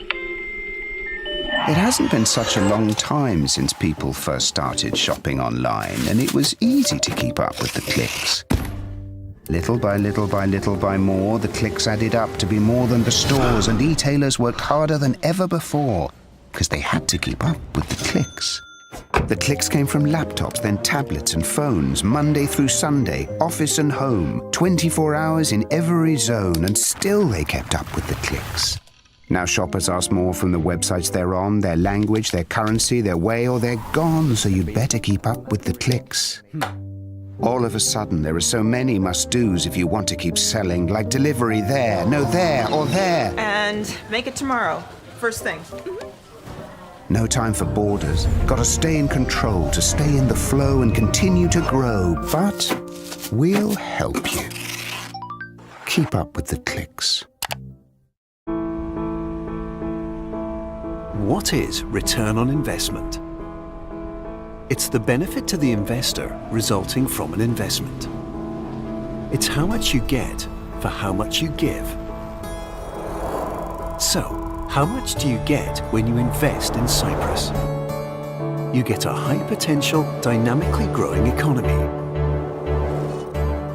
You get a modern and attractive tax and legal system. You get high-quality professional services, highly qualified and multilingual personnel.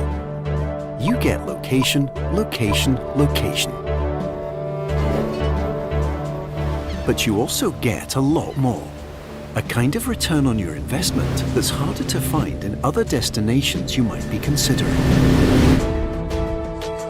You get a safe place to relocate yourself, your employees, your business. The crime rate in Cyprus is one of the lowest in the world. A sunny place. Cyprus's Mediterranean climate means you can enjoy almost 300 days of sunshine per year. A diverse place. You can enjoy the beauty of the beach and the serenity of the mountains with just a 30-minute drive.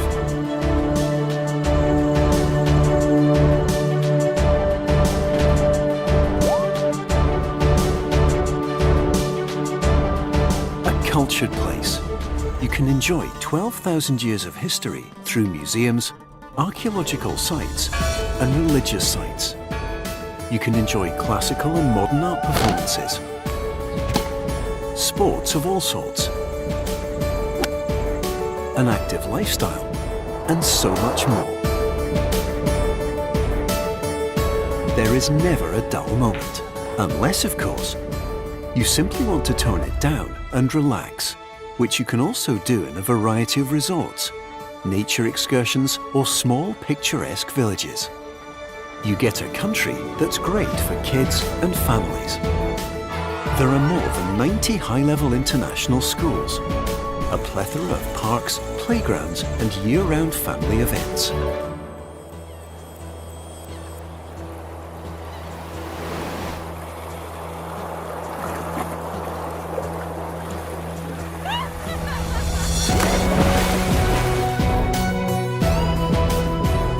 Perhaps you thought you couldn't have the best of both worlds.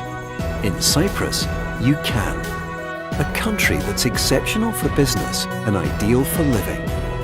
A country where your real return on investment lies not only in numbers, but also in the quality of life that you, your family, and business associates will enjoy. Your investment will yield long-term business returns and unique personal rewards. It's time to redefine your return on investment. It's time to invest in Cyprus.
hasn't been such a long time since people first started shopping online, and it was easy to keep up with the clicks. Little by little by little by more, the clicks added up to be more than the stores, and e-tailers worked harder than ever before because they had to keep up with the clicks. The clicks came from laptops, then tablets and phones, Monday through Sunday, office and home, 24 hours in every zone, and still they kept up with the clicks. Now shoppers ask more from the websites they're on, their language, their currency, their way, or they're gone, so you'd better keep up with the clicks. All of a sudden, there are so many must-dos if you want to keep selling, like delivery there, no there, or there. And make it tomorrow, first thing. No time for borders. Gotta stay in control to stay in the flow and continue to grow. But we'll help you. Keep up with the clicks. What is return on investment? It's the benefit to the investor resulting from an investment. It's how much you get for how much you give. So, how much do you get when you invest in Cyprus? You get a high-potential, dynamically growing economy. You get a modern and attractive tax and legal system. You get high-quality professional services, highly qualified and multilingual personnel. You get location, location, location. But you also get a lot more. A kind of return on your investment that's harder to find in other destinations you might be considering. You get a safe place to relocate yourself, your employees, your business. The crime rate in Cyprus is one of the lowest in the world. A sunny place. Cyprus's Mediterranean climate means you can enjoy almost 300 days of sunshine per year. A diverse place. You can enjoy the beauty of the beach and the serenity of the mountains with just a 30-minute drive.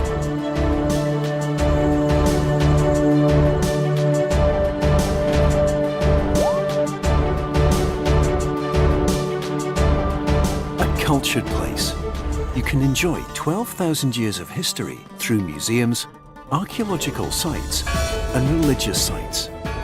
You can enjoy classical and modern art performances, sports of all sorts, an active lifestyle, and so much more.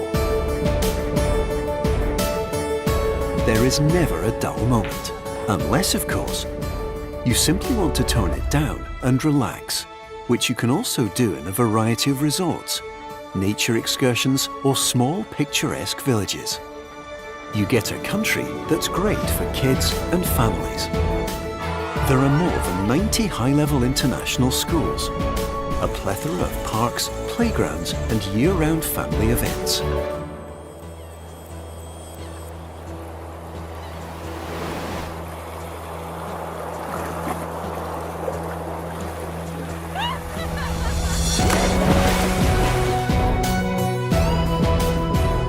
Perhaps you thought you couldn't have the best of both worlds.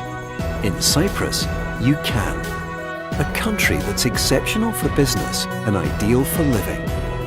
A country where your real return on investment lies not only in numbers, but also in the quality of life that you, your family, and business associates will enjoy.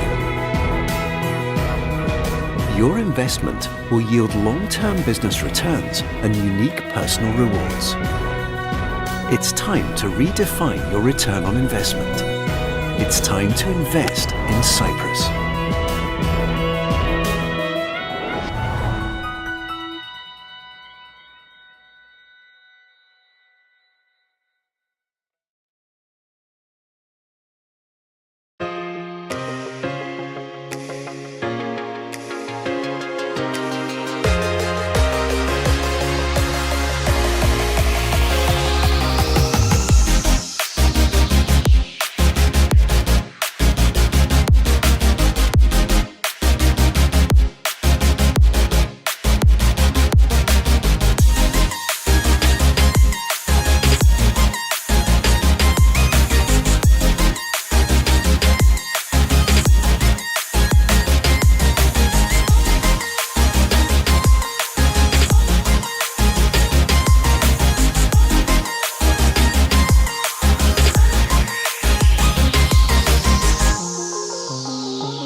It hasn't been such a long time since people first started shopping online, and it was easy to keep up with the clicks.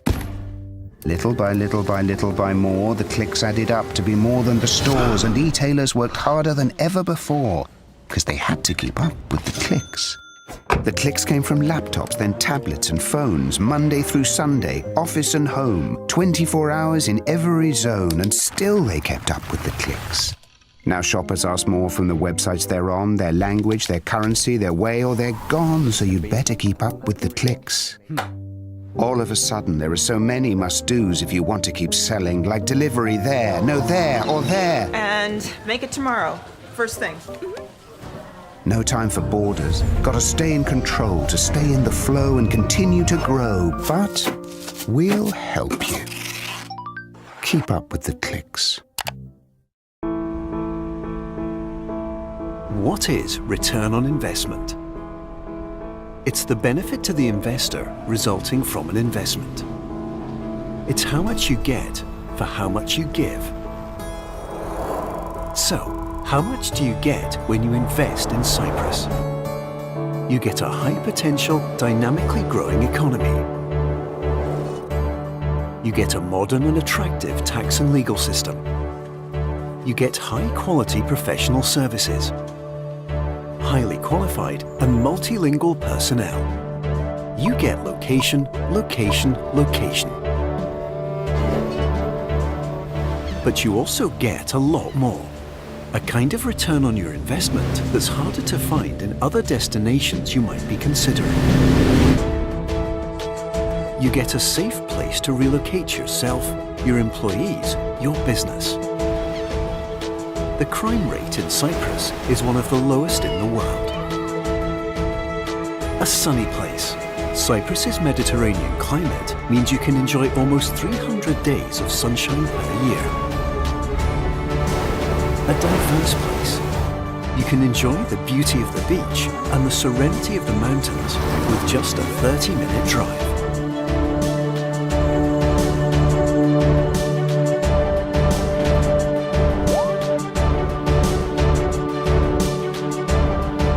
Cultured place. You can enjoy 12,000 years of history through museums, archaeological sites, and religious sites.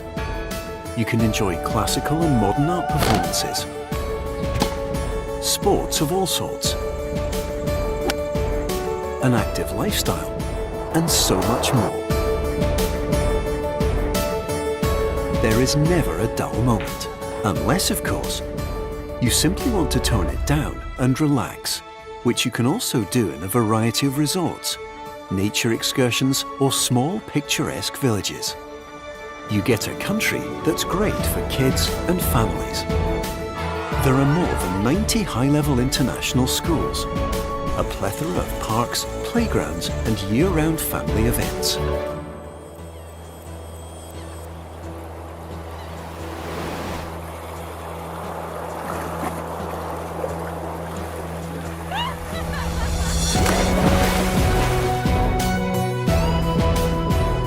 Perhaps you thought you couldn't have the best of both worlds. In Cyprus, you can. A country that's exceptional for business and ideal for living. A country where your real return on investment lies not only in numbers, but also in the quality of life that you, your family, and business associates will enjoy. Your investment will yield long-term business returns and unique personal rewards. It's time to redefine your return on investment. It's time to invest in Cyprus.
Check this out.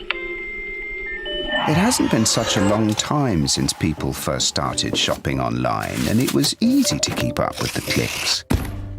Little by little by little by more, the clicks added up to be more than the stores, and e-tailers worked harder than ever before because they had to keep up with the clicks. The clicks came from laptops, then tablets and phones, Monday through Sunday, office and home, 24 hours in every zone, and still they kept up with the clicks. Now shoppers ask more from the websites they're on. Exciting things like that. Funding as a vehicle for growth in the region. We've got three great speakers joining us. Amiram Shakar, CEO and co-founder of Upwind. Amir Zilberstein, managing partner, Team 8 Enterprise.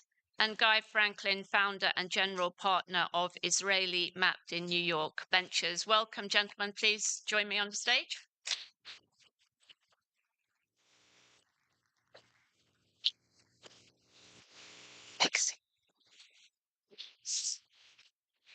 Thank you.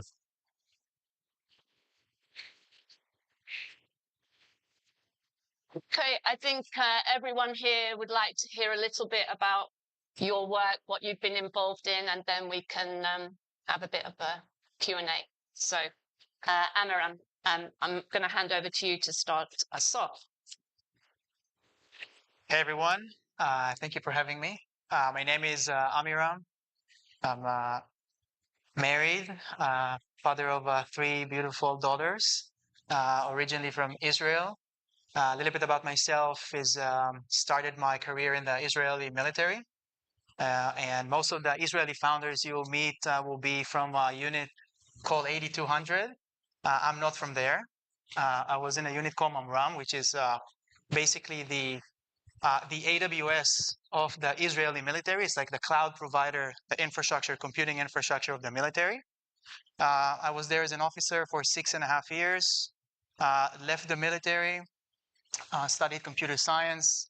And in my last year, I dropped out of school and started a company called Spot. It was in the area of cloud optimization. And it was a Cinderella story. Spot was a company that was really hard to start and raise money. Venture capitalists didn't really understand what we're trying to build and what we're trying to do. It was to optimize cloud costs. 5 years later, we sold the company for almost $500 million.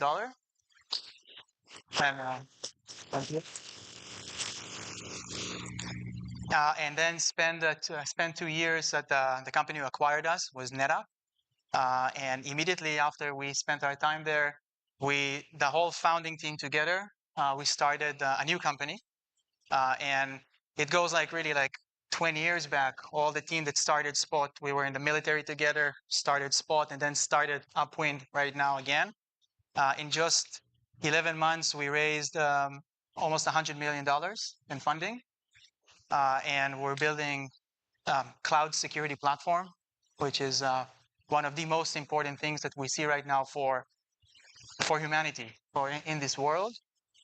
We have investors like Greylock, CyberStarts, Craft Ventures, but also interesting people like Stephen Curry and Omri Caspi, 2 NBA champions. We see a lot of similarities between professional athletes and entrepreneurship and running businesses. And here I am running second company, and thank you again for having me. Oh, great to have you with us. Thank you. Amir, over to you. Thank you. Real pleasure to be here. Thank you all. So my name is Amir Zilberstein. I'm a managing partner at Team 8. Team 8 is a venture capital firm out of Israel.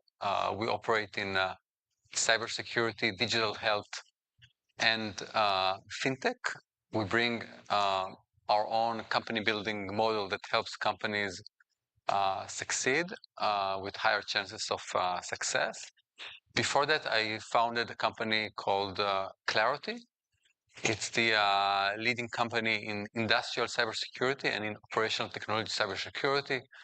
Company that raised $750 million and hopefully will go public in the next couple of years. I was founder and CEO, and before that was founder and CEO of 3 other companies.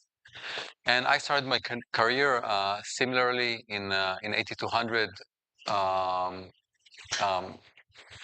and worked there on cybersecurity. A few more words maybe about the Israeli ecosystem.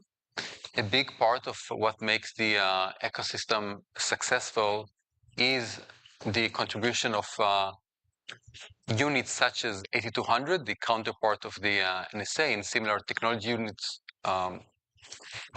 like the one that was mentioned here.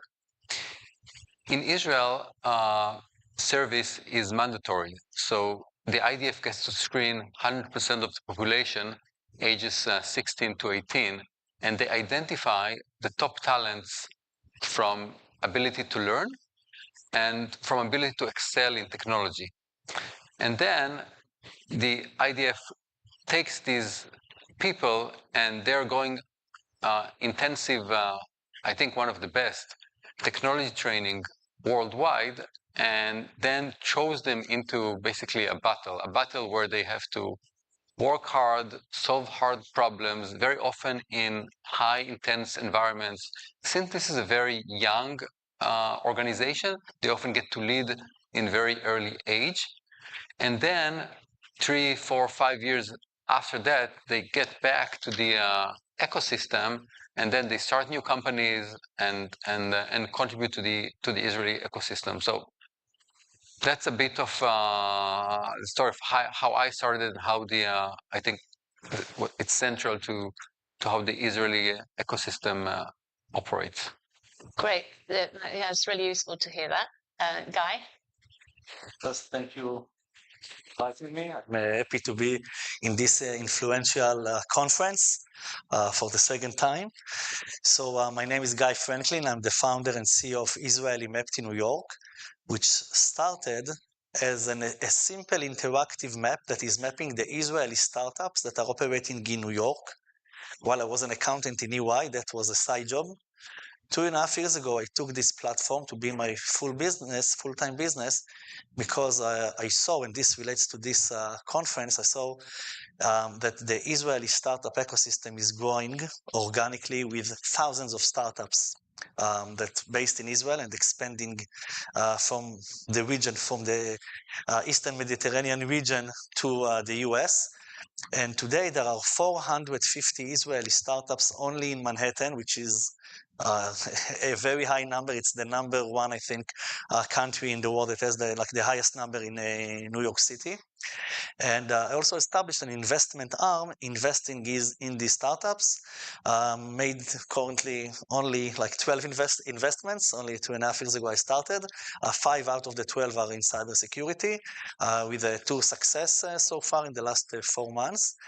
And what is, I think, important to say is that Israel, in the last few years, has so many difficulties and problems, starting with COVID-19, then inflation, economic crisis in the world, then the complex political situation in Israel, and then what happened in October 7th is the 5th thing that we experienced with the war that started on October 7th. And still, having all these 5 things happen, we still see that the Israeli innovation is continued. There's more startups are being established, and the funding is continue towards the Israeli startups. I'll just mention like one fact. For example, since October 7th, we see that Israeli startups raised $3 billion. Out of the $1 billion is in cybersecurity and $500 million in fintech companies.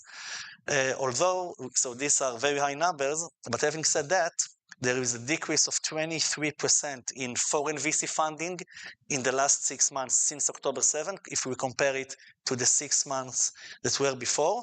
But still, we show resilience, and we see that the companies are continue to deliver worldwide to the customers, continue to raise money. And even since October 7th, there were more than 10 Israeli exits companies being sold for more than $100 million. So we see that the Israeli tech is continue to deliver, and I think that one of the important component, in addition to what Amiram and Amir said about the Israel, the military and stuff, I think is the fact that Israel, as a nation, as a whole ecosystem, which starts from government support in terms of grants and support, and also giving some funding to the institutions in Israel in order to invest in startups, and then the people that coming out of the military and commercializing some technologies that they developed internally. And the last thing is serial entrepreneurs that support new entrepreneurs, angel investors, and VCs, and the whole ecosystem which is supporting the new companies that are coming out of Israel. Thank you. Thank you very much. Well, I guess that's where we should start, really, with Israel, because what all of you have said really begs the question of whether this, this experience, the Israeli experience as a startup nation, can that be replicated by other countries, or is it just too much the product of the unique circumstances of Israel? I think that's maybe a hard question to answer, but is it too unique to be exported elsewhere? This sort of. Who wants to take? Yeah. I take it because it's a direct. It's continue to what I started to say before. So I think that it cannot be like one founder that want to found a company and he by himself. It's supposed to be a whole ecosystem that I think that can be replicated to different countries, and I think it should include a massive government support, because if you look at the roots of the Israeli tech, which is not now, I'm talking about like 25 years ago, it started with a few initiatives of the government. It's called the Yozma. It's the name in Hebrew. It's like initiative in English, and I think that gave a boost to the first Israeli VCs. And from there, initiation of hundreds of startups.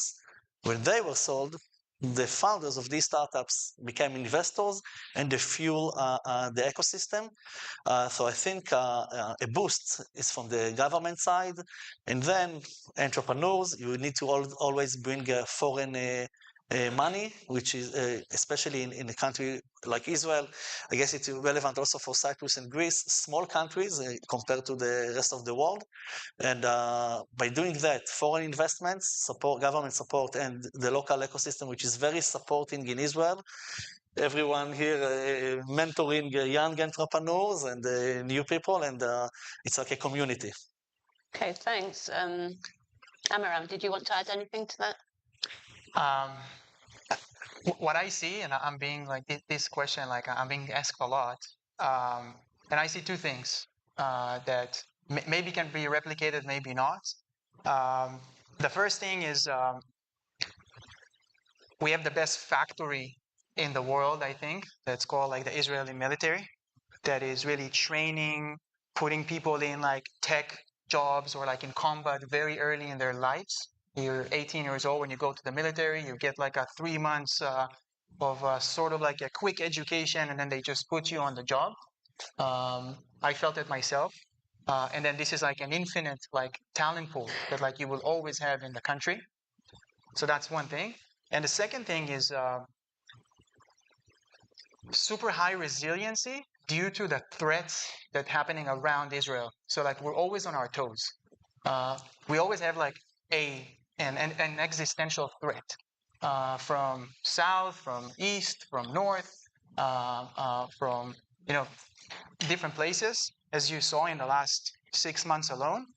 So that's creating like high resiliency for the people and really pushing them to always create and do and survive. That's how I see it. Thanks. Amir, I think all of you've been on both sides of this startup investor relationship. But as an investor, what are you really looking for before you would commit to funding a startup? You know, what lessons have you learned from your own experience of doing that?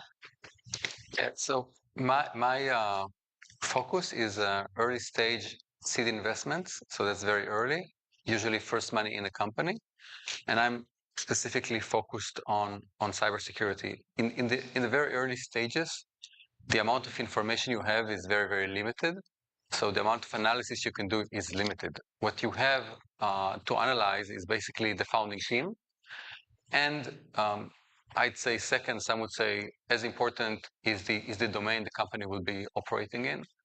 We're investing a lot of efforts in getting the right founders and founder teams. We're looking for founders with every one of the founders individually should have a strong track record of success. It doesn't matter if it was in cyber or other things, but they have to have this mentality of success. We're also looking for a balanced team with expertise ranging from the business side to product and technology.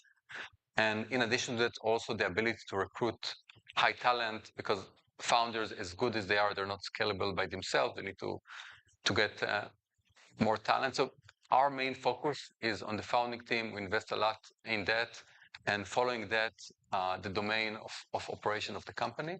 Even good founders in a shaky domain wouldn't be able to succeed in a significant way. So, and I'm not mentioning the idea here, because the specific idea always changes along the way. But the domain the company is operating in is the important part. Thanks. And what would you say is the most difficult funding stage? Is it it doesn't seem to be, well, maybe it is angel seed, early stage, late stage, or growth after, tech growth afterwards? Yeah, so I'd say from the investor side, probably seed, because again, you have the least amount of information, the highest risk. But I think actually from the founder side, and I've done this journey a few times, it's actually what's called early stage A and B rounds. That's not the first money in, but the second and third tranches of money. At that stage, companies it's past the dream phase, and companies need to show, and usually the initial assumptions at this stage, well, not all of them hold anymore, and it's hard to get the results you've promised your early investors. So I think from the founder side, A's and B's and are the more complicated stage, both to operate and to raise funds in. Thank you. And how do you all see the funding environment in 2024? And we had some discussions earlier in the day.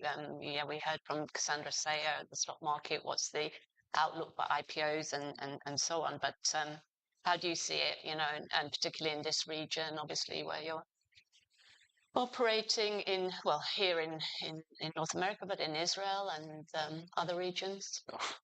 I started well here. So first, we've recently announced $500 million new at Team8 for fresh investments in Israel, and we've completed this fundraising in this time. So it is possible, and you know, we're as Team8 we're operating full force ahead. 2023 was a challenging year. Overall funding was down around 40%, which is a lot. And globally, it's still lower than pre-pandemic levels. But we've seen in Q4 and the beginning of the year improvement in the funding landscape. Funding cycles were very long. In 2022, they're getting back to normal. Obviously, it varies by industry. I think for sure on the cyber side, I'd say things are back to a healthy normal. It's not the crazy days of 2022, but it's a good, healthy normal right now. Guys? I want to agree and disagree with Amir. I always agree with him, but I think that I agree with Amir because Amir is focused on cybersecurity, and cybersecurity always in Israel was a phenomena. It was unusual compared to all the other verticals that we see. And I think cybersecurity, we see funding. We saw a few exits. Only in the last 2 weeks, there were, I think, around 5 exits of Israeli startups in cybersecurity, none in other vertical, maybe in AI, sorry.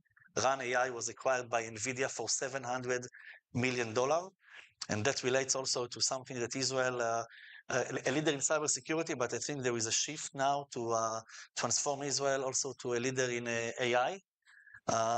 It's not too late yet, although there are few worldwide leaders in that. But to your question, I think that cyber is different with the others. I see a lot of difficulties of startups to raise money right now in Israel in verticals that are not the obvious B2B enterprise software, cyber, or fintech. Talking about retail, about B2C companies, all the other verticals, I see still struggles. Not only of the startup to raise, also of VCs that used to raise big funds in the last few years. I meet them in person while they are coming to New York and ask me to help them to find LPs, and I see struggles that I haven't seen in the last, I would say, 10 years that I'm dealing with this ecosystem here in New York.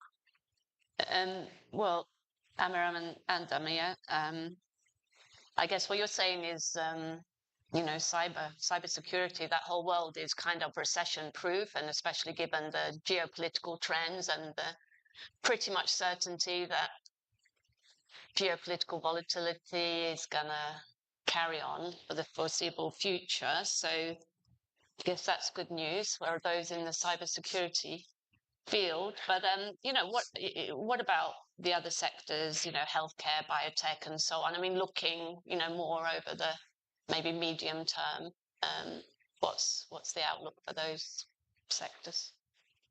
Yeah, I can say that from what I'm seeing and feeling, and like if you look also at the course of the history, cybersecurity is indeed like never say never, but like it's almost recession proof, because the fact that in good days and especially fortunately in bad days, it's really like increasing the popularity and the need for cyber things, especially with the geopolitical like situation where you see the tension between U.S. and Russia and China, and war in Ukraine, the war in Israel. Companies, even private companies, or like governments are becoming like a big target for adversaries and bad actors. So we see that like also in bad times where economy might go down, cybersecurity will go up. And then when economy go up, so there's like more assets to put your hands on. So that's why you need more cybersecurity. So it's kind of like both, like the sides of the equation are pushing cybersecurity, because I believe as humanity, like as human beings, like the first two things that we really want is safety and security, like for everything we do. And with AI that is coming, it's going to change humanity. Cybersecurity even going to be even more important, like to protect your identity and protect who you are. And think about it, elections in 20 years from now, going to be all digital. So we'll have to secure it, and we'll have to be we'll have to be in the forefront of cybersecurity. And that's why I think like that innovation must like continue aggressively in cybersecurity.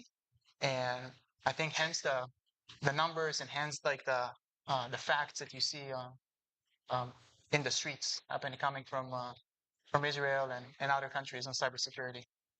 Okay. Amir, any reflections? Just to add, to reap the benefits of the recent revolution in AI, data, cloud, these cannot exist without using them in a safe and secure way. So companies just have to evolve in order to allow this innovation to happen. This is why cybersecurity is resilient. Obviously, the geopolitical situation makes things worse. In recent years, we see more and more nation-sponsored attacks on critical infrastructure, but just regular enterprises. And of course, you have to increase your investment in cybersecurity. Other than cyber, I think we clearly see investments going into AI. Israel is also trying to get into a leadership role there. I think we see a lot in recent years again, clean energy coming back and relatively hurt less in the last than the other verticals. Thanks. Realize I didn't ask if anybody wanted to ask a question. Okay, and we've got just a couple of minutes left, so we're going to have to be quick. So these two hands I will take.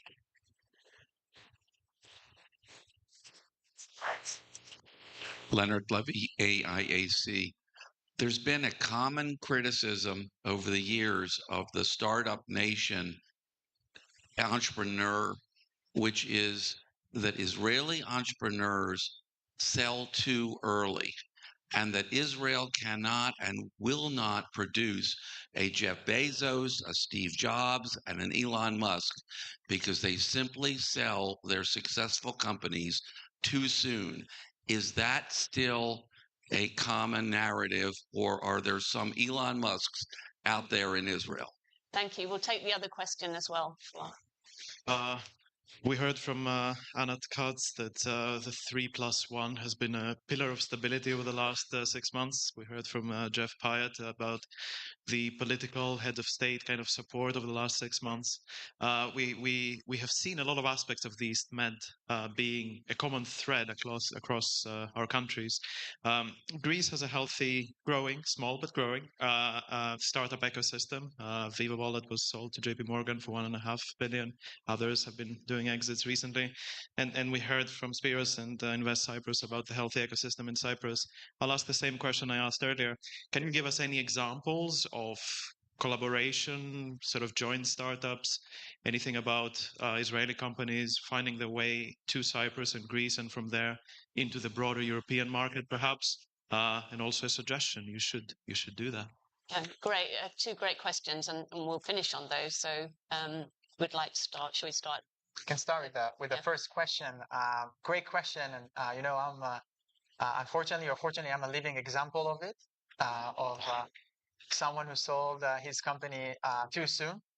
But actually, I think I realized that this is like something that I want to fix. That's why immediately after started a new company, and this time I'm listening a lot to Elon Musk and Jeff Bezos and these guys of building long term and thinking long term. And it's we see it, we feel it. You're not wrong. And we actually want to produce the next Elon Musk. We want to produce the next Tesla or SpaceX coming from Israel. And it's we know it. Sometimes it's too tempting to do it. But I hope we will be clever to be able to do it. Thanks. Amir? Yeah. So I think the situation is improving in this sense. I think already one of 3 enterprise software unicorns is led by an Israeli founder. So I think it's a maturity thing. When you get a chance to sell a company when it's your first time, well, it's too tempting. And we've just sold 3 companies because the founders wanted to sell the companies. But we already see the shift. We already see lots of Israeli founders creating big companies.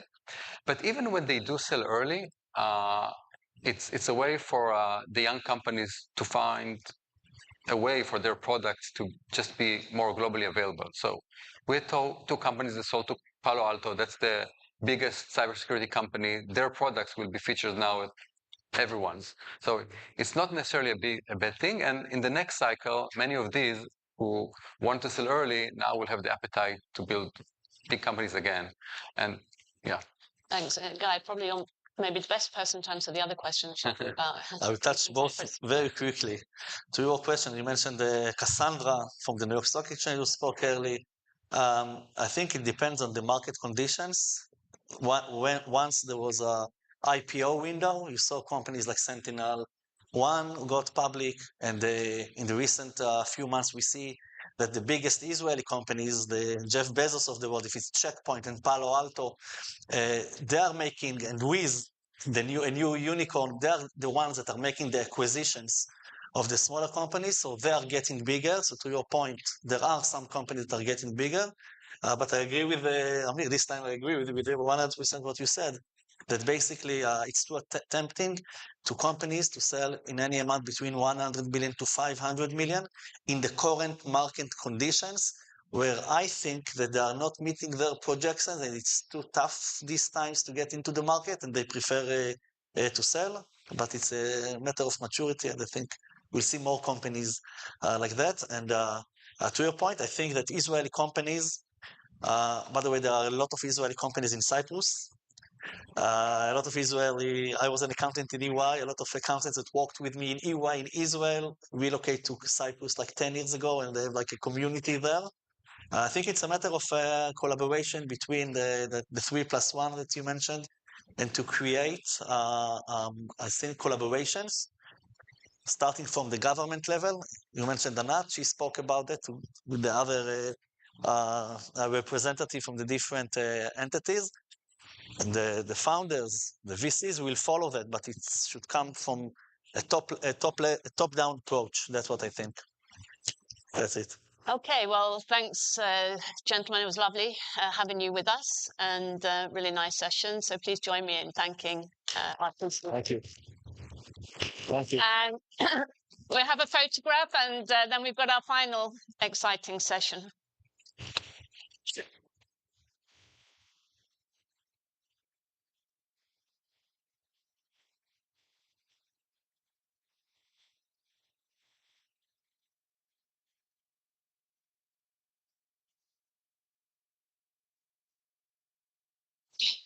Thank you so much. Thank you. Thanks so much.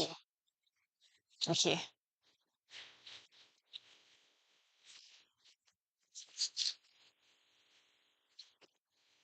Right, our next session also with a focus on unlocking investment opportunities. We've got two speakers, Julie Kane, CEO and co-founder of Democracy Investments. Welcome, Julie. And Nikos Hadjios, founder and managing director of Hotelect. Welcome, both of you. Please join me on the stage.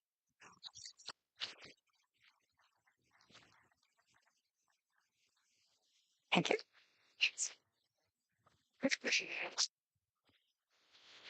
Hi, Joanna. How are you doing? Okay, again, we're going to hear a little bit from our two speakers about the work that they've been doing, and then we'll have a nice discussion afterwards. So, Julie, I think you want to share a PowerPoint.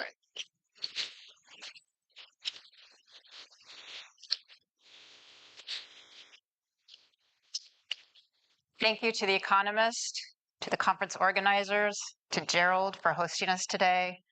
I'm honored to be in the last session with Nikos after hearing from ambassadors, assemblymen, ministers, congressmen. What an important time in the world. Democracy Investments is an asset management firm focused on protecting democracy by changing capital flows. Our strategy was born out of concern for the trends in democracy globally. Joan and her team have done an outstanding job of tracking country democracy scores for almost 20 years. And since 2016, the average country score has been in decline. This is research from our chief economist. If you look at the top 20 countries by population, there are only 3 democracies. It is projected by 2050, there will be only 2. The US and Japan, Germany falls off, and we have the rise of many African countries. So the situation is urgent. The BRICS are adding countries. Democracies need to partner now more than ever. And in addition, we have a problem in the asset management industry. The international index funds only look at market capitalization or the size of the company when deciding which securities to include in the index. They are not accounting for geopolitical risk. They're not accounting for factors of democracy such as shareholder protections and rule of law, corruption. Our solution is to incorporate democracy as a factor and have an index that is both democracy and market cap weighted. So our strategy partners with the democracy index to overweight in democracies and underweight authoritarians. And we do this by leveraging the index from Joan and her team, which is fantastic. So our index incorporates electoral process, functioning of government, political participation, and civil liberties. We believe this is one of the most robust measures of democracy in the world. There are over 60 different indicators that go into every country score every year. When we combine the country scores with an international index, it's ex-US, it results in this very systematic and neutral process to tilt towards more democratic countries. So we're overweighted in Greece and Israel, and we're underweighted in Turkey and Egypt. Some of the larger flows for the larger economies are Japan, Taiwan, Canada, the UK, Switzerland, and then we're less in China, Hong Kong, and a little bit less in India. We leave every country in. We're holding every security accountable to their country democracy score. And our goal is in the long term to incentivize democracy. So every year when the score changes, your tilt goes up or down according to if you became more democratic or not. So a really good news is that our fund that tracks this index is now over 3 years old, and we have outperformed the all-world ex-US market cap indices at MSCI and FTSE. MSCI, we've outperformed by 6%, FTSE by 4%. These are the indices tracked by BlackRock, Vanguard, and State Street. And like I said, there are trillions following these indices. The outperformance is mostly due to our underweight of China, as well as overweighting to countries such as Greece. Greece's financial sector, as we know, has done very well. Our largest Greek holding, Eurobond Argatias, is up 23% year to date. Piraeus Financial and the National Bank of Greece have also done very well. So in summary, now we have an alternative to diversify with democracy and make money and be more thoughtful about what's in your portfolio. We're hoping to see more strategies that help lower the cost of capital of supporting democracy and helping democracies grow. I'd like to congratulate Greece for rising to a full democracy in the Economist Democracy Index this year and for being Country of the Year for 2 years. And the very first session this morning, we heard from the Congressman the importance of investing with our allies to support democracy. I'd like to echo that. Thank you.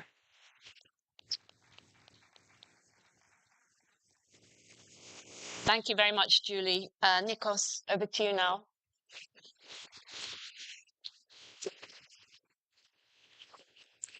Good afternoon, ladies and gentlemen. I would like to start by thanking the organizers for giving me the opportunity to be here with you. My name is Nikos Hadjos. I'm the founder and managing director of Hotelect, a boutique hotel investment advisory company with offices in Athens and Dubai, and the exclusive consultant of Merit International for Greece and Cyprus. As I totally appreciate that I am the last thing that stands between you and the upcoming weekend, I'm going to try to be as concise and quick as possible. So before I start my presentation, I would like to get to know a bit the audience, whoever is left here. Thank you for staying with us. By asking 2 questions. I know I'll skip in the first one, actually, so 2 more will stay. So you can simply answer by raising your hand. So who has ever made any hotel investments in Greece or Cyprus? Raise your hands. Amazing. Actually, more than I expected. Wonderful. Thank you. And second question, I want you to be, honest with me. Who has thought, at least, of making hotel investments in Greece or Cyprus? And for whatever reason, we don't need to know, they're still thinking about it. Raise your hands. Amazing.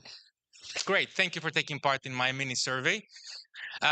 Hopefully, by the end of this panel, we'll get some more people to have a change of heart in this regard. So here we go. Investing in the Greek hotel market, basically embarking on a modern odyssey. Let's talk about history. 2015, 2024. What a decade this has been. I will just mention a few statistics that will give you a quick picture of Greece's achievements during this period.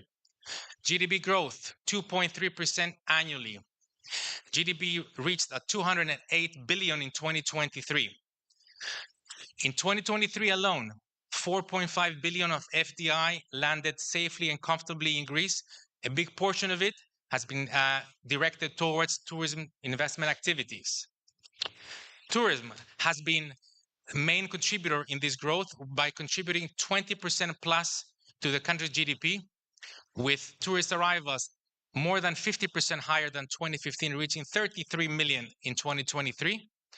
And that translates to more than 20 billion receipts from tourism. That's boosted, of course, by high hotel occupancy rates and room rates. On the other side, unemployment from 24% in 2015 down to 9.2% in 2023. And of course, as you already heard before, and probably most of you know, we have been upgraded by S&P and Fitch to finally investment grade after 13 years, BBB minus in 2023. So yes, Greeks have risen from the dead. And of course, we are back in business. So please, foreign investors, come in. I'm giving you a few more statistics. FDI inflows in real estate and hospitality, more than 1.6 billion in 2023. Significant rise in international hotel brands, close to 80% in the last 5 years. Examples include good old Marriott's expansion to 45 hotels by the end of 2025, as well as Hilton and Accor expansive growth in the upscale and the luxury segments. Equally important, or even more important, significant investments have been made from international investors, some of them American, like Goldman Sachs, Hines, HIG Capital, Blackstone, the Singapore Sovereign Fund. All these investors simply underpin and underscore the confidence that the Greek hotel market has been actually gaining. So we have actually foreign investors that have been singing Oppa just because they're so excited about the benefits that the Greek government has been offering to them the last few years. Indicatively, the law 4646 that actually has been offering incentives for strategic investments, approval times down by 30%, followed by investment subsidies up to 50% of eligible project costs for developments that are towards tourism. I won't read the title. We've all seen the movie, but here we're talking about investments. So how do investors safely navigate to arrive to their investors' Ithaca? Because of course, Greece is full of opportunities, but nevertheless, navigating its uncharted waters can be challenging because still we have a unfortunately complex regulatory environment. We have cultural and language barriers for the ones that don't speak Greek. It's all Greek to them. But also insufficient transparency with regard to transactions, data, and operating data. But thank God we have now the tools to help those foreign investors to overcome these challenges. Some of them include advisory firms with deep knowledge of the hotel market, strategic partnerships with local developers and operators, and of course, leveraging those local market insights to identify the right opportunities. So one would wonder, what has been happening to all these brave, daring foreign investors like a modern Odysseus? Has anyone actually from them has arrived to their investment Ithaca? And the answer is yes, they have. And I'll give you a few examples that will basically verify that. The latest one, LNR Properties and the Titania Hotel in Athens. LNR Properties is a UK investment firm with a real estate portfolio of in excess of 9 billion euros. They bought the Titania Hotel in Athens in 2019, 45 million. January 2024, they sold it for 75 million. And now they're deploying their money again to buy more assets, and we're helping them actually.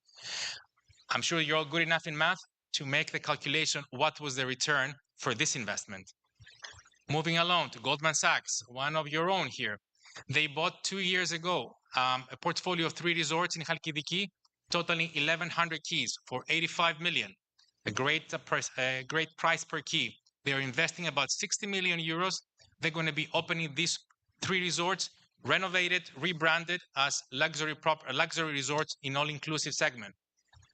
GIC, the Singaporean sovereign fund, they made the largest deal in the Greek hotel investment history. In January 2023, they closed the deal. They bought the majority stake in Sunny Ecos Group. Sunny Ecos Group is a portfolio of luxury resorts, primarily in Greece, but now expanding in Portugal and Spain. At the time of the transaction, the company was valued at 2.3 billion. That number is extremely important. Why? Because it's 4 times bigger than the previous transaction for the same company when Oaktree and Goldman Sachs in 2016 had bought from the owning family a majority stake for 600 million. So what's the takeaway for potential investors? I would summarize it in 4 points. Number 1, stable economic environment. Number 2, investor-friendly policies that investors are singing OPA all the time. Number 3, booming tourism sector.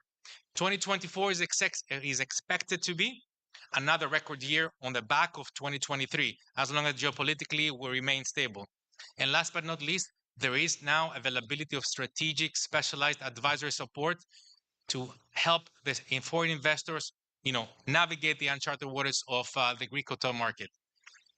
At this point, I will thank you for listening to me. Anyone that has questions after the panel, more than happy to answer them. And we're ready to go to our panel discussion. Thank you. Thanks very much, Nikos. Okay, we're right on schedule. So I'm going to go back and forth between the two and ask you a few questions. So what is Democracy in Investments? Is it an ESG fund or is it something else? How do you see it?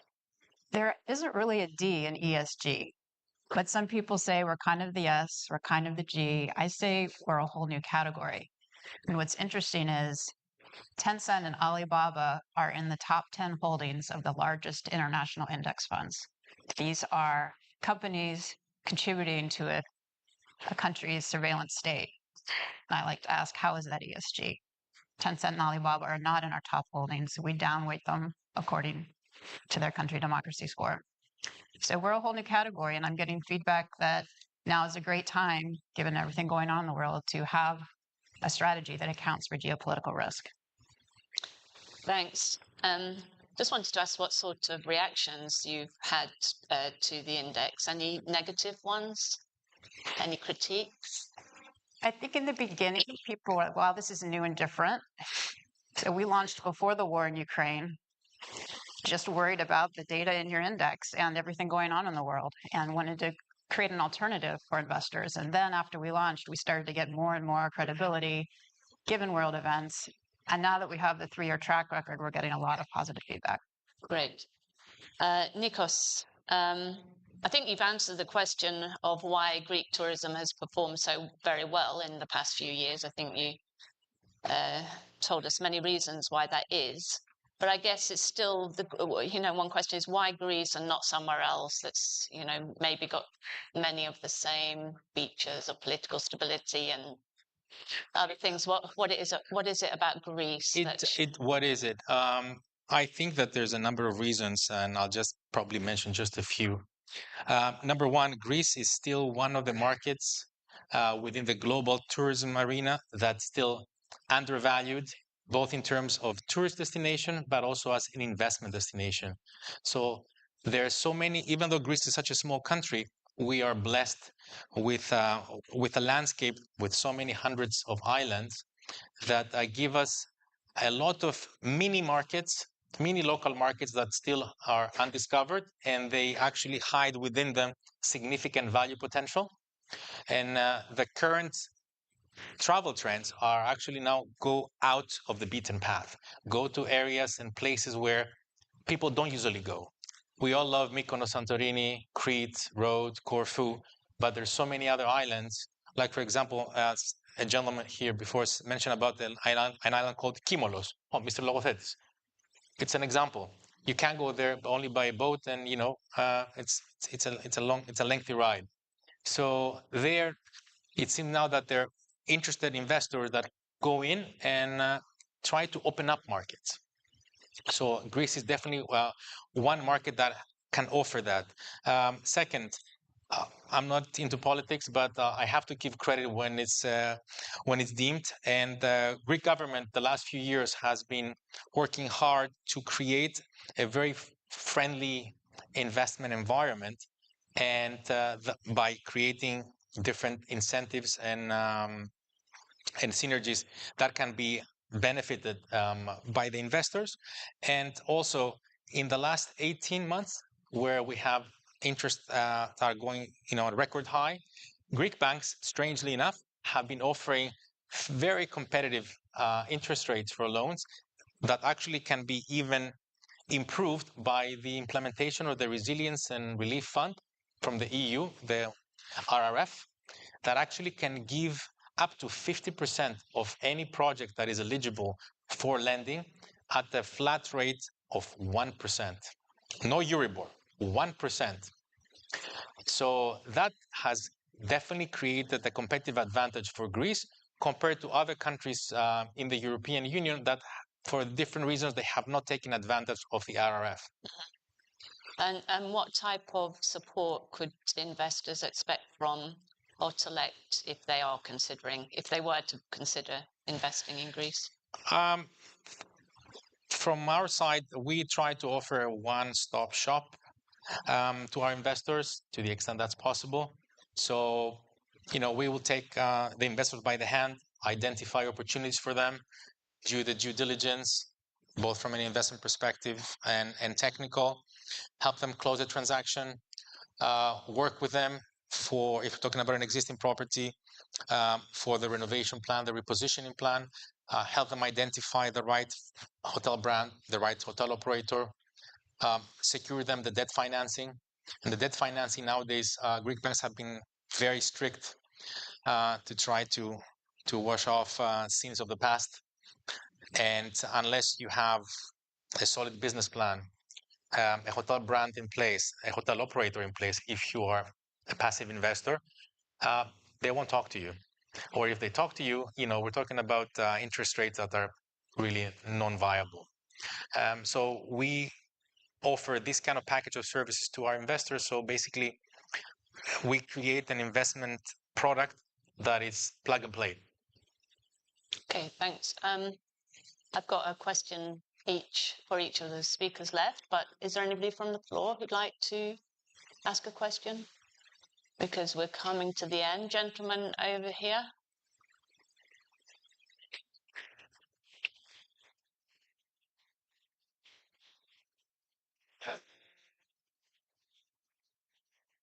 There we go.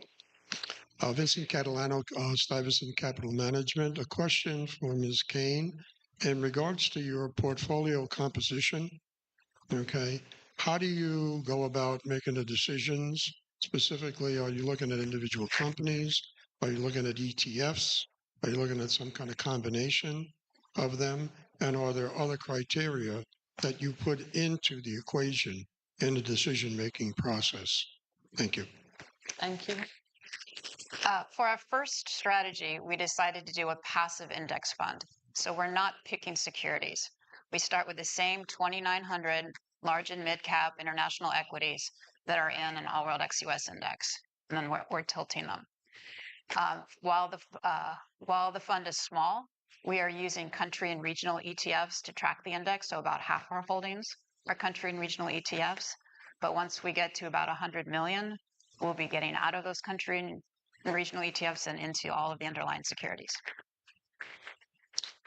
Thanks. Okay, gentleman at the back.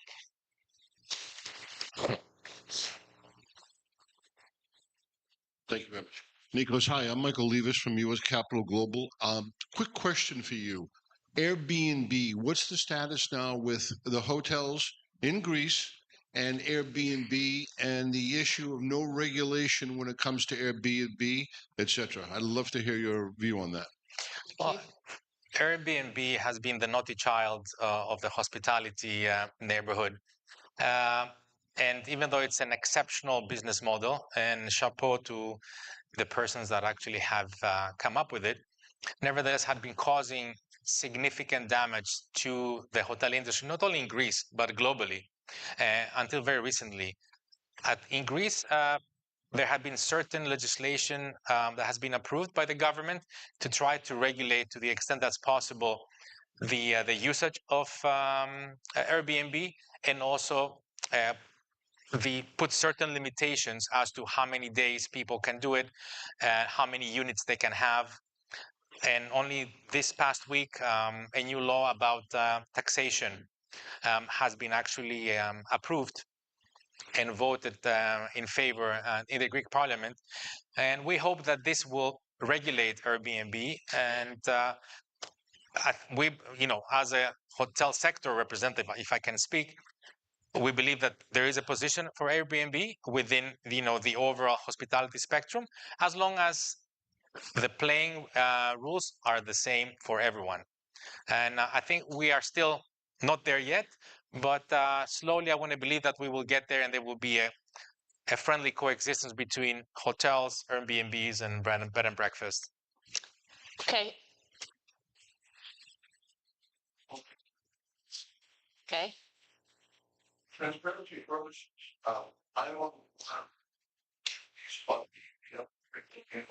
than most of them, but Julie, I want to ask you, give us a little more color on Greece, Cyprus, and your the portfolio positions in those countries, and what you think for the next 6 months to a year.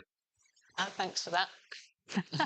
Well, I think that sums up beautifully everything we've heard today. Things are rosy, and it further proves our investment thesis that democracies like Greece will outperform over the long run, as with all of the policies in place for a rosy future. I think the finance sector will continue to improve, and I think Greece will continue to be top in the Eurozone in terms of performance in the near future. And most of our Greek holdings are in the financial sector, and we're optimistic that the outperformance will continue. Okay, thank you. A final question then for each of you, Nikos, about the future. How you see the outlook for tourism, and in particular, can Greece and Cyprus stay competitive? Well, I think the outlook for global tourism is very bright. Of course, always dependent on the geopolitical factors that they're out of its control. I think that the new trends that are basically coming into the industry globally, they change very fast. Technology, internet, metaverse make the preferences of the consumers changing overnight. So not only for Greece and Cyprus, but in general for countries to remain competitive, they have to be both very efficient to being reactive, but also proactive, so they can basically catch up with those trends. Greece and Cyprus, they are blessed with, having the natural product and the physical product, talking about hotels that are either new hotels are being built or the existing ones are being renovated. Staff-wise, which is a major phenomenon and a challenge now, especially in the hospitality industry, is something that now the government started to take a lot more seriously by creating new academies, providing more benefits to those people that work in the sector. And I think that as long as the governments appreciate the value, the contribution that the tourism sector contribute to their country's GDP and their people's well-being, I think they will be doing the right things, as they have been doing already, in order to keep those two countries not only competitive, but actually even improve their competitiveness within the regional, but also the global tourism arena. Thanks a lot. Julie, is it possible to, I know it's still early days, but is it possible to gauge the degree to which this initiative of yours is making a positive impact? And, in an era where probably, democracy, the whole idea of democracy promotion, became a bit of a questionable, phrase, is this the best sort of democracy promotion that we could have? Well, the fund is 3 years old, and now we have a track record that's credible in the passive index investing world. Other strategies could be, screen out all authoritarians. We decided not to do that because then they don't have any skin in the game. And when you look at divestment strategies, for example, divesting of all oil and gas, then those companies are incented to go private. So by keeping every country in and neutrally holding them accountable to their country democracy score, we believe we can create an incentive system that could have impact in the long term. It hasn't happened yet, but our chief economist calculated that if our fund is as big as a Vanguard fund, that would equate to an entire month of net operating cash flow coming out of China. They would feel that. And again, the long-term gain is to incentivize every country to improve their democracy score to get more capital. And we hope there are many more strategies that copy us and things start moving. Okay, great. That's the end of this session. I've got a few words to say afterwards, but please thank both our speakers for a fascinating discussion. Thank you. Yeah, before we take our photograph and so on, well, I'd just like to thank a few people again. Obviously, I'd like to thank Nectaria and the Economist team, done just such a great job this year, I think. Thank you. I'd like to thank Invest Cyprus and Enterprise Greece, and all our sponsors, particularly PwC, Libra Group, Calamos Investments, Red Apple Group, all the supporting organizations. And again, Gerald, thanks very much for helping us, to be here in this splendid venue. And all of you, the audience, thanks for all your questions. Really nice to get questions from the floor. Thanks for staying with us to the end, and we'll see you next year.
what is return on investment?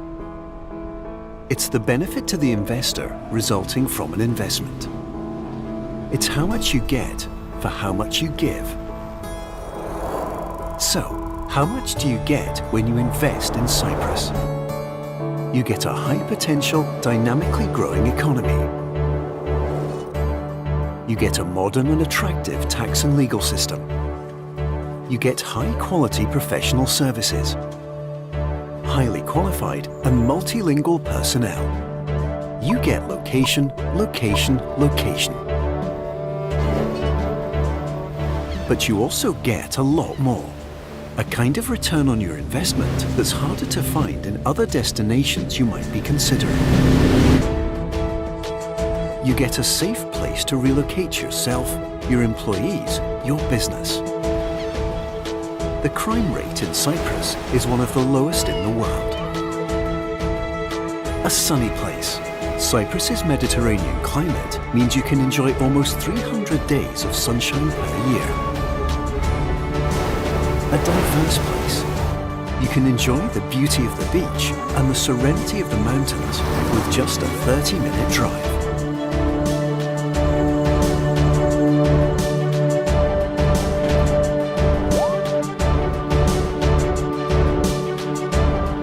A cultured place. You can enjoy 12,000 years of history through museums, archaeological sites, and religious sites. You can enjoy classical and modern art performances, sports of all sorts,